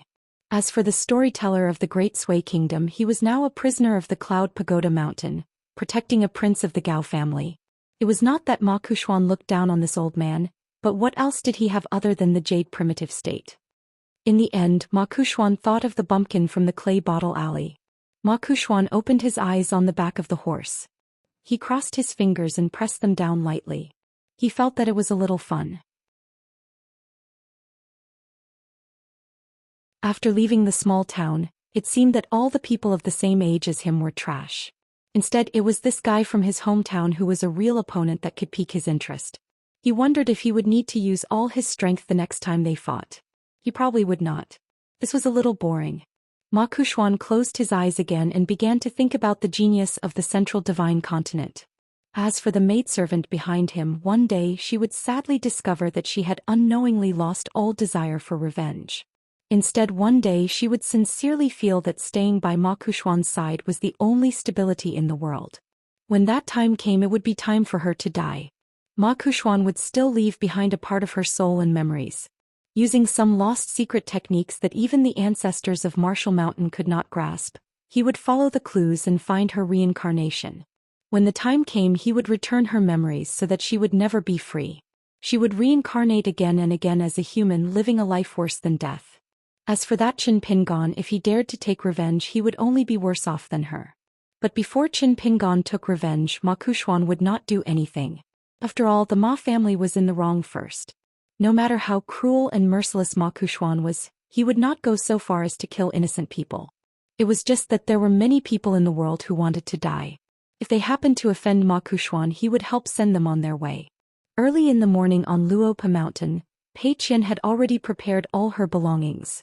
She was about to go on a long trip. Yesterday the old man had told her, "Carry your small bamboo box and bring your walking stick. We'll go to your hometown and study together. Don't worry, just treat it as accompanying this old man to relax. Things like practicing martial arts can wait." At that time Pei Qian had just shouted, "Old man Cui, did you eat your fill today?" Then she pushed open the second floor's bamboo door and steeled her heart to eat another beating. In any case, if she did not say a few heroic words, she would be beaten anyway. She might as well take advantage of this situation and treat it as earning a few copper coins for herself. In the end, the old man, who was wearing a green robe and was barefooted, said such a thing. Pei Qian was still a little uncomfortable, so he quickly replied, "Old chef has left, but there's still Nguan Shu on the mountain to take care of our meals. Besides, I didn't snatch your bowl at the dinner table, did I?" Ching almost couldn't resist giving this girl another solid punch. In the past few days, Ching had frequently appeared and eaten at the table. Ching only said one sentence, "Go downstairs and cool off." However, Pei Qian's eyes turned rapidly. After dilly-dallying for a long time, she swaggered out of the bamboo building and stood in the corridor with her hands on her hips. She shouted, "Show me Li." The black-clothed girl sitting by the stairs on the first floor immediately ran to the empty space and asked, "Why didn't I hear any howls today?" Pei Qian raised her eyebrows, crossed her arms and sneered, "What do you think? After entering the second floor, do you think I can walk out without a winner?" Zhou Mili frowned and thought hard about the problem. Finally she asked, "Did we put laxatives in that bowl of rice? Why didn't I know beforehand? This kind of thing shouldn't be handed over to Nuan Shu. I'm the right protector of Luopa Mountain. I should be the one doing it." Pei Qian jumped down from the second floor and landed beside Zhou Mili. She reached out like lightning and pressed down on this little idiot's head. With a twist of her wrist, Zhou Mili began to spin on the spot. In the end, Zhou Mili found it interesting and ran on the spot. Pei Qian stretched out 2 fingers and shouted, "Freeze." Zhou Mili immediately stood still. She didn't forget to widen her eyes and remain motionless. Pei Qian straightened 2 fingers in front of her and made a gesture of qi sinking into her dantian with her other hand. She nodded and said, "My immortal immobilization technique is indeed amazing. Even the big water monster in Mute Lake can't dodge it." Zhou Mili still didn't dare to move. She could only watch with shining eyes. Pei Qian was satisfied.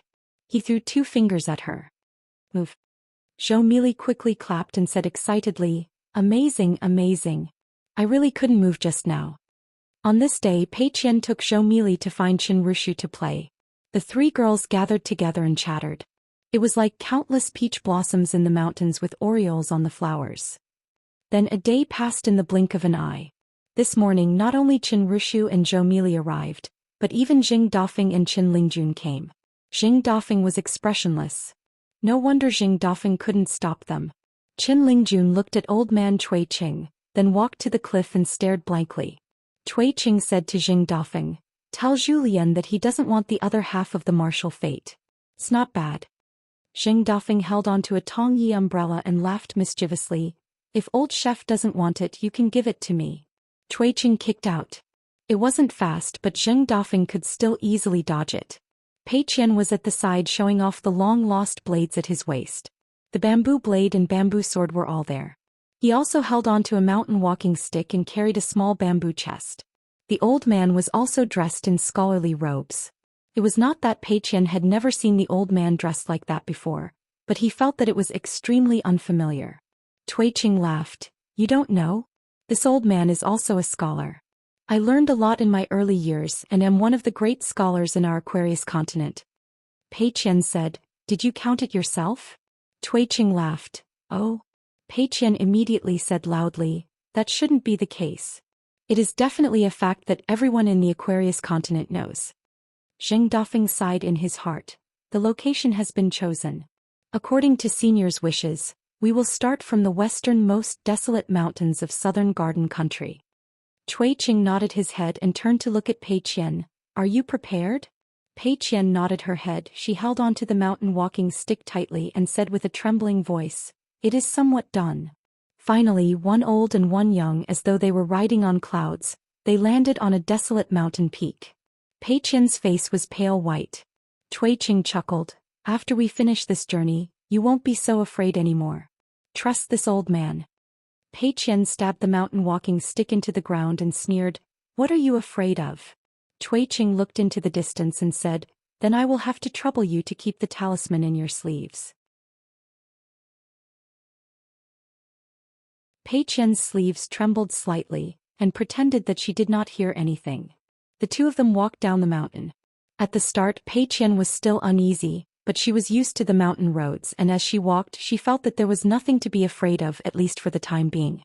They were still very far away from the capital of southern garden country.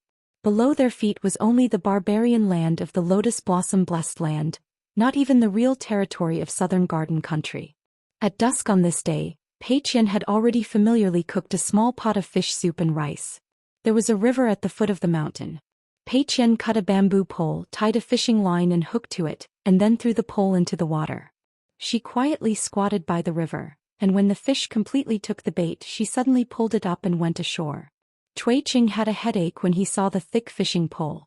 How could this be called fishing? It should be called pulling fish, right?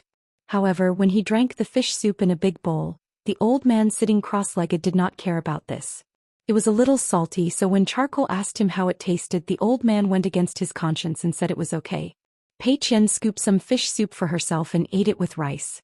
It was fragrant, and with the fish soup it went really well with the rice. Pei Qian squatted on the ground, her shoulders shaking, and the little girl was overjoyed. The old man was too lazy to say that he should sit properly and eat properly. He was not that Qin Pingon. In the future, if Qin Pingon dared to talk about such trivial matters, the old man felt that he might not be able to resist reprimanding him. What was so great about being a master, being in charge of everything? How old was Pei Qian's temperament?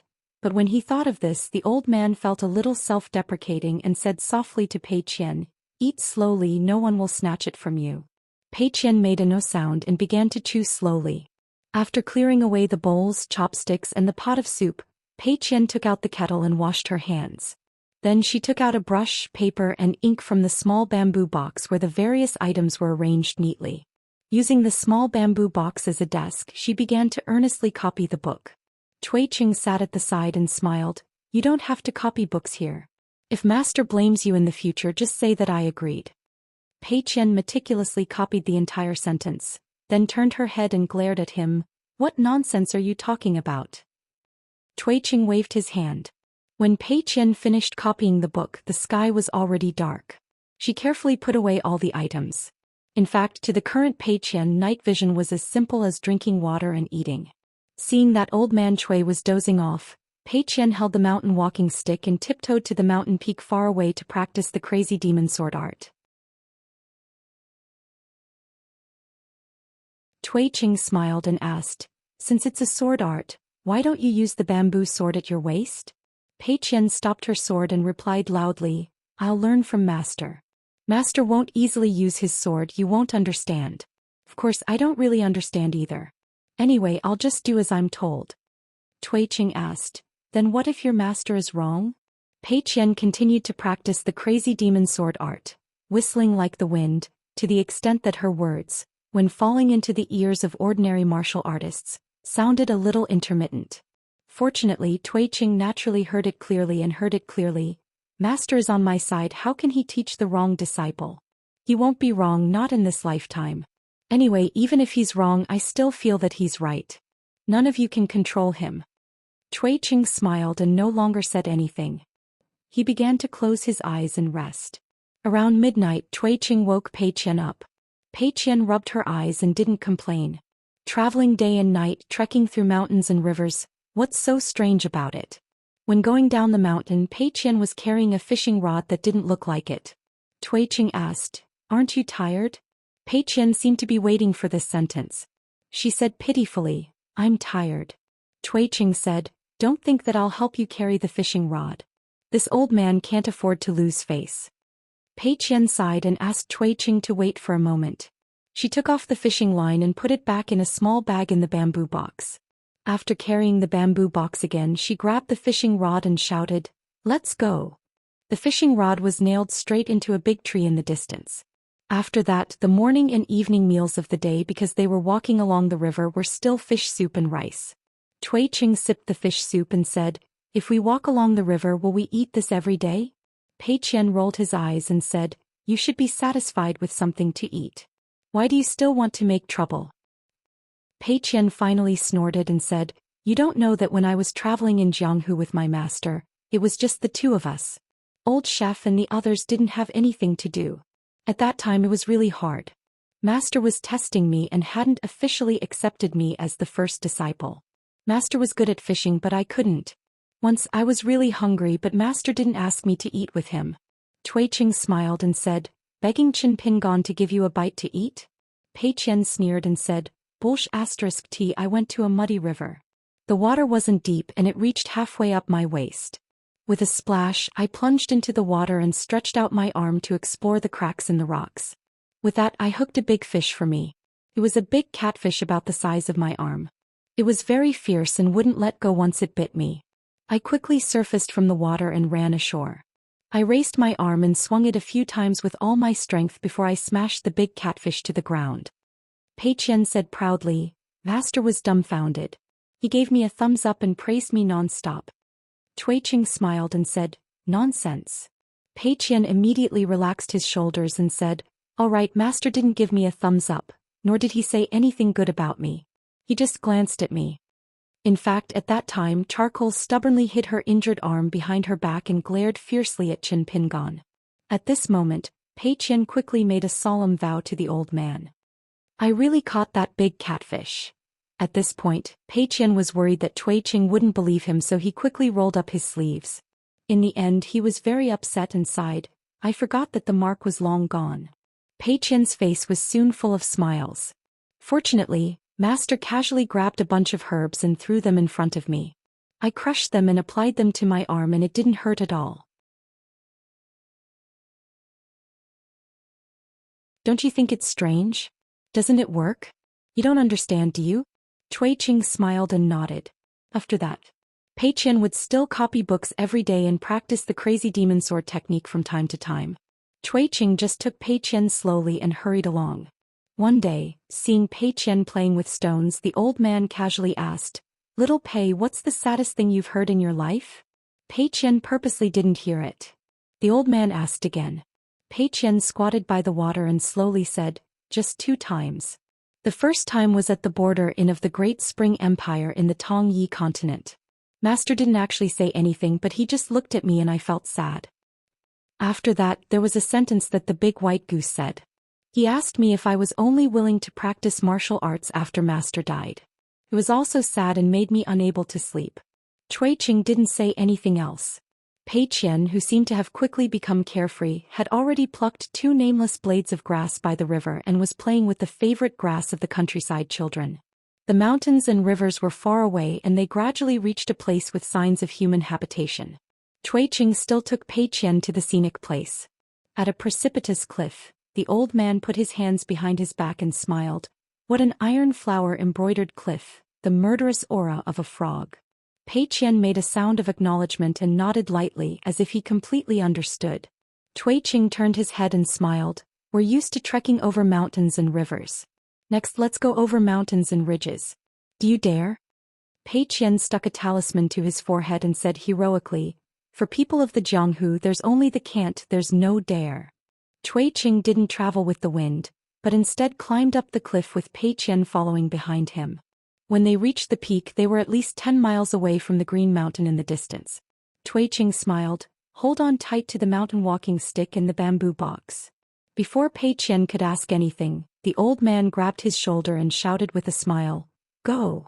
Pei Qian, who was like an immortal riding the clouds on the mountain, was so scared that his hands and feet turned cold. However, he quickly adapted and started to play dog paddle. Looking down, the mountains and rivers meandered under his feet. There was nothing to be afraid of. When he was about to hit the green mountain, Pei Qian gently adjusted his breathing and stretched his body in the air. He changed his posture and slightly changed his trajectory. Stepping on a towering tree, he bent his knees and curled his body up. The whole tree was broken by him. When the broken tree fell to the ground, Pei Qian lightly touched the ground with the tip of his foot and floated to the ground. Cui Qing was already standing beside him and said, Let's see who can reach the top first.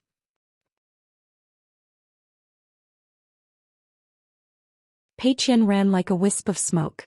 Cui Qing kept a distance of 50 or 60 feet from Pei Qian. He could see but couldn't catch up. The old man and the young man went in a straight line in the following mountain road. When there was no road ahead, Cui Qing threw Pei Qian. In the end, Pei Qian could even play the crazy sword art in the clouds. One day, when the moon was bright and the stars were few, the 2 people landed at the foot of a famous mountain in Xia of the Nanyuan Kingdom. Pei Qian blinked his eyes and eagerly said, Throw me up? Cui Qing smiled and said, It's time to walk. Scholars should respect the mountains. Pei Qian nodded, That's right. In the history of the mountains of the Nanyuan Kingdom, there were naturally no real miracles. As for the legends in the unofficial history, there might be many. But now it was hard to say. Cui Qing took Pei Qian to climb the mountain. Walking on the steps, Pei Qian bounced the small bamboo box and gently tapped the steps with his walking stick. He smiled and said, "It's a bit like the steps of our Luapa mountain." Cui Qing said, "If you don't look carefully, the scenery in the world will be similar." Pei Qian nodded and decided to silently remember this sentence. In the future he could show it off to fool Zhou Mili the little fool. Cui Qing slowly climbed the mountain, looked around and recited a poem. Thousands of mountains towering over the scales, thousands of valleys full of pine trees, strange things startle centurions. Pei Qian nodded and said, "Good poem." Cui Qing smiled and said, "You know it?" Pei Qian grinned and said, "I said it for my master." Cui Qing laughed heartily. At the top of the mountain there was a Daoist temple with a closed door. Cui Qing didn't knock on the door. He just walked around with Pei Qian and looked at some inscriptions on the cliff. Cui Qing looked into the distance and said with emotion, "The sages once said that the life of a person is in the vitality, and the life of a country is in the people's hearts." Pei Qian turned to look at the old man and finally remembered that the old man said that he was a scholar. It was rare for the two to go down the mountain on foot. As they went down they saw the smoke of the countryside, the market, the town and the post road. Along the way they saw a lot of people from all walks of life. Most of them passed by without any disturbance. On this day the two were at a roadside tea stall. Pei Qian paid for 2 big bowls of herbal tea. Pei Qian made a bamboo hat for herself. She carried a small bamboo box on her back and a sword on her waist. Wearing a bamboo hat and a walking stick on the side of the table she looked very funny. A group of Jianghu people came to the table next to them. Pei Qian was a little flustered. She, who was sitting opposite the old man, quietly sat on the bench next to the old man. Quickly looking at the group of real Jianghu people, Pei Qian lowered her voice and asked the old man, "Do you know what things are necessary to travel in Jianghu?" Cui Qing smiled and said, "Tell me." Pei Qian said softly, "A big bag of golden leaves, a tall horse, a treasured sword that can cut iron like mud and a famous Jianghu nickname. Master said that if I have these I will be popular everywhere in Jianghu." Pei Qian was suddenly happy. "I don't want a tall horse in the future. Master promised me that when I travel in Jianghu he will buy me a little donkey." Cui Qing smiled and nodded. The Jianghu people with swords and sabers were sitting next to them. One of them didn't sit down immediately. He reached out and pressed the little girl's bamboo hat. He laughed and said, "Where did this little black charcoal come from? Oh, a little heroine. Carrying a sword and saber so impressive." That person reached out and pressed Pei Qian's head heavily. "Tell me, who did you learn it from?" Cui Qing just drank his tea. Pei Qian's face was pale. She didn't say a word. She slowly raised her head and said timidly, "I learned it from my master." That Jianghu person smiled and took a step back. He lifted his leg and kicked the bamboo hat girl's green bamboo box. "How can you travel in Jianghu with a broken book box?" Pei Qian wanted to ask Cui Qing for help, but the old man smiled and said, "Solve it yourself." Pei Qian wiped the sweat off her face. Seeing that the person was going to kick the bamboo box behind her even harder, Pei Qian stood up and moved to avoid it. She subconsciously reached out and grabbed the mountain walking stick in her hand. That person stepped on empty air. Just as he felt that he had lost face, his embarrassment turned into anger. When he saw the scene of little charcoal grabbing the item in the air, he began to sweat profusely. He tried his best to put on a friendly expression, then lowered his head and bent his waist. He rubbed his hands and laughed dryly, "Wrong person, wrong person." Pei Qian thought for a moment and sat back down. Cui Qing smiled and asked, "You don't dare to fight back?" Pei Qian shook her head and said unhappily, "At first I was a little afraid that he would break the bamboo box. After seeing his kick I was even more afraid that I would accidentally punch through his chest." Cui Qing asked again, "Why are you afraid of this? Shouldn't the other party be afraid of you?" Pei Qian still shook her head. "Master said that in the martial arts world, it's not only about revenge and fighting. When encountering a small matter, being able to hold back one's fist is the skill of a martial artist." Cui Qing laughed. It was unknown whether he was laughing at the little girl's big words or at the small town saying, "At the door." Cui Qing finished drinking the tea in his bowl and said, "You only have a few copper coins. Losing a copper coin, of course you will be worried. Wait until you have a big pile of divine money, then lose a few copper coins." Pei Qian said resolutely, "I will still have to search everywhere. What a joke, how could there be no reason to lose money and not find it back? Master said that every copper coin that belonged to one's money bag, if lost, would be a poor homeless worm. Pei Qian saw that the old man didn't speak and said strangely, "If you say it in another way, I will listen." Cui Qing laughed and said, "Old Mister also has old words to say. There's no time for old logic." Pei Qian was a little disappointed. "Think again?" Cui Qing shook his head and said, "No." The people at the next table didn't even drink the tea and rode away. It seemed that there really was something urgent. Cui Qing took Pei Qian and continued on their way. Looking into the distance, he said with a smile, "Catch up with them and tell them something from the bottom of your heart. Anything is fine." Pei Qian was a little hesitant. Cui Qing waved his hand. Pei Qian took a deep breath, adjusted his bamboo hat and began to run. Then he carefully considered what he should say in order to appear reasonable, courteous, and polite. A moment later, Pei Qian, who was running faster than a horse, had already caught up to the man and his horse. She gradually slowed down and said to the man on the horse, who looked like he had lost his parents, "In the martial arts world, you have to be righteous." That person's face was blank. Pei Qian emphasized and asked loudly, "Do you remember?" That person said with a trembling voice, "I remember." Not only him, even his other friends in the martial arts world couldn't help but answer. Pei Qian received the answer and suddenly stopped, waiting for the old man behind her to catch up. After that, Pei Qian and the old man walked over the high city wall of the city. Pei Qian burned incense in various Daoist temples, sold all kinds of delicious food in the market, and visited the bookstores in her hometown. Pei Qian also bought books for Sister Baoping and Li Huai. Of course, her friends on Luopa Mountain also bought gifts from her own pocket. Unfortunately, in her hometown Nanyuan Kingdom, the immortal money didn't work. Looking at the copper coins and silver coins, Pei Qian felt a little sad. When Cui Qing walked out of the bookstore with Pei Qian, he asked, "Do you feel bored learning from your master's way of life?" Pei Qian swaggered along the bustling street. "Of course not. What's the point of living? I can eat and drink to my heart's content every day. What else can I do? I used to be a beggar in the capital of Nanyuan Kingdom. My clothes were ragged and I couldn't even get through the door. How pitiful. I could only lean against the wall and pray to the gods and bodhisattvas as close as possible.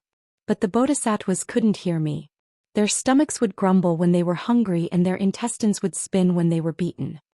Cui Qing smiled and said, "You can't think like that. In the end, didn't the bodhisattva hear you and let Qin Pingon stand in front of you and become your master?" Pei Qian suddenly stopped and her eyes instantly turned red. She asked the old man to wait for her and ran to the temple in the city alone. Not only did she burn incense, but she also took down the small bamboo box and put it aside. She kowtowed many times on the futon at the feet of the bodhisattva. After the two left the city, Cui Qing said that they were going to the capital of Nanyuan Kingdom. Pei Qian nodded and said nothing. At a river not far from the capital, Cui Qing sat by the river and Pei Qian squatted beside him to wash her face. The old man asked, "Are you still afraid of that Chao Qinglang? If you are, we can enter the city later." Pei Qian was silent and looked across the river in a daze. The old man picked up a stone and gently threw it into the river. He smiled and said, "It doesn't matter if you are afraid of a person or a thing. But you don't have to be afraid to face it. How could an ordinary person of the younger generation possibly catch up to the scholars and scholars who had spoken so much about the principles of the sages? Don't they study? How can they compare with the poems and sentences written by the predecessors that the later generations can only stare at? Don't they write articles? The most frightening thing is that since you are on the same path, it is destined to be difficult to avoid it in your life. Deceive yourself and only do some comfortable work that is within reach." The old man pointed to the distance, "But you have to know what it is like over there. Open your eyes wide and look carefully. You can't be afraid and hide. Then you will be afraid for the rest of your life." The old man smiled and said, "It's not me, an outsider, who is making sarcastic remarks."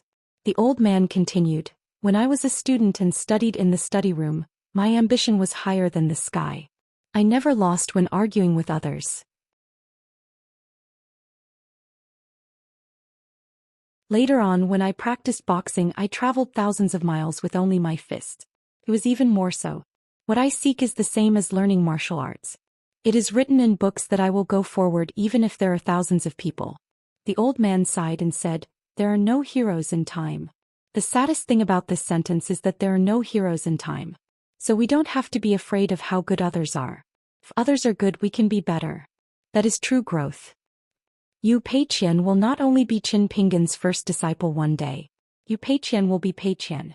Of course, Qin Pingan will always be willing to take care of you. He is such a person. It's easy to change mountains and rivers, but it's hard to change one's nature. Perhaps he will not meddle in other people's business in the future. But all of you who are close to him are the responsibilities that Qin Pingan will have to bear for his entire life. He is not afraid of hardships and enjoys it. For such a person, if you advise him to think more for himself, it will be like a chicken talking to a duck. He will definitely listen to reason, but it will be hard to change. The old man did not say anything else.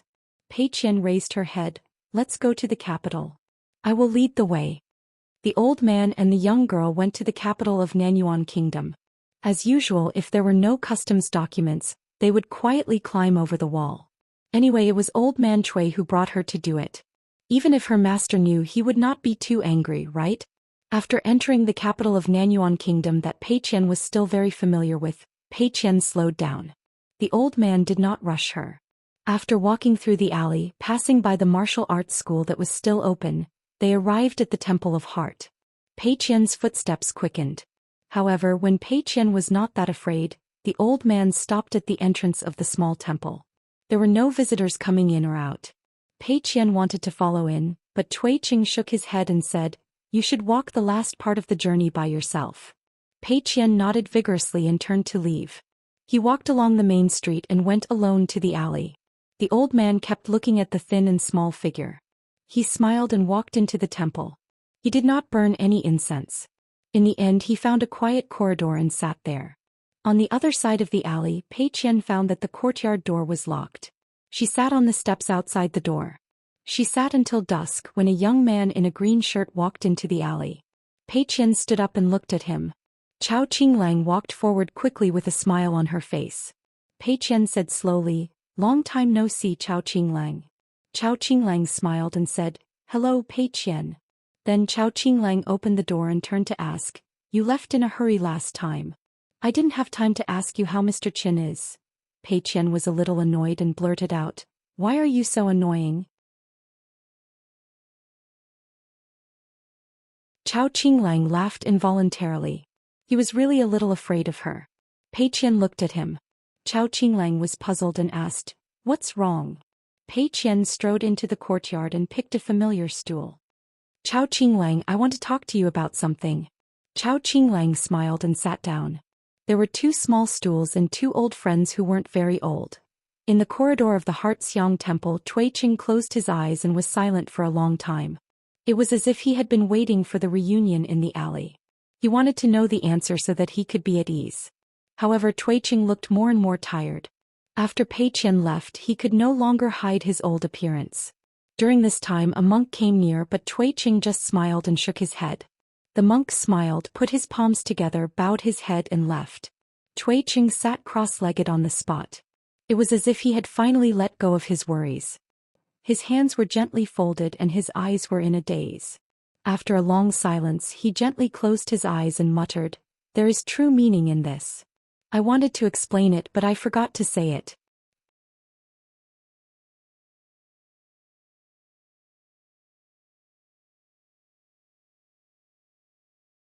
"560. On Luopa Mountain, the young mountain lord and the old man on the second floor had traveled far away. No one lived in the bamboo house.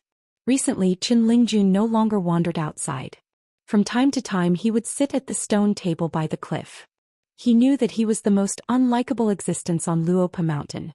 He was not as diligent and smart as the little fire python from the Chao clan's Zhilon Lu. He was not even as cute as Zhou Mili. Xin Yuanji was brought up the mountain by Zhu Lian. He had a good aptitude and could endure the hardships of training. His daily life was busy and fulfilling. Shi Ro managed a shop in the small town. She did not earn much, but she was helping Luopa Mountain earn money. She also had a good relationship with Peiqian. When Peiqian was free, he would visit Shi Ro. He said that he was worried that Shi Ro would pocket money, but he was afraid that Shi Ro would feel neglected by Luopa Mountain. Only Qin Lingjun wanted to keep up appearances. No matter what he did or said, he was unlikable. After the three gods' night banquets, the imperial river god brother became more polite to him. However, this politeness made Qin Lingjun feel disappointed. Some of the flattering words made Qin Lingjun feel uncomfortable. He preferred the drinking and eating of meat at the water manor. Their words were vulgar and they cursed each other. However, Qin Lingjun was not a fool. He could see many things. For example, once Senior Cui left for the Lotus Root Blessed Land, he would definitely not return. However, Qin Lingjun could not even say a word of farewell.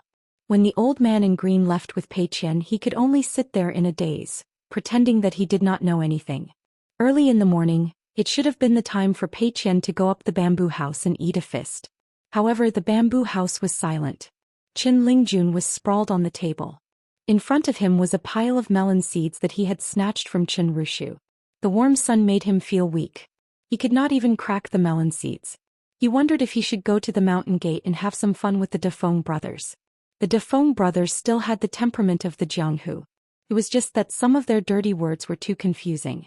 He had to ponder for a long time before he could figure out what they meant. Qin Lingjun turned his head and looked at the mansions. The old chef was not on the mountain, nor was Pei Qian. Sun Yuanji did not know how to cook and thought it was troublesome, so he asked Qin Rushu to prepare a lot of pastries. Zhou Mili was a little water monster who did not need to eat, so there was no smoke on the mountain. There were layers upon layers of peach blossoms on the mountain, and the fireworks in the clouds were people's homes.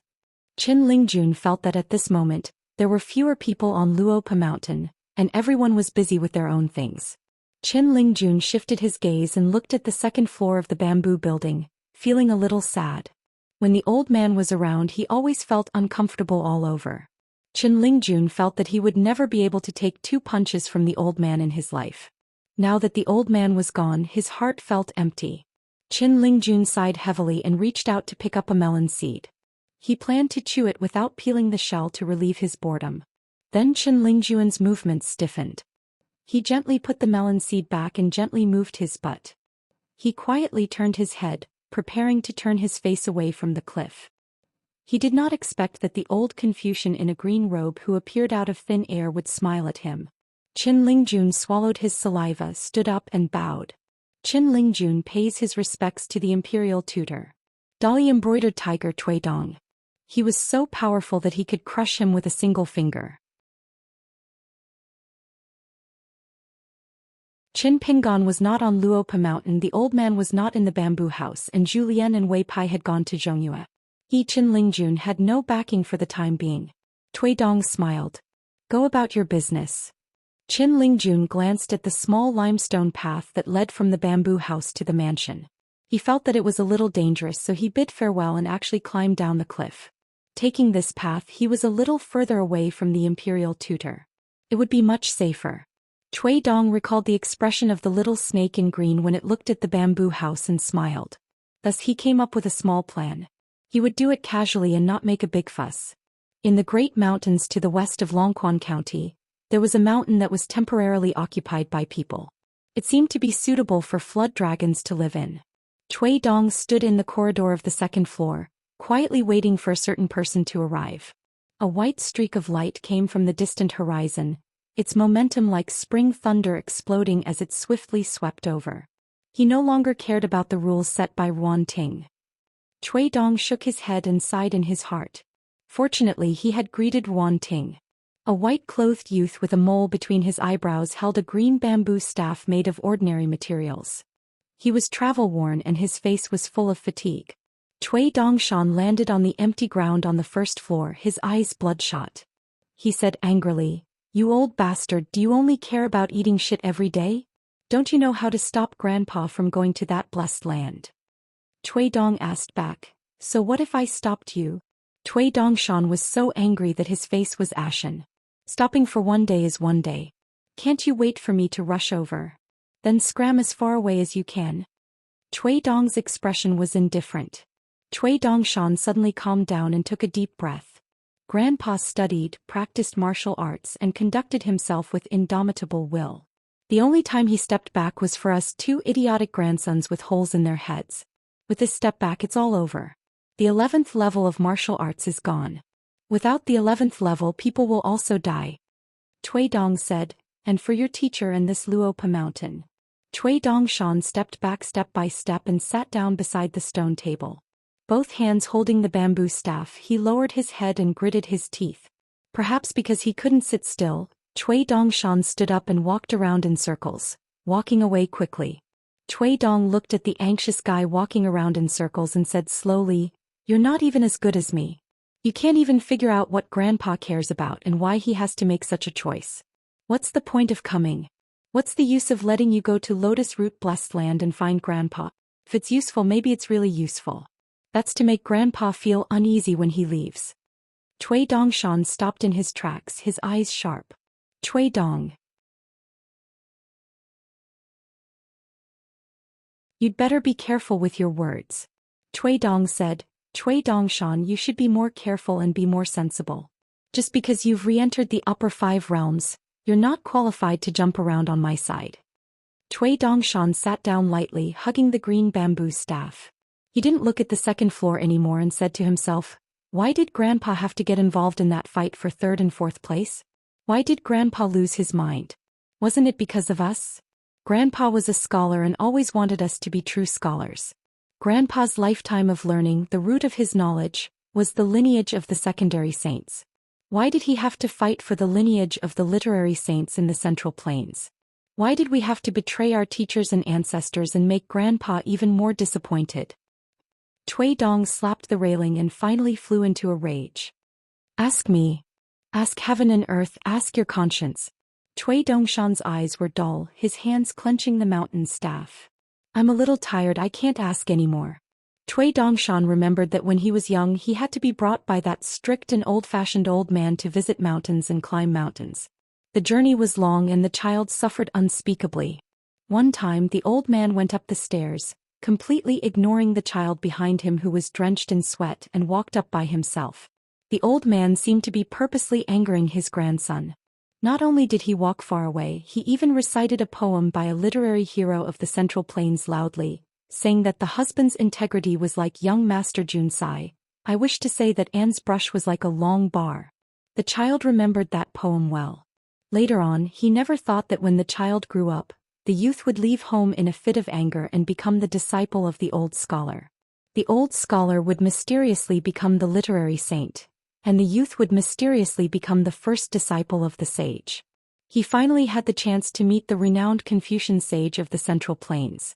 However, at that time the youth, who was more high-spirited than any of his peers, actually only had one thought in his mind, and that was if he had the chance to return to his hometown in the future, he would definitely tell his grandfather about this matter.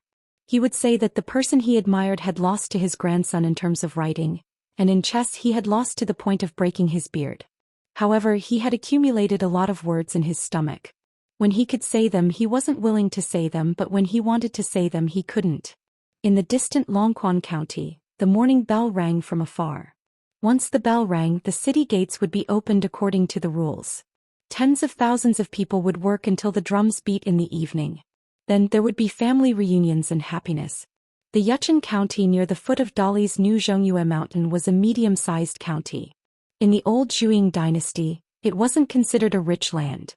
Its literary and martial fortunes were very ordinary, and its feng shui was mediocre. It wasn't able to bask in the limelight of the great Zhongyue mountain. The new governor, Wu Yuan, was an outsider. It was said that he was a governor in Dali itself, and it could be considered a transfer. However, the smart people in the officialdom all knew that he was demoted. Once he was out of the sight of the imperial court, he would lose the chance to quickly enter the center of the Dali court. An official sent to a vassal state, yet he didn't get promoted.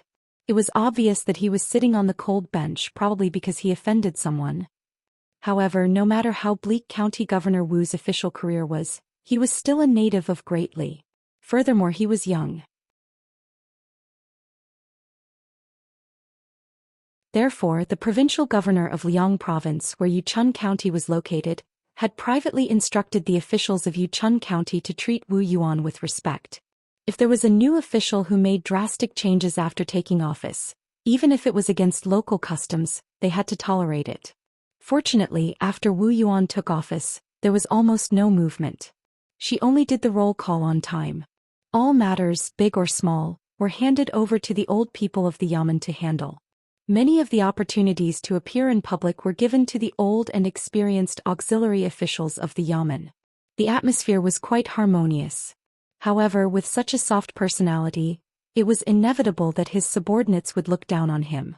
On this day, the young governor sat in the Yamen as usual. His desk was piled with county records and maps of various places. He slowly flipped through them and occasionally picked up his brush to write something. Wu Yuan sensed something and raised his head. He saw a familiar face leaning against the door of the hall. Wu Yuan was in a good mood. He stood up and bowed. "Mountain Lord, you have arrived. Please excuse me for not going out to meet you." It was Wei Pai who had removed the camouflage. Wei Pai stepped over the threshold and smiled. "Official Wu, you are a little disloyal. You only sent a congratulatory invitation to this night banquet." Wu Yuan smiled calmly and said, "My salary is meager. I use 10 to 20% to feed myself and 50 to 60% to buy books. The remaining money I have left every month is painstakingly accumulated because I have taken a fancy to an ancient inkstone in the neighboring Yunxing County. Even if my face is swollen, I am not a fatty. I thought that it would be difficult for official Mountain Lord to rush over and denounce me. Who would have thought that official Mountain Lord Wei would be so persistent and really come?" With a twist of his wrist, an old banana inkstone that was famous in the old Zhou dynasty appeared in his hand. He gently placed it on the desk. "Lord Wu is not loyal, but I, Wei Ba, am very different. I came all the way here to reminisce about the old days and did not forget to take a detour to buy gifts." Wu Yuan bent over and stared at the cute and amiable ancient inkstone. She stretched out her hand and carefully stroked the lines. She said in pleasant surprise, "My goodness, this is a first-class banana inkstone taken from the bottom of the Green Flood Dragon Pit. The key is that the military general stationed in the Li dynasty has already sealed off this old pit and sent martial artists to guard the pit. It is obvious that it will soon become a tribute to His Majesty the Emperor. Therefore, there are only a few ancient inkstones of this pit on the market, and the price is getting more and more frightening. Even if I, as a governor for 100 years, I may not be able to gather enough silver." Wu Yuan reluctantly retracted his gaze and looked at the white-clothed deity. He smiled and asked, "Official Mountain Lord, if you have something to say, just say it. With this priceless Bajiao inkstone, I promise to tell you everything I know." Wei Pai said, "How about Jin Qing, Mountain Lord of Zhongyue?" Dali's new Zhongyue, Mountain Lord Jin Qing, was once the first mountain deity of the Zhou dynasty. Halfway up the mountain there was a unique sword-cleansing pool. Many sword cultivators came here to temper their swords. Jin Qing would often secretly protect them. As a result, not only did he have an extremely good relationship with the Zhou dynasty, which had the highest number of sword cultivators in the continent, he also had many ties with many golden core sword cultivators. Among them, Mountain Lord Jin Qing had a close relationship with Li Tuanjing of the Wind Thunder Garden. He was famous in the world. Li Tuanjing had traveled the Zhou dynasty in his early years and had many conflicts. He had angered a northern mountain deity. There was once a dangerous moment. Because of this, Jin Qing did not hesitate to become enemies with his two colleagues, the northern and southern mountain lords.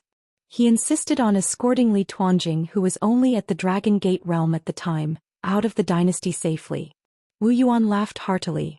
She turned around and took out a stack of paper from the desk. She wrote neatly in small regular script and handed it to Wei Pai. "It's all written here." Wei Pai lowered his head and flipped through the contents of the paper.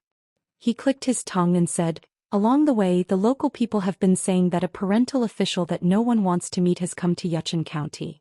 So County Chief Wu hasn't been idle either." Messy news that came from hearsay had little meaning and could easily cause problems. What Wu Yuan wrote on the paper was a record of what Zhongyue's Chaizishan and Mountain Lord Jin Qing had done in history. Wei Ba carefully skimmed through what was written on the paper. It was all about which dynasty Jin Qing was from, which era, and what he had done one by one. Other than that, there were also annotations written in red ink. Wu Yuan had written down detailed annotations as if she was reading a history book as a bystander. Wu Yuan had also written down some rumors and deeds that had been passed down among the people. However, she had circled them and added the words mystical and supernatural at the end. Wei Pai read carefully and quickly. He finished reading the large stack of paper very quickly. After returning it to Wu Yuan, he smiled and said, "I didn't give you a gift for nothing." Wei Pai stood on tiptoe and glanced at the pile of paper on the desk. Oh, what a coincidence. Official Wu has been studying the origins of the many inkstone pits in Yunqing County recently. Why, are you going to make a book out of it? It's not very appropriate for the county chief of Yunqing County to secretly make money off of Yunqing County's specialties, right? Wu Yuan said honestly, I had nothing to do. I wanted to use this small matter as an entry point to learn more about the changes in the bureaucracy of the Zhou dynasty. The secret archives of the fallen country's imperial palace have already been sealed up. I didn't have the opportunity to look through them, so I could only find another way. Wei Pai nodded and praised, "It's such a pity that you didn't become the new provincial governor of our dragon province, Sir Wu." Wu Yuan smiled. That's how it should be. I'm already very satisfied to be able to keep my position as provincial governor, and I don't get in the way of certain important figures in the court either. You can call it a blessing in disguise. I'm more than happy to hide here. Wei Pai had no intentions of staying. Wu Yuan said, "Mountain Lord, you'll definitely visit Su Ruo when you leave this time, right? It's best if you visit the ancestral temple of Zhongyue first. It won't be too late to visit your old friend after that." Wei Pai nodded. That's what I plan on doing. When I entered secluded cultivation on Cloud Padding Mountain earlier, Sir Su helped me keep watch. When I was about to emerge successfully, he left silently and returned to your Chazishan Mountain. It'll be inexcusable if I don't thank him in person. Wu Yuan smiled. Then I'll have to trouble you to leave quickly, Sir Mountain Lord. Don't get in the way of me admiring the ancient inkstone. Wei Bo smiled and departed, his silhouette vanishing. Actually, when Wei Pai left the ferry and appeared in Yunqing County, the lofty statue in the ancestral temple at the top of the mountain had opened its golden eyes. However, the mountain lord Jin Qing chose to ignore the visit of the god in white. When Wei Pai appeared at the foot of the mountain in the Yunqing County, Jin Qing strode out of the golden statue. He was a tall, burly man in purple clothes and a jade belt. Incense burned brightly on the mountain, but no one could see this. Jin Qing walked through the crowd of devotees in the main hall. After crossing the threshold, he stepped out and arrived at the relatively quiet Chazishan Mountain's secondary peak. The 5 peaks of the various countries in the world were almost never isolated mountains with only 2 or 3 peaks. They usually had vast territories and extended mountain ranges. For example, Chazishan Mountain was made up of 8 peaks. The main peak was known as the Master of all mountains in the central territory of the Zhou dynasty. There was a Zhongyue temple at the top of the mountain, which served as a place of worship for generations of emperors and subjects. The secondary peak was called Stacked Cliff Peak. There was no Daoist temple at the top of the mountain. It was the mountain god's palace that Jin Qing built the earliest. Now there were only a few mountain lords' female envoys taking care of the buildings there. When the buildings were first built, Jin Qing wasn't the mountain lord of Zhongyue yet. Chazishan was already the ancient Zhongyue of the Zhou dynasty. After the old mountain lord's golden body collapsed, the authority of the mountain was handed over to Jin Qing. At that time, the famous Zhou minister who held the authority of the country had built a thatched cottage on the northern side of Stacked Cliff Peak. Jin Qing's expression was indifferent as he overlooked the mountains and rivers. Everything was as fleeting as the clouds. Jin Qing's gaze shifted. In the Dragon Ceiling Peak's Laojun Cave, the Mahist hero Su Ruo was alone there.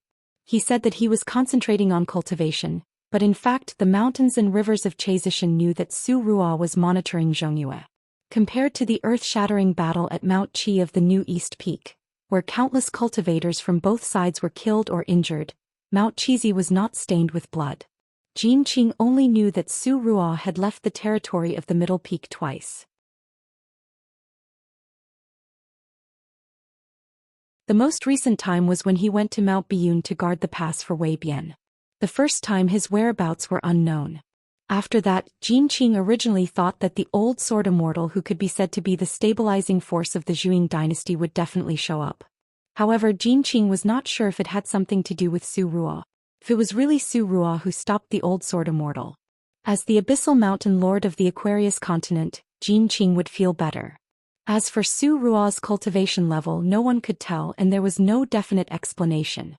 If Wan Jiao of the Dragon Spring Sword Sect was the most famous cultivator of the upper 5 realms in the Aquarius continent, then Su Ruo was the one with the most hidden strength. The only clue was when Wei Jin of the Wind Snow Temple challenged the Heavenly Lord Xianxia. After that, there were only a few words that spread out saying that there was someone behind him and that Wei Jin might not be able to win. Even if Su Ruo was cultivating right under Jin Qing's eyes, Jin Qing was still the same as before. He was like a layman looking at the abyss, unfathomable. Jin Qing glanced at the Yuchen Prefecture Yamen and sneered. As expected, after this Northern Mountain Lord met Wu Yuan, he would first go to Dragon Ceiling Peak to thank Su Ruo. If he came to find him, he would have more confidence. Jin Qing frowned. The next moment, a white robe fluttered and landed on the stacked cliff peak. He slowly walked toward Jin Qing. The man smiled and said, "Greetings, Mountain Lord Jin. Sorry to disturb you." Jin Qing said, "We are all mountain lords, but the 5 mountains are different. There is no need to be so polite. If you have something to say, then say it. If not, then I won't keep you." Wei Pai nodded. "That's good. I came to Mount Purple to remind you, Jin Qing, not to be the mountain lord of the Middle Mountain. I'm not happy." Jin Qing did not look at the handsome man in white. He just looked into the distance and asked, "So what if you are not happy?" Wei Pai stretched out his finger and tapped the golden earring on his ear. He smiled and said, "Then the Middle Mountain will be sealed." Jin Qing turned his head. "Do you have a secret decree from Emperor Dali? Or do you have a decree from the Imperial Court's Ministry of Rights?" Wei Pai nodded. "Of course." He then shook his head and added, "Neither." Jin Qing stretched out his hand and sneered. "Then you are casual?" Wei Pai really was casual. The fate of the North Mountain was like a mountain and an ocean. It rushed towards the Middle Mountain from the south to the north. It was like Dali's cavalry on the clouds. From the looks of it, it was not an act to scare people. Jin Qing knew that once the fate of the 2 mountains and rivers collided, it would be a huge problem. He could not hold it in anymore and shouted angrily, "Wei Pai!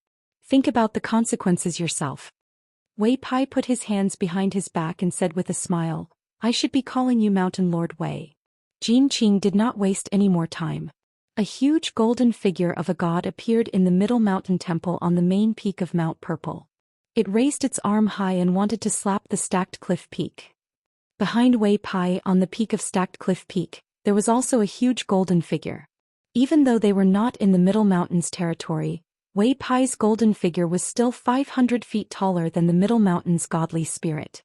The North Mountain godly spirit that Wei Pai manifested with his special ability grabbed the Middle Mountain's godly spirit's arm with one hand and pressed down on the latter's head with the other.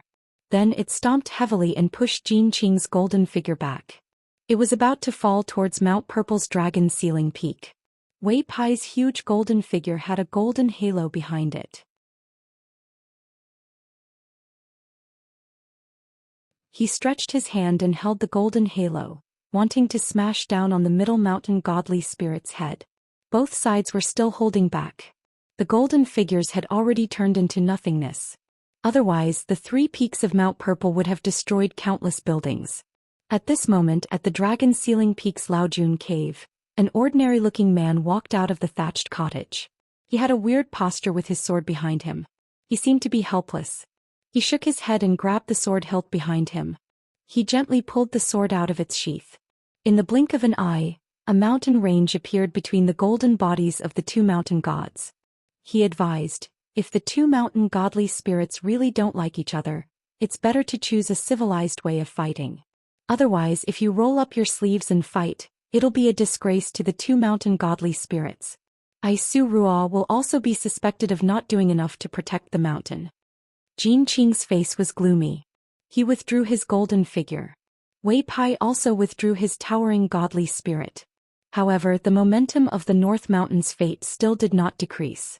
Jin Qing asked, "Wei Pai, I advise you to stop before you go too far." Wei Pai said, "Jin Qing, if you still act according to your previous mindset, you won't be able to protect the peace of the old mountains and rivers. The Dali Imperial Court is not stupid. They know very well that you, Jin Qing, have never truly submitted to them.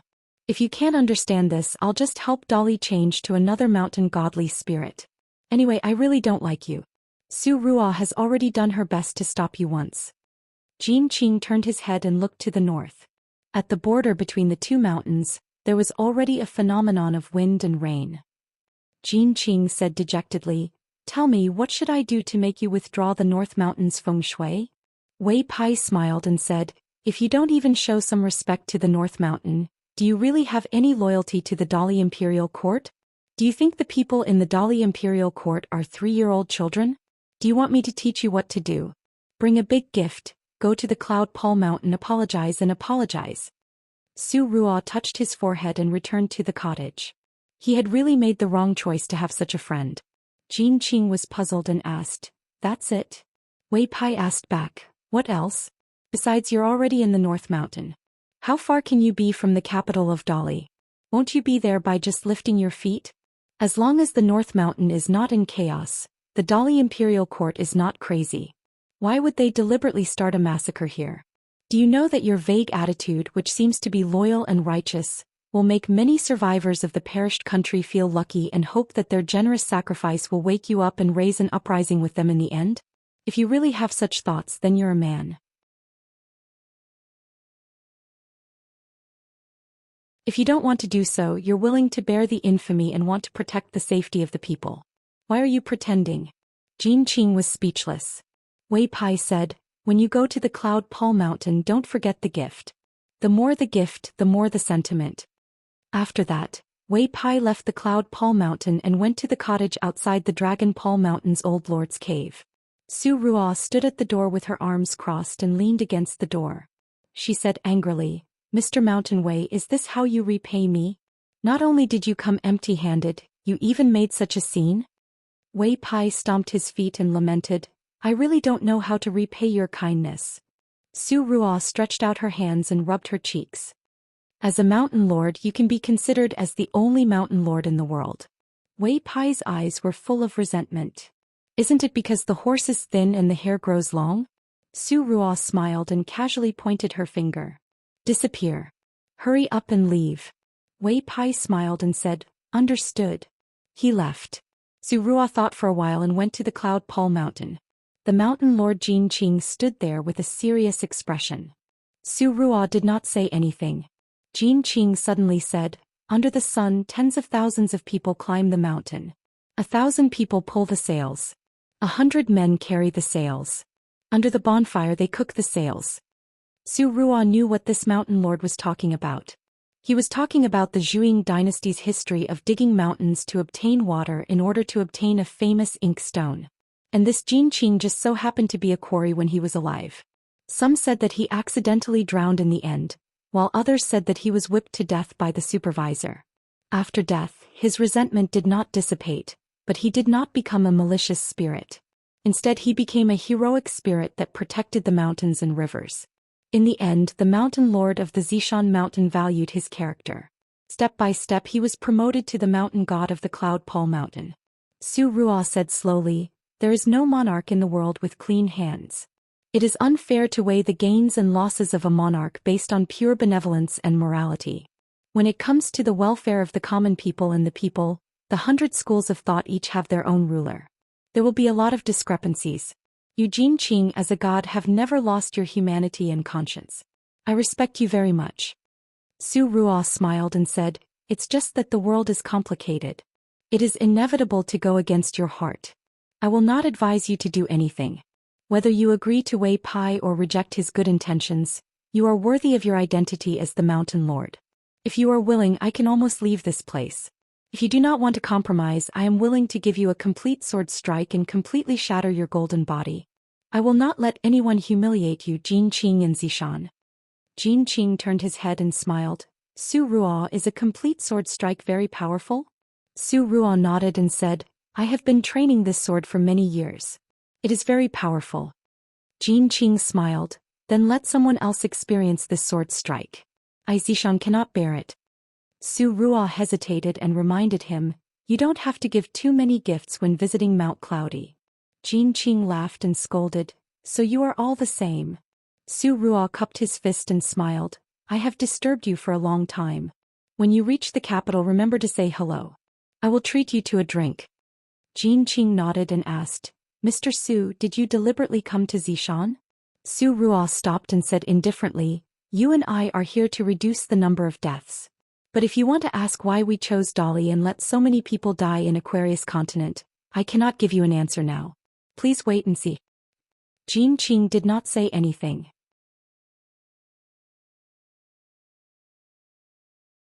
Su Ruo did not return to Sealed Dragon Peak.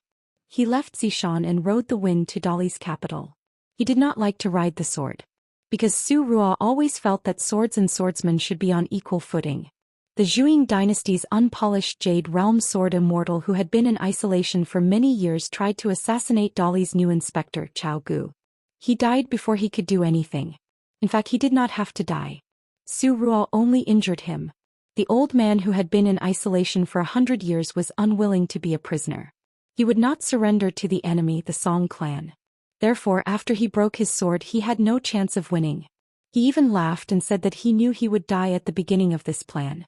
It was not too bad to die in the hands of the Mahist's #1 swordsman, Su Ruo. Su Ruo made an exception and said something. In the land of a continent, the emperor, generals, ministers, nobles and commoners would all die. At the foot of the mountain there would be no more smoke. After the old man heard about it, he only felt disappointment before he died. Pei Qian sat on the bench and looked around. The small house and courtyard were all the same. Pei Qian almost had an illusion that he and Chao Qinglang were still the same as before. He was just asked by his master to go to the well to get a bucket of water, and then he went out and came back to see Chao Qinglang. That was all. When she was waiting outside for Chao Qinglang, she had looked at the Spring Festival couplets 100 times. The handwriting was good but not good enough to make her feel ashamed. Chao Qinglang looked at the tan girl and actually had a lot of questions to ask her. Why was she still not much taller after being away for so many years? In terms of height, the difference between the two of them was as much as a head.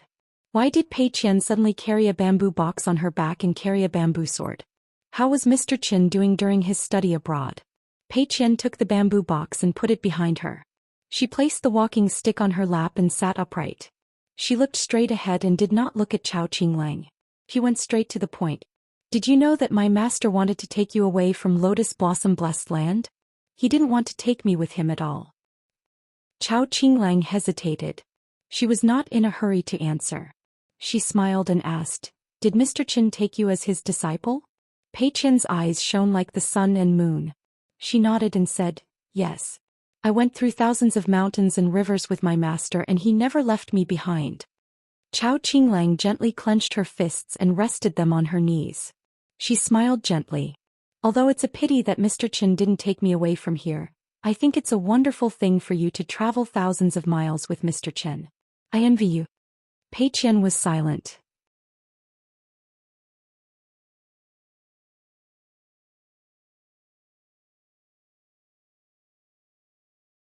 Pei Qian looked at him from the corner of his eyes and said slowly, Boring guy, you're really not angry? Chao Qinglang slightly propped up his elbows and looked at Pei Qian. He made an angry face, like a door god looking at the mortal world with his eyes wide open. I'm very angry. Pei Qian's mouth twitched. Isn't that childish? Chao Qinglang asked, Did you come to the Nanyuan kingdom alone? Mr. Qin didn't come? Pei Qian shook his head and said sullenly, I came to the Nanyuan kingdom with an old man who taught me fist techniques. We walked a long way to get here. Chao Qinglang asked curiously, Where is the old man? Pei Qian turned his head and looked in the direction of the Temple of Heart, not saying a word. After a while, Chao Qinglang was shocked. Pei Qian, who was slightly taller and less charcoal, opened his mouth. He did not cry, but his tears and snot were running down his face. In an instant, Pei Qian stood up. His movements were too hasty and he knocked away the walking stick on his knees. She didn't care about it. Then the ground of the small courtyard shook, and Pei Qian's figure instantly disappeared into the distance. Chao Qinglang was worried about her, so he flew up like a bird. His green robe fluttered in the wind as he followed the skinny figure from afar. Pei Qian landed outside the corridor of the Temple of Heart. He looked at the old man with his eyes closed and said angrily, Old man, don't sleep. Pei Qian stomped one foot on the ground and took a step back. He pulled out an ancient fighting stance and cried, Grandpa Cui, Get up and give me a punch. Chao Qinglang stood behind Pei Qian. A middle-aged monk came over. Chao Qinglang put his palms together and apologized. The abbot of the Temple of Heart nodded slightly. He lowered his head and put his palms together. After a Buddhist chant, he left slowly. Pei Qian maintained his fighting stance for a long time. Chao Qinglang walked to Pei Qian's side and reached out to press down on his fist. The old man has left. Chao Qinglang realized that she could not press down on his fist at all. Pei Qian said to himself, Grandpa Chui, don't sleep anymore. Let's go home together. This is not home. Our home is at Luopa Mountain. Chao Qinglang had already sensed Pei Qian's abnormality. He could only press down on Pei Qian's fist and call out softly, Pei Qian. Pei Qian's natural fist intent burned Chao Qinglang's palm like charcoal. Chao Qinglang's expression did not change at all. He moved his feet like an immortal using the dipper steps. His two sleeves were like a breeze. He made a sword sign with one hand behind his back and actually pressed down Pei Qian's fist by more than an inch. Chao Qinglang said in a low voice, Pei Qian, do you still want the old man to leave in peace and worry? After Chao Qinglang interrupted his waterfall-like fist intent, Pei Qian seemed to wake up a little. He squatted down and hugged his head as he cried bitterly. His eyes were still fixed on the green-robed old man sitting in the corridor.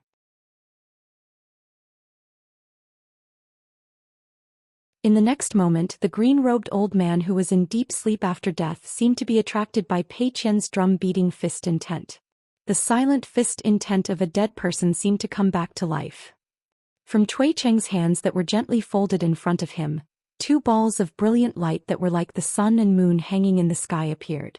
All the fist intent of the martial artist at the peak of the 10th realm, from the withered body, from the palace of 100 bones, rapidly surged into the two balls of light.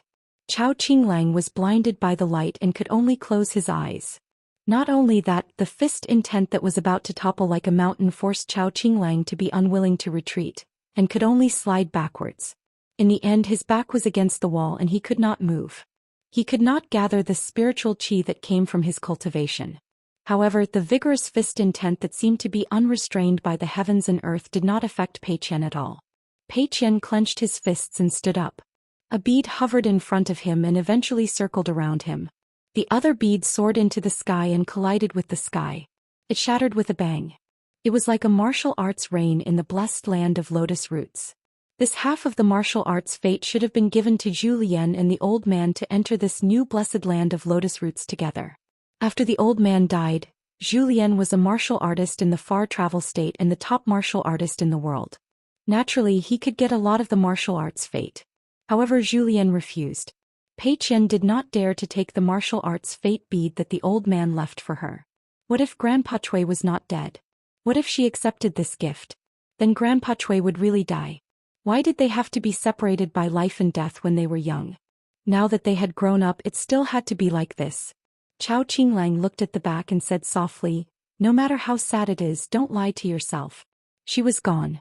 She was gone. The only thing we can do is to make our lives better. Pei Qian, who had her back to Chao Qinglang, nodded slightly. She reached out her trembling hand and held the martial arts fate bead. Pei Qian turned to look at Chao Qinglang and said, Grandpa Chui actually has a lot of things that he didn't have time to tell you. In the small temple, the melodious evening drum sounded.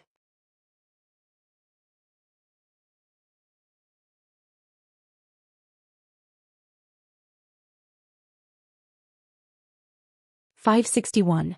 Li Er fed Qin Pingon his fist for the last time and it was very different.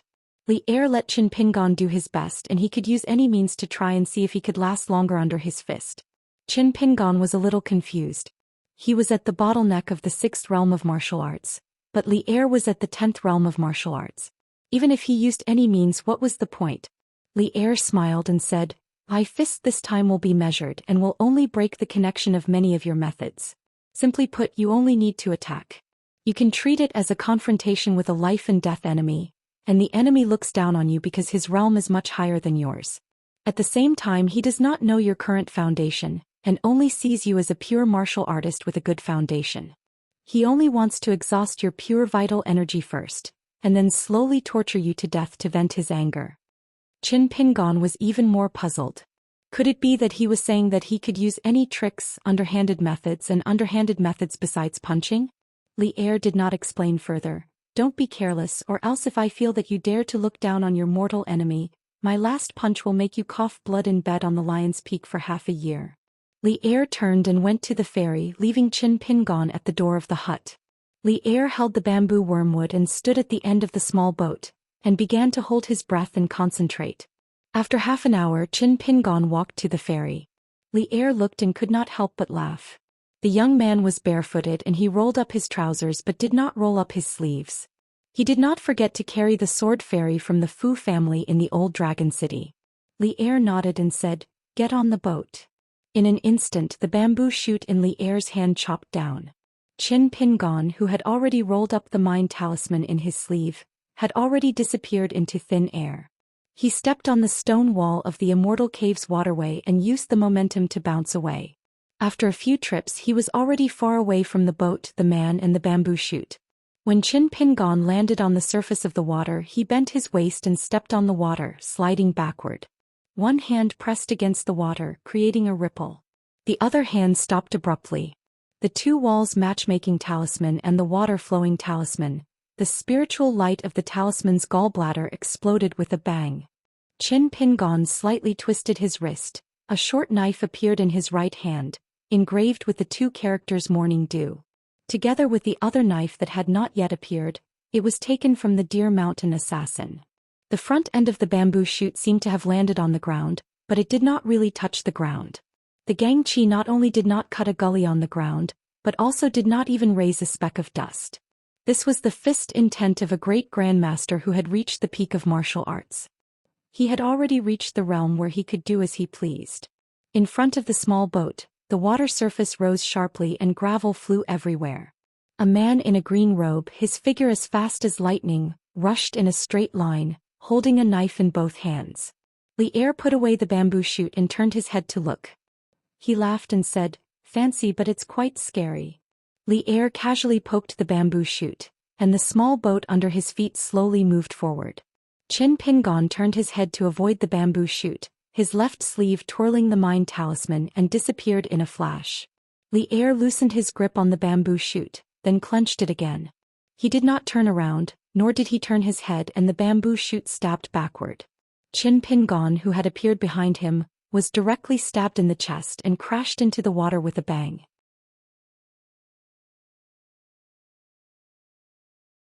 If not for the fact that Qin Pingon had turned his body slightly, and only his green robe was torn, revealing a trace of blood and white bones, Li Er, who said that he had underestimated the enemy, and had a sense of propriety, would have nailed the bamboo shoot directly into Qin Pingon's chest. The small boat under Li Er's feet continued to move forward slowly. There was no need to hold the bamboo shoot at all. A pure martial artist of the 10th level was what Li Er meant by full of spirit. Man is perfect. Once he took out his true qi, Li Er could casually fill the entire waterway with fist intent and gangqi. Li Er smiled. "Alright, you brat, you have the advantage of the geographical location. You actually used dozens of water talismans at once, and if they all exploded at the same time, it could barely be considered as overturning rivers and seas." Li Er gently held the bamboo shoot tightly. It buzzed and vibrated with gangqi. One man and one boat continued to move forward, neither fast nor slow. Not a drop of water came close to Li Er and the boat. Li Er stomped his feet and a muffled thunder sounded from the bottom of the water. Li Er was slightly surprised. He no longer cared about Qin Pingon underwater and went from the stern to the bow of the boat. He glanced at the wall in the distance, and the small boat under his feet shot forward like an arrow, smashing towards the bamboo shoot. The Eam spirit that had silently left his body and traveled far away had already hidden on the wall with the ghost axe palaces carrying tablet talisman. Everything that had happened before was just a smokescreen. He did not expect Li Er to see through it so easily. The Eam spirit had no choice but to avoid the heavy bamboo shoot. With this move, his true body was revealed. It was a young man in white with a folding fan at his waist. Even though he was running away in a sorry state, he still had a smile on his face. His figure was ethereal like an immortal on the mountain. When he left the stone wall, Qin Pingon's Eam spirit made a sword sign with 2 fingers. A snow-white sword light swept out from between his eyebrows. It was the flying sword that had not been completely refined into a natal item. Although it was not a sword cultivator's natal flying sword, after being sharpened by the dragon beheading platform, it reappeared in the world with an imposing aura. Li Er's bamboo shoot still did not touch the stone wall. His arm bent slightly and withdrew the bamboo shoot. The flying sword vibrated non-stop and crashed into the stone wall. It was just an ordinary bamboo shoot with fistwool, so it was not damaged at all. Li Er smiled and said, "Again?" A swift and fierce flying sword that looked like a sword immortal stabbed towards Li Er's back from behind. Li Er did not care at all. His fistwool was like the protection of a deity. It was the most indestructible armor in the world. Li Er made a sound of surprise. Is it just an imitation sword made by the hateful Sword Mountain?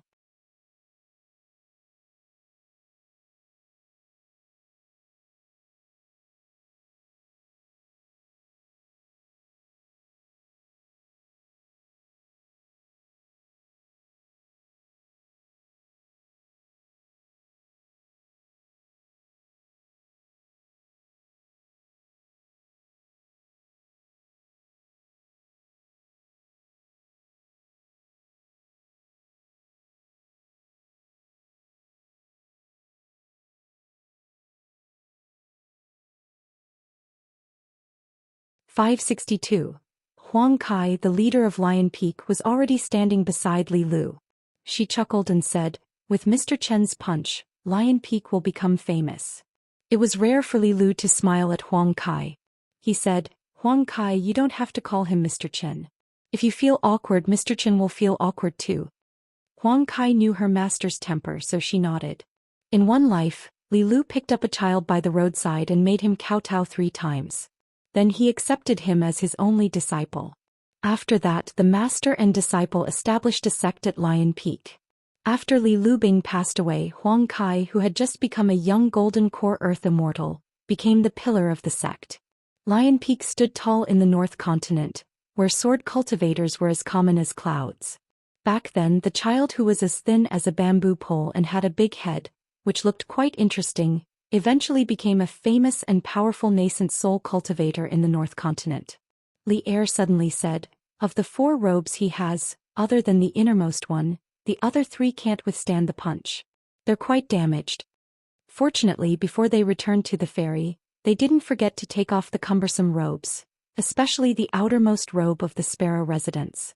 Otherwise, if they were to fight so openly, half of the North Continent would soon hear that there was a pure martial artist in Lion Peak who liked to wear women's clothes. As for the far-reaching effects of Qin Pingan's punch that scattered the golden sea of clouds and left a strong martial arts fate in the North Continent, Li Er didn't deliberately tell Qin Pingan more about the inside story after he learned of Qin Pingan's decision. There was no need to. If he did, it might cause Qin Pingan's punch to have some impurities. Even the small group of 9th and 10th level martial artists at the peak of martial arts in Uttarakuru who had sensed this would feel a little happy. Regardless of the temperament of these grandmasters and the level of their martial virtues, they would have to show some respect to the young man at the peak of Lion Peak today. All the martial temples in the continent would be grateful to this person. Not to mention others, just the scholarly sage who was familiar with Huang Kai of Lion Peak had to think highly of Qin Pingan. He felt that Qin Pingan's temperament suited him. Li Lu recalled Qin Pingan's flashy attire. She held back her laughter and said softly, "I will help Mr. Qin repair his robe." Li Er chuckled.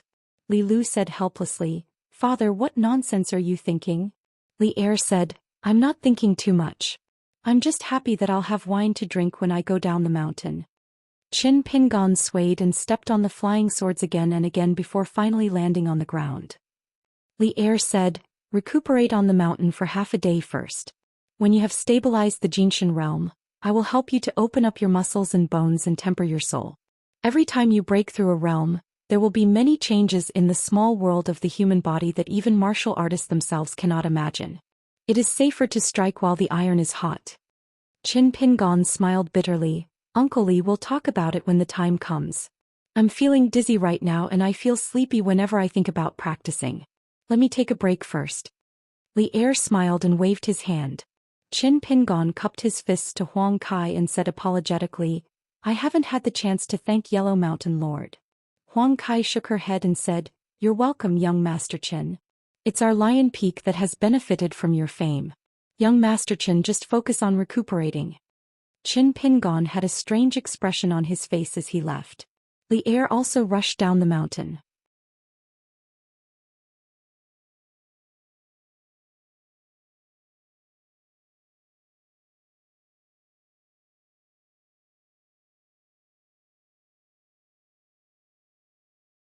So what if they bought cloth and added a bit of beauty? As long as they saw her they would be discouraged. Li Lu liked to stay at the shop, but more so she wanted to spend more time with her mother. Qin Pingon smiled and said, "You can let one or two of the fairies on Lion Peak who are not so good-looking choose a time when the street is lively and buy silk and satin here twice. The first time they buy less and the second time they buy more. Remember to wear the clothes made of silk and satin that the shop bought here. In this way Miss Li won't have to worry about the shop's business, and she can chat with Aunt Lu in the backyard." Li Lu laughed. "We can follow Mr. Chen's plan and give it a try." Previously, when the woman saw Qin Pingon's complexion and served tea to the table, the first thing she said was, "Are you sick?" Qin Pingon quickly smiled and shook his head saying, "No, it's just a little cold. Aunt Lu does not need to worry." The woman then told Qin Pingon some of the traditional healthcare methods in her hometown, and told him not to ignore it. That day there were 4 people at the table. When Aunt Lu heard that Qin Pingon had eaten and was leaving the small town today, she was a bit disappointed. At this moment, the woman was overjoyed when she heard that Qin Pingon was willing to write a letter for her and send it to the Great Sui Kingdom Academy. Li Lu turned to look at Li Er. Li Er just smiled and took a sip of wine, enjoying it. In Li Huai's room, Qin Pingon took out a pen, ink and paper. The woman sat at the side while Qin Pingon and the woman sat on a long bench.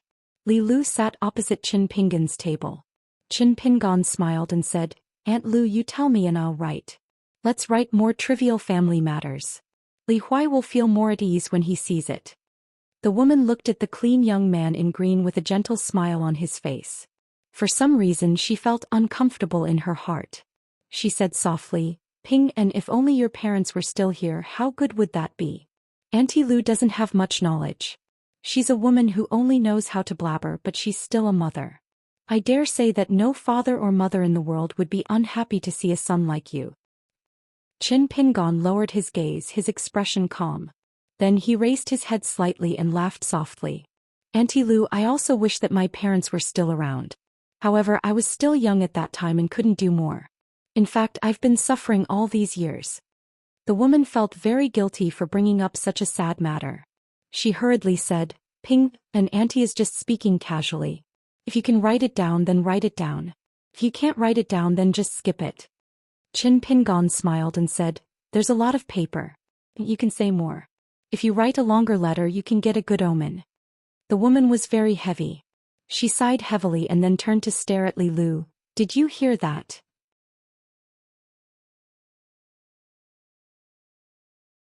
In the past, when I asked you to help me write a letter, 1 or 2 pieces of paper would be gone. Do you still have your brother in your heart? Do you still have me, your mother? I raised a heartless daughter like you for nothing." Qin Pingon smiled apologetically at Li Lu, who was sitting across the table. Li Lu nodded quietly and then put her hands in front of her. She begged the woman for mercy. "Mother, I know I was wrong." Then in the small room, there was only the woman's nagging and Qin Pingon's meticulous writing. The green-robed young man, who had traveled thousands of miles and read thousands of books, sat upright and still. His back was straight and his expression was serious. In the end, Qin Pingon left the shop with the bamboo box on his back and the mountain walking stick in his hand. The woman and the man stood at the door and watched Qin Pingon leave. The woman insisted that Li Lu send him off. Li Lu had a package in her hand. It was filled with items prepared by her mother. Most of them were the town's specialties. Of course, there were also 3 robes that she had personally repaired. The woman whispered, "Li Er, will our daughter be able to find such a good man in the future?" Li Er thought for a moment. Difficult. The woman stepped on the back of Li Er's foot and used her finger to poke Li Er's forehead again and again. "Then why didn't you put in more effort? You just stared and let Ping and leave? I don't see you drinking less and you're not reliable at all. I have a man like you, Li Lu, and Li Huai have a father like you.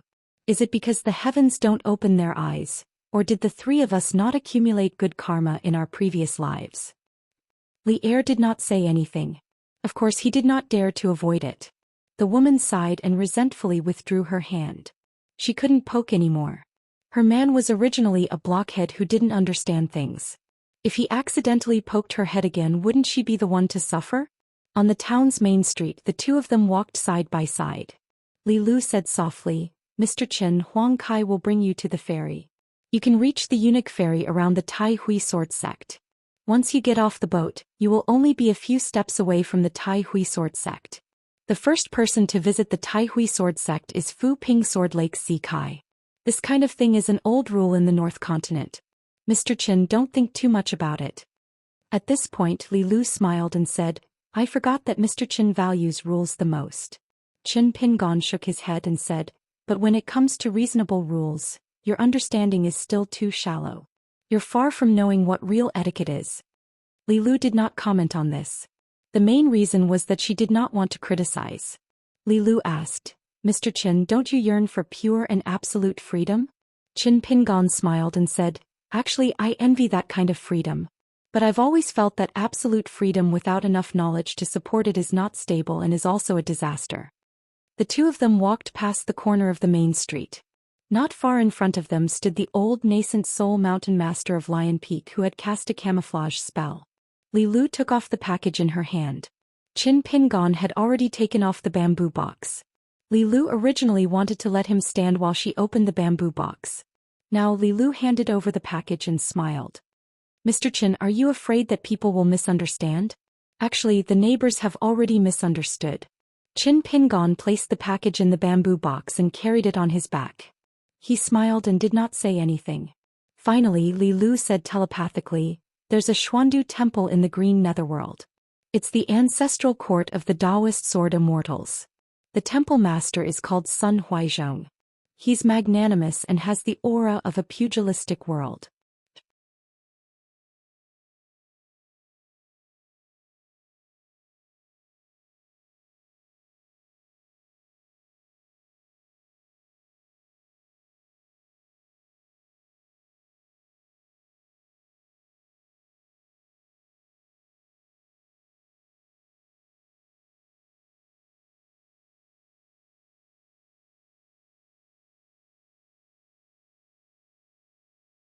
Before rising into the sky, he shouted to the white-haired youth who was strolling on the Pianran Peak, "Your master owes me a grain of grain rain money. Remind him from time to time." The white-haired youth was still thinking of following the rules when he was with Chin Pingon, but now he could not help but raise his middle finger. At the thatched cottage, Qi Jinglong nodded and looked a little like a disciple. On the many mountain peaks of the Tai Hui sword sect, female cultivators gathered in twos and threes, whispering and looking excited. Compared to the male cultivators, they were curious about the young man's cultivation realm and background. The content of the women's discussion was completely different. They were all talking about the distinguished guest who could make Martial Uncle Lu and Martial Granduncle personally come out to greet.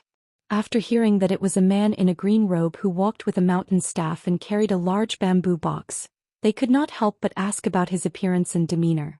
The woman who saw the two of them climbing the mountain from afar hesitated for a long time and said that it was passable. There were other women who were sad and felt that their martial uncle and martial granduncle had suffered a great grievance. On the Pianran Peak, of course, Qi Jinglong would never have thought that the juniors in the sect would have such messy thoughts. Even if he heard about it, he would definitely not understand. He reckoned that he would still have to ask Chin Pingon for advice before he could break through the confusion and be enlightened. The white-haired youth returned to the thatched cottage. "He left just like that. Lu, did he not treat you as a friend at all?" Qi Jinglong smiled and said, "When you have friends in the future, you will naturally know the answer." The white-haired youth said, "Chin Pingon and I are friends. No discord, no concord. We regret that we did not meet earlier. We drink and chat happily and call each other brothers." Qi Jinglong waved his hand. "Let's go to the ancestral hall." The white-haired youth immediately became sickly. "Can we go tomorrow?" Qi Jinglong did not speak. The white-haired youth was full of complaints but could only obediently follow Qi Jinglong to the ancestral hall of the main peak. Generally speaking, as long as Lu said something, perhaps the process would be very long-winded. Then, without saying another word, it would be the white-haired youth's turn to do things. Qin Pingon did not expect that Zhang Shanfeng had already followed his senior apprentice brother Yuan Ling down the mountain to travel.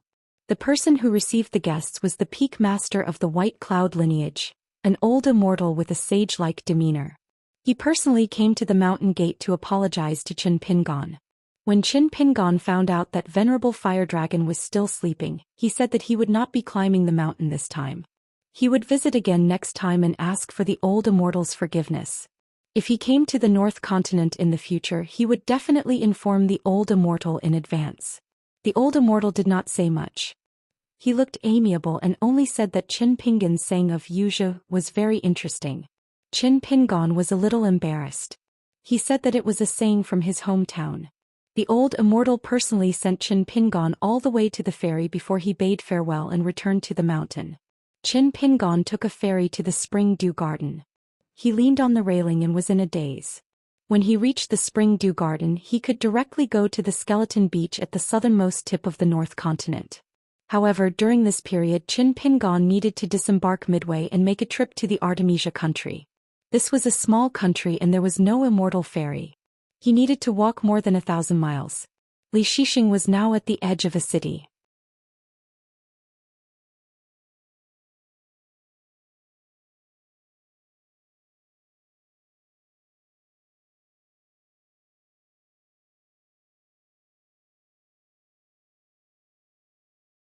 (563). Qin Pingon left the ferry midway and headed for the Artemisia kingdom, which was located in a remote corner of the North Continent. Qin Pingon chose the mountain paths for the 1,000-li journey. He traveled day and night and his figure was as fast as lightning. He soon found the city. When he walked into the narrow Dongxian street, the door of a house opened. A slender man in a Confucian robe walked out and waved at him with a smile. Qin Pingon looked up and was a little dazed. He gathered his thoughts and walked quickly. Li Shixing walked down the steps. Qin Pingon bowed and said, "Greetings, Mr. Li." Li Shixing smiled and returned the greeting. The young Cui Ci stood at the door and looked at the two people who had been separated for a long time. Cui Ci was especially happy when he saw the smile on Li Shixing's face. After arriving at the North Continent, Li Shixing would always frown and think about things. Even if his brows were relaxed, there seemed to be many things waiting for him to think about. Unlike this moment, Li Shixing did not seem to be thinking about anything and was just happy. Li Shixing walked into the house with Qin Pingon. He turned around and said with a smile, "I almost couldn't recognize you." Qin Pingon smiled and said, "I guess I will feel the same when I see little treasure bottle in the academy next time." They arrived at Li Shixing's study. The room was not big and there were not many books. There were also no extra documents, calligraphy, paintings or antiques. Li Shixing let Cui Ci read by himself. Li Shixing moved the chair behind the desk and sat opposite Qin Pingon, who had just taken off his bamboo hat and bamboo box. Li Shixing nodded and said, "Very good, I feel more at ease." Qin Pingon scratched his head. Li Shixing smiled and said, "There are some things that were not suitable to talk about before. Now it's time to talk about them with you." Qin Pingon, who was already sitting upright, became even more well-behaved. "Please speak, Mr. Li," Li Shixing said. "I've always been unclear about myself." Qin Pingon hesitated for a moment and said, "That's true." Li Shixing smiled and shook his head. "It's very different." Li Shixing continued, "Do you remember when I wanted to give you a peach talisman?" Qin Pingon nodded slightly. Li Shixing said, "Before that I fought the sword cultivator Chao Jun in Mud Bottle Alley, right?" Qin Pingon laughed.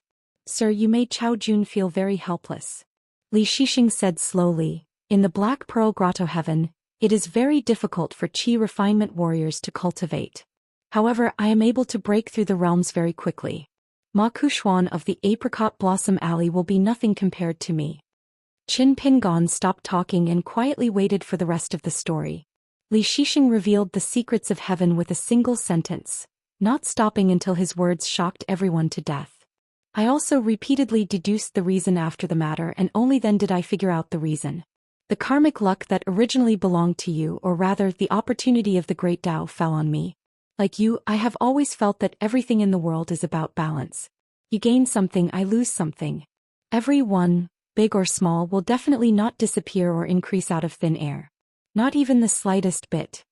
Qin Pingon was just about to speak when Li Shixing waved his hand. Wait for me to finish first. Li Shixing said, the way you and I think about things is similar and the way we do things is also similar. Knowing that, I have to do something to feel at ease. Although I didn't know that I had taken your karmic luck in advance, since my realm and chess skills gradually increased, I pushed them back step by step and deduced a clear result. Knowing that, of course, I can't accept it calmly.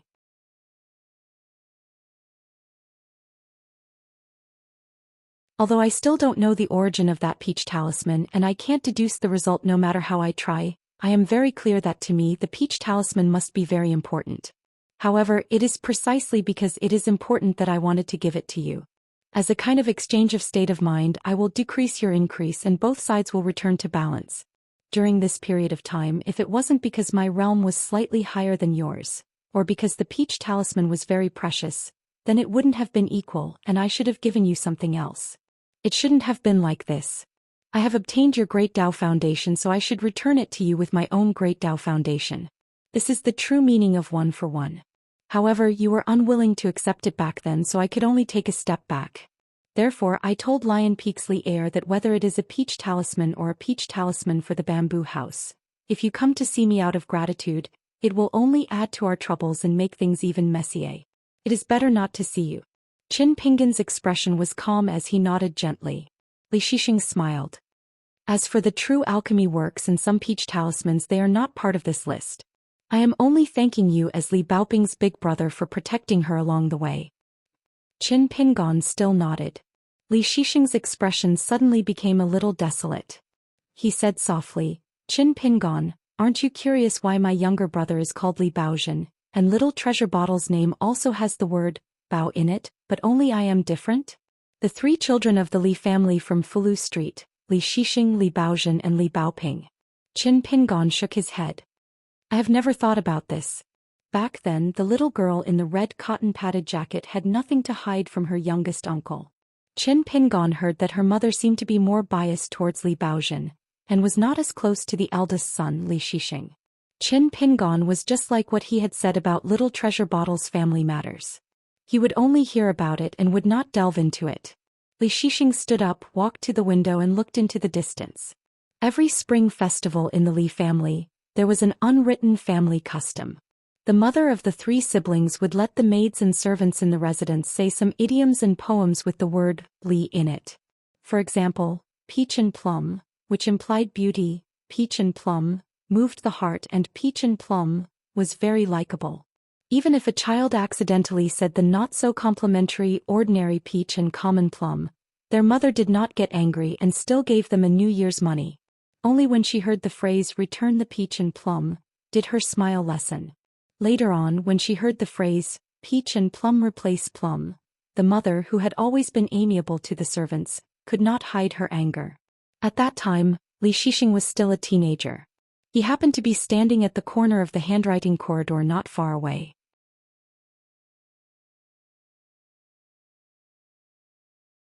He saw the scene and heard the words. At that time Li Shixing did not understand. He just buried his curiosity deep in his heart. At first he did not think it was a big deal, but he vaguely felt uneasy. Since ancient times, it seemed that peach and plum were always next to each other. Li Shixing turned his head and softly said, There's a family surnamed Qin across the street. There's a Confucian disciple a few years older than Li Baozhen. His name is Qin Baozhou. If you see him, you'll understand why only I, Li Shixing, can take over your destiny. In truth, there was no need to see him. Li Shixing's words made Qin Pingon understand everything. Li Shixing suddenly smiled. I'm fine. North Continent's Dongxian Street, Qin Shixing. Aquarius Continent's Pearl Grotto Heaven, Li Baozhou. This was how it should be. This also explained why the Qin family's ancestral grave deep in the mountains would grow a tree that symbolized the birth of a sage. Because this Mr. Li was originally surnamed Qin. Li Shixing softly sighed. There are many things that I still don't understand. It's like the path of life, the mountains and rivers are filled with obstacles and obstacles. Only when one's cultivation is high enough can one step over them. Qin Pingon stood up and said, Mr. Li, you should be sad, but it seems that you don't have to be so sad. Li Shixing smiled. His eyes were clear and bright. These words are very comforting. Qin Pingon smiled as well. Then Li Shixing suggested that the two of them play chess. The two of them played chess casually and chatted casually. Qin Pingon played chess slowly. When it came to the ending stage, he would only say a few words after each move. Before I came to the North Continent, I was actually quite afraid. I heard that there were many sword cultivators here, and they were all fearless on the mountain and at the foot of the mountain. I wanted to come here to relax. Only then did I realize that as long as one's heart is not broken, one can travel freely with the wind and one's feet will be in the mud. I was also afraid that I would go from one extreme to another, so I took on the alias of Chen Hao. It's not something fun but a reminder. I came here to train, so I can't really be fearless and go with the flow. Perhaps deep in my heart, I've always secretly thought that it would be great if I could be a truly good person. Li Shixing was a man of few words. When he heard this, he said, I admit that I have selfish thoughts in my heart, but I can always do good. Qin Pingon, do you know what this is? Qin Pingon shook his head. Li Shixing picked up a chess piece and gently placed it on the chessboard. He said, this is what the sages of the Confucian school are always thinking about. Be careful of your actions, restrain yourself and return to etiquette. Qin Pingon shook his head. He didn't think so. Li Shixing didn't say much. He just looked at the chessboard. But it's really a lousy chess player. Qin Pingon said, when it comes to playing chess, I really don't have much talent. Li Shixing smiled and said, is that really so? Qin Pingon nodded and said, because I don't have a plan when I play chess. I can't bear to lose time and place. Li Shixing said, everyone in the world plays their own chess games. There are many smart people who use everything and everyone as chess pieces in their hands. There's no lack of Qin Pingon. Qin Pingon smiled and said, Mr. Li's words are very comforting. Li Shixing said, I'm speaking the truth. You're flattering me. It's obvious who's better. Qin Pingon shook his head and said, we of Luopa Mountain travel the Jianghu. Everyone has the word sincerity carved on their foreheads. Li Shixing smiled and cupped his fists. Nice to meet you. Qin Pingon's smile suddenly became forced. Li Shixing inwardly sighed. He was probably thinking of that bamboo house on Luopa Mountain.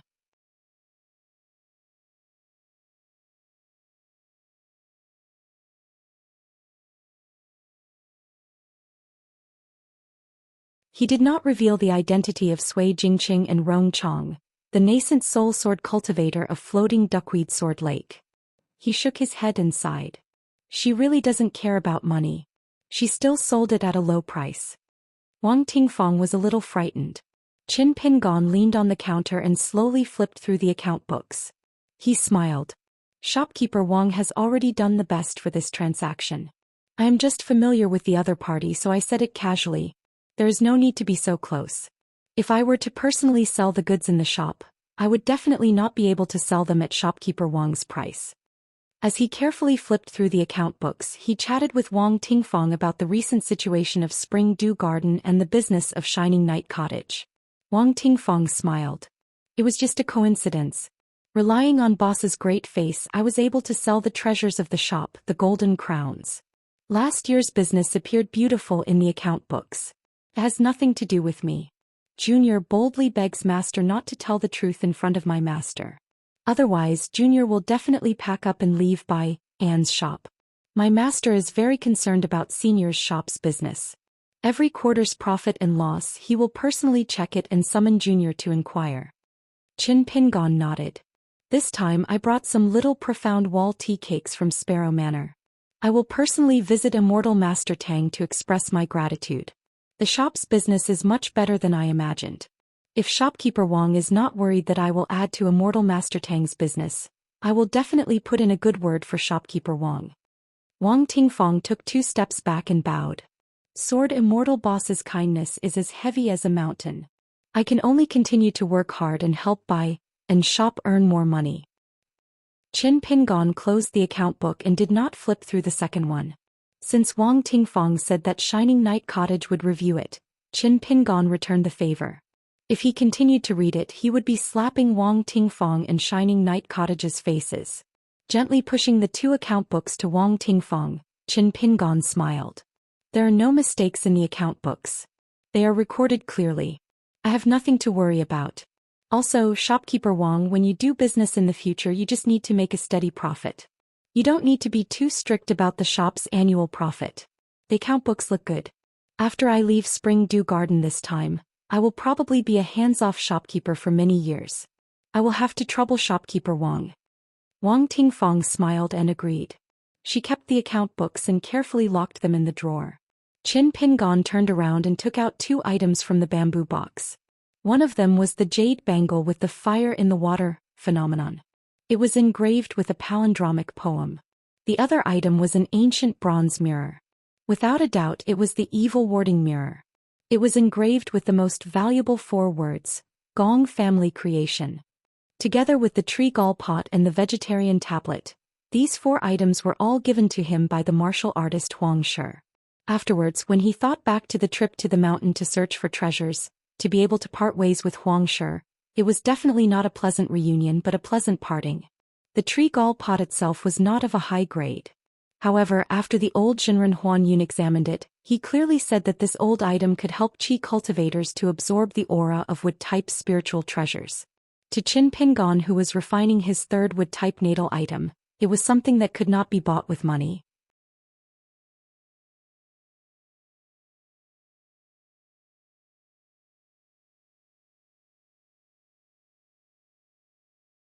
She also told her disciple Song Lanqiao to take care of the business of Bai An's shop in the future. There was no need to hide any traces and be at a disadvantage.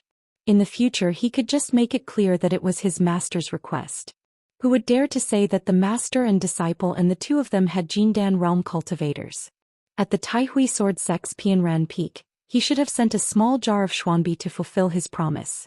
However, Qin Pingon didn't dare to add fuel to the fire at that time. Su Xingjiu's sincere visit earlier made Qi Jinglong drink to his heart's content. In the end, after drinking, he drank tea. Qin Pingon felt guilty and decided to send it to Qi Jinglong at the Spring Dew Garden. He would have to accept it even if he didn't want to. Previously, when he visited the Night Illumination Cottage, Tang Qingqing, the first daughter of Immortal Master Tang, wasn't on the mountain. She had gone to the Great Guan Dynasty's Iron Mantis Manor to meet her lover. From the tone of Immortal Master Tang, the 2 of them were about to tie the knot and become a pair of Dao companions on the mountain. After that, Spring Dew Gardens, Night Illumination Cottage and Iron Mantis Manor would become in-laws. Immortal Master Tang invited Qin Pingon to the wedding banquet, but Qin Pingon found an excuse to decline. Immortal Master Tang didn't force him. Qin Pingon really didn't like Iron Mantis Manor. In fact, Qin Pingon had formed a grudge with them. On the ferry, he had personally killed the Golden Body Realm warrior surnamed Liao, who had come from the battlefield. However, the Iron Mantis Manor's Wei family didn't pursue the matter. Instead, they were very respectful. Qin Pingon understood their forbearance. Therefore, both sides tried their best to stay out of each other's business. As for the saying, friendship grows from discord, and enmity vanishes with a smile, forget it. He drank several times with Lu Jimao, the Calligraphy Lake's river-intercepting perfected lord. They even became temporary allies and did business together. As for Qin Pingon, he had to get used to it even if he wasn't used to it. Qin Pingon reunited with He Xiaoyang on the shore of the West Sea of the North Continent. During their seemingly casual conversation, Qin Pingon said that if the mountain-moving ape of Xingyang Mountain had asked him to kowtow, Lu Xianyang would have been able to escape the calamity. On the other hand, he, Qin Pingon, would have kowtowed until a flower bloomed, let alone kowtowing. This was also true. It wasn't a joke. However, after Lu Jimao broke through to the upper 5 realms, Luopa Mountain still didn't congratulate him. On the road of life, there were 2 types of bowing to others. One was to live under someone else's roof and be forced by the situation. The other was to pursue the greatest benefits tirelessly. The former would make people depressed and speechless, while the latter would make people happy.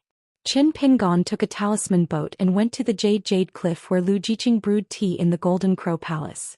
Now it was his territory just like the Tao shop.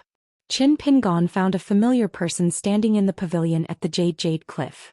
It was the owner of the Spring Dew Garden, the nascent Soul Patriarch. Tan Ling. Qin Pingon kept the talisman boat and walked quickly to the pavilion. Tan Ling walked down the steps of the pavilion and said with a smile, "I heard that Sword Immortal Chen was coming to the Spring Dew Garden. I happened to be free so I came uninvited.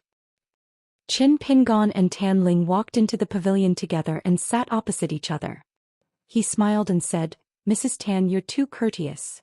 Tan Ling smiled and handed over a newly published book from the Spring Dew Garden at the end of last winter. He said, this is the most recent book, Winter Dew Spring. After that, the sect received feedback.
The older we get, the more we can't see it. For Pei Qian, the bamboo house in Desolation Mountain was the bottom of her heart. Senior Cui was able to take her through the bottom of the Nanyuan kingdom. If Senior Cui was gone, she would never be able to cross the new bottom of her heart in this life. But I feel that there are some bottomless pits that stay in the heart for a lifetime. If it's unfair, we can only secretly go around it. There's nothing wrong with that. Qin Pingon finally said, I'm most afraid that I'll feel that I have a clear conscience. I'll feel that my conscience is better. I'll take it for granted. What do you think? Cui Dongshan turned his head. Teacher was no longer speaking. He closed his eyes and seemed to have fallen asleep. Cui Dongshan also closed his eyes and his thoughts drifted away. Only the murmuring of the water could be heard. The mountain was high and dangerous, but no words could be heard. Cui Dongshan felt somewhat at ease and fell asleep leisurely. After an unknown period of time, Cui Dongshan suddenly said, Teacher, how sad are you to see little treasure bottle and Pei Qian grow up? How gratified will Qi Jingchun be to see her grow up? Qin Pingon didn't speak. He seemed to be still sleeping. Cui Dongshan didn't speak anymore. After a long silence, he couldn't help but ask, Teacher? Qin Pingon said softly, Yes. You're tuning in to the Zhou Xian's Legacy YouTube channel. Don't forget to subscribe and join us on this journey to catch the most captivating stories.